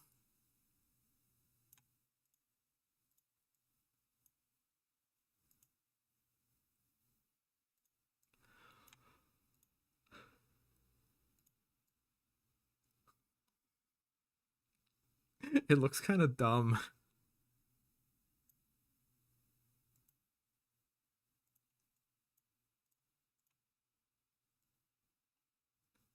The sacred salmon. That's not bad.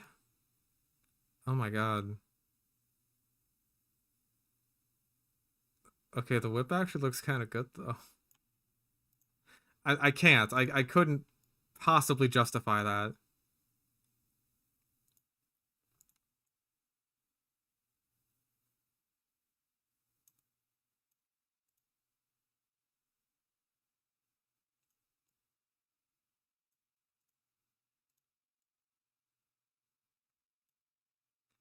And I still prefer my Saccharine Stripe Claymore.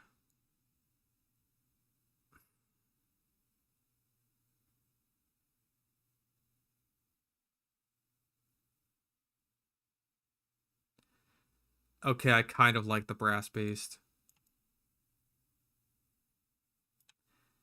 And I don't have a skin on my Brass Beast.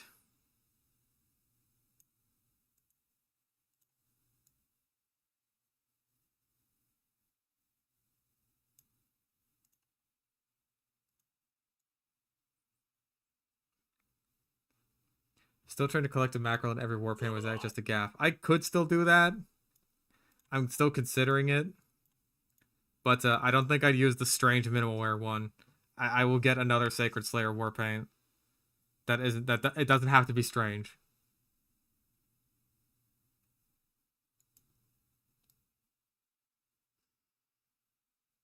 I kind of like it.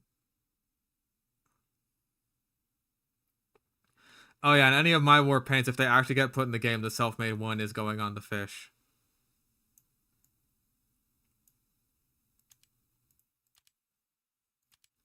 Alright, we're going with the brass beast. Oh, wait.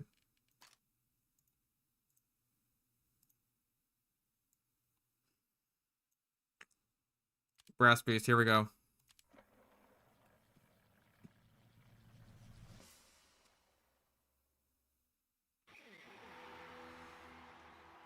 Will I regret this? I don't know, maybe. And then this one. He said to use it on the reserve shooter, and I will oblige this request.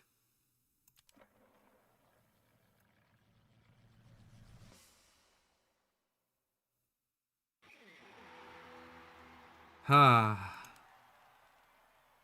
Okay, I'm satisfied. What else do I even need to have war painted at this point? Guy Fieri shotgun. Fuck yeah. You love to see it. I have an airstrike.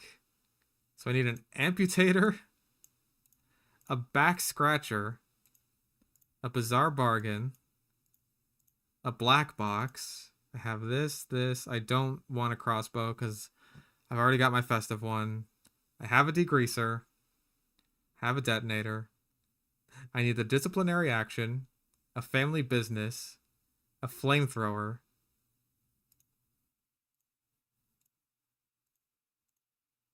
I have a grenade launcher. I have plenty of holy mackerels. I have an iron bomber. I need a jag. I have a knife. I have a lock and load. I have 2 loose cannons. I have a medigun, minigun, panic attack. Oh. Persian Persuader. Pistol. I need a power jack. Have the rescue ranger. Have the reserve shooter. I have like 2 revolvers that I like. I got a rocket launcher. Scattergun. Like 2 scorch shots. Skull cutter. I need a Sean Shaw still. Got a shortstop and 2 shotguns. I'm good with my SMG and sniper rifle. I kind of actually like bomb carrier on the soda popper. I might just go for that. Sticky bomb launcher, I'm still mixed on if I want to replace my festive one. Tommy Slav. Maybe an Uber saw. Definitely I need a winger. And a wrench I don't know if I want to replace because the one I have has pumpkin bombs on it.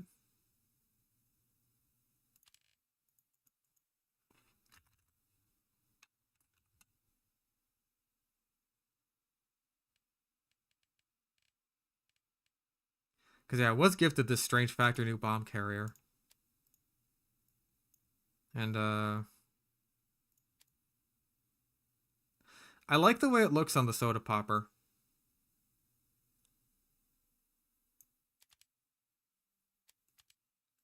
Like, there's not too much of the black and white stripe texture, which I think brings down the bomb carrier on a lot of weapons. Like, what's a good example? Amputator, maybe? Yeah, like, that's too much. Like, airstrike's a good balance. That's way too much.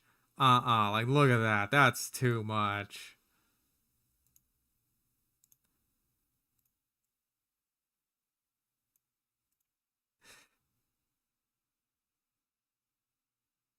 Don't look at the winger.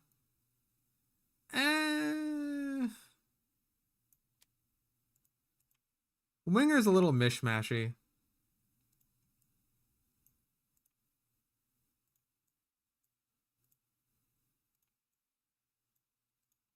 Yeah, I think I'll go with the soda popper, honestly. I like it. Fuck it.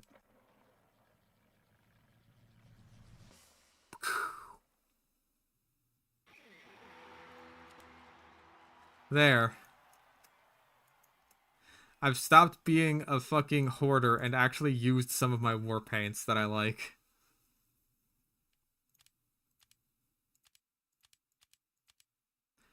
I've still been holding on to that one fucking factory new Death Deluxe that I unboxed like ages ago. There it is.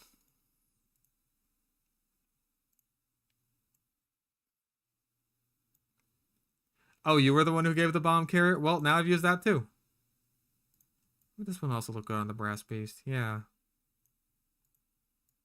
But it also looks good on the Tomislav, and I don't have a Tomislav skin.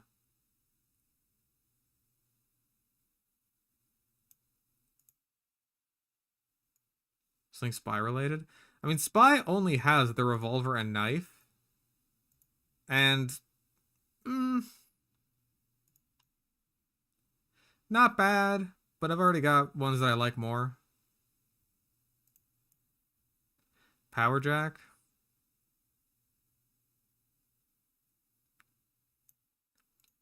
What other ones do I have for the Power Jack? I know I got, I have quite a few secretly serviced, including one in Factory New, I believe, if I'm not mistaken.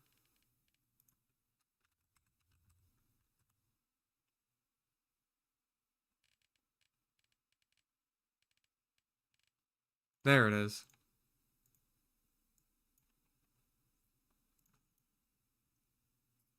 All black. We call it the Power Black. And yeah, I fucking love secretly serviced on the pistol. If I didn't have my fucking... If I didn't have my goddamn Sacred Slayer one, oh! All over it. All over that shit. God damn, that looks good.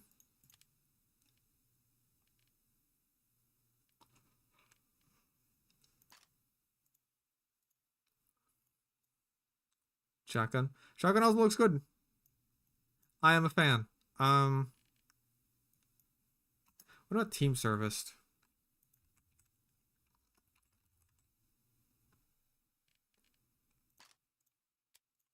On the Power Jack. It's alright.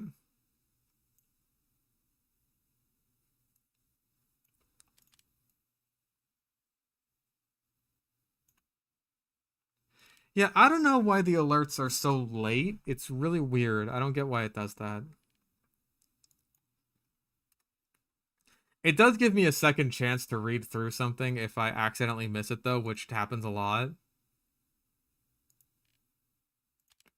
Ow. Yeah, Power Jack is a hard one. What do I even want for the Power Jack? Like, Alien Tech is always good. Alien Tech looks good on literally everything. But I'm not going to find one for a Power Jack.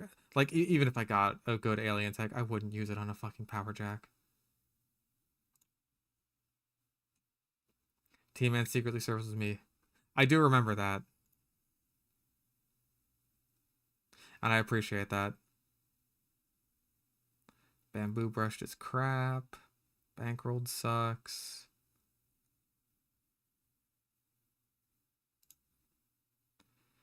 And you know what? Honestly, Bomb Carrier isn't bad on the Power Jack. Don't spam balls. This isn't a Twitch chat. You're actually allowed to be funny. I don't know how many times I gotta say it. Bonk, Bonzo, Bovine, Brick House, Broken Bones, Business Class. Again, I wouldn't use a skin like this on the fucking Power Jack. It's gotta be a good skin, but not expensive. Like, it's gotta be a good skin, but not too good.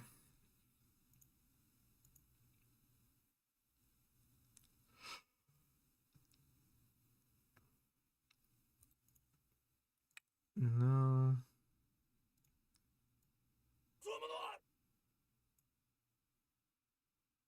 It does look cool. But I wouldn't waste a perfectly good team service on a Power Jack. Or not team service, business class.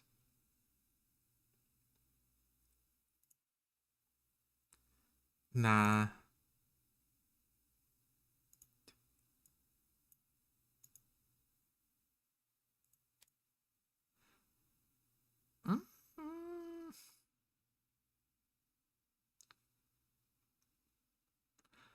I'm not usually huge on this war paint. I actually kind of like this.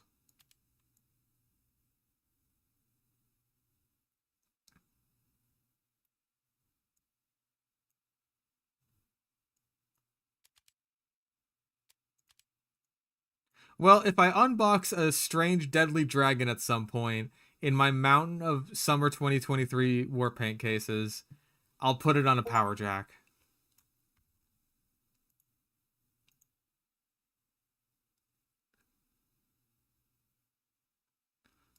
The guy who got hit for 28 sent me a troll face.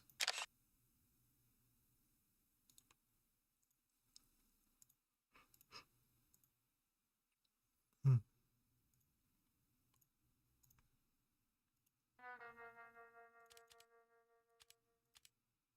It's a troll face. Greatly appreciated. Thank you very much. All right, where were we? Yeah, just gotta make sure there's nothing better I want.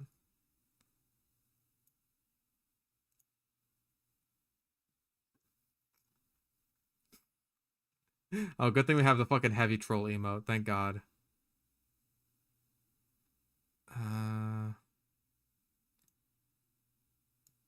That's a lot. And also, I know it's expensive.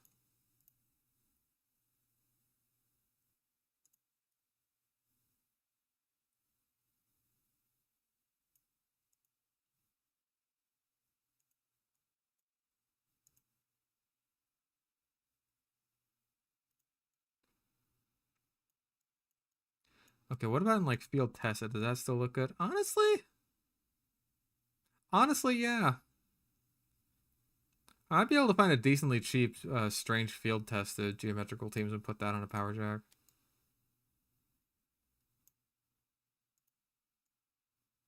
Honestly, even Battle Scar doesn't look that bad, all things considered. Like, some weapons just don't wear all that badly, and honestly, I think the power jack's one of them.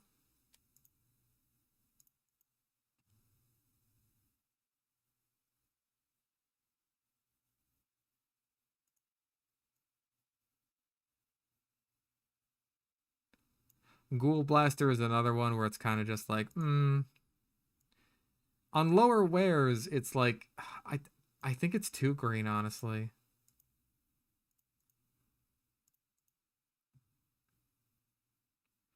Glacial Glaze, Gory to Green Gun, Haunted Ghost, Hazard Warning. That's pretty good. But it's another one that's like, Hazard Warning is too damn expensive. And if I found a hazard warning war paint, I wouldn't put it on a power jack. If there is a hazard warning power jack out there for decently cheap at like field tested or well worn or something, I would totally be happy to buy it for like 2 or 3 keys.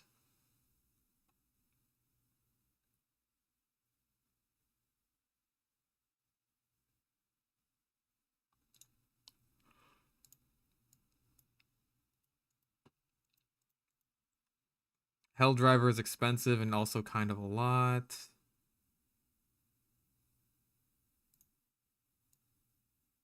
Ironwood Mark II isn't bad.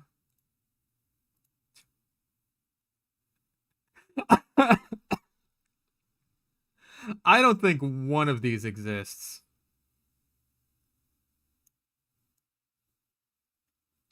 I don't think one fucking soul has decided, oh man, a fucking jazzy war paint. I'm putting this on a power jack.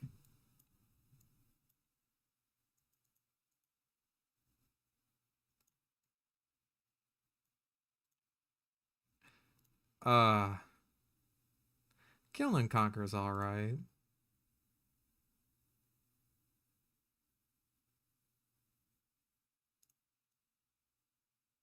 Oh, right, because that's Vivid Varnish.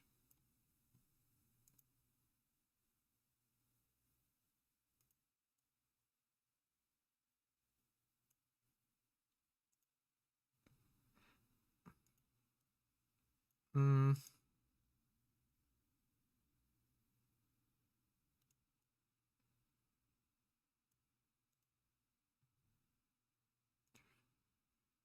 What my boy Geometrical Teams look like on it? Or not Geometrical Teams, fucking Dazzle Decorated. Pretty good. I like the cut of fucking Dazzle Decorated's jib on the power jack. I think that looks nice. But I also made the war paint, so, you know, bit of bias there. And again, I wouldn't use Neo Tokyo on a fucking power jack.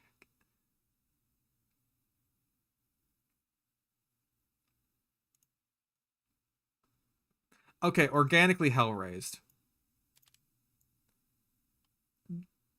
Ah, the green flames. Why do they have to be green? Why couldn't you just make them blue?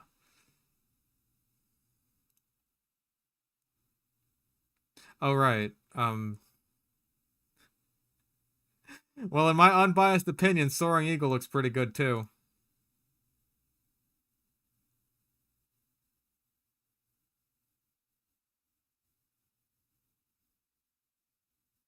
Hmm.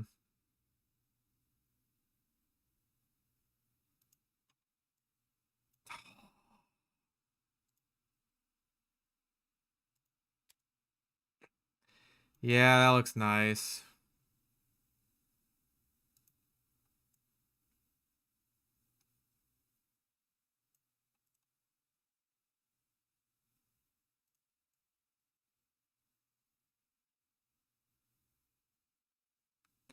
Sax Wax looks pretty damn good, honestly.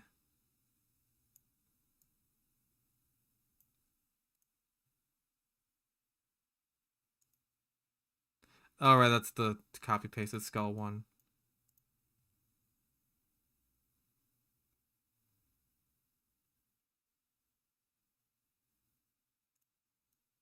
No. Oh, right. Well, in my unbiased opinion, I would say that Occupational Hazard also looks pretty good on the power jack.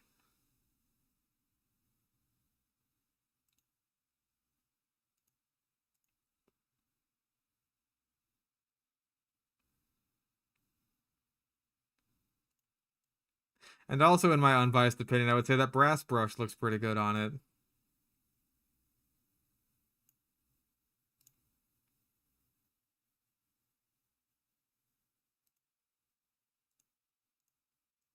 Blarp.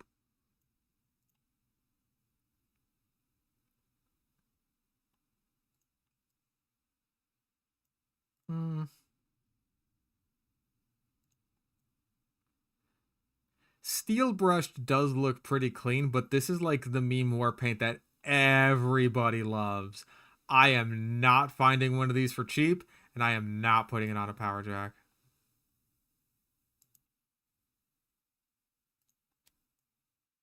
Sunriser's pretty good, as is Swashbuckled. Even Field Tested Swashbuckled looks pretty good. Okay, you want to see it on the fucking... You want to see it on the Brass Beast? You want to see the Brasser Beast? Behold! Behold! The product of your hubris. Was it worth it?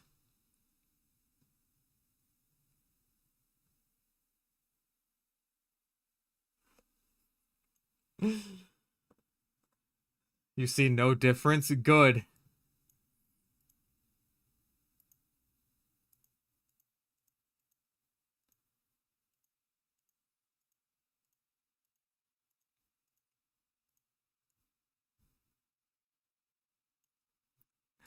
Uh, okay, where the fuck was I? Sunriser, Swashbuckled.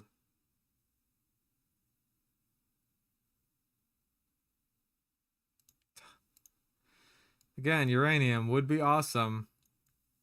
Not putting it on a power jack.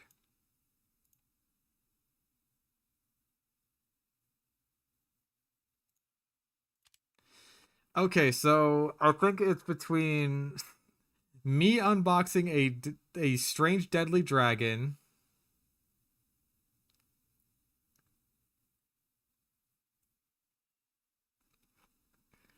me finding a decently cheap strange hazard warning in like field tested or well worn or something,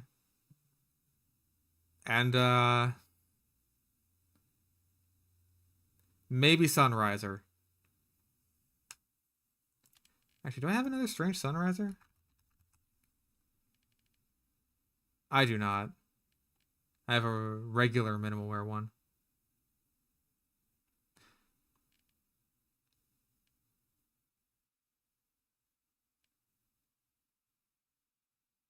Damn, I got a good roll on this Sunriser for the detonator. It doesn't look as good when the black is the like the tip of the barrel.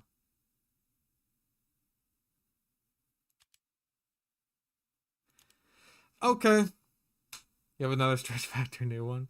You don't have to give it to me. I'll figure this out. I'm not that much in the market for a power jack. Was that just like the last one on the list of things that I needed, quote unquote?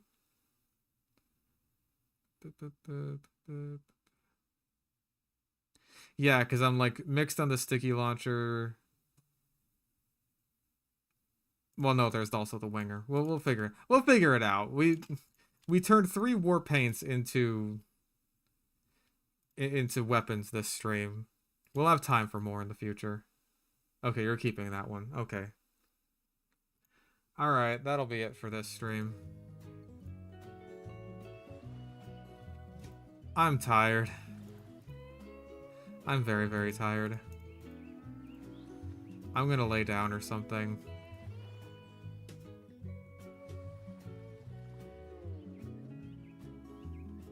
Okay. You guys have a fun rest of your day. Thank you for all the donations and for watching the stream and the fun times we had, except for the most of the time when it wasn't fun because steamrolls suck. I'm gonna go. Until next time, take care.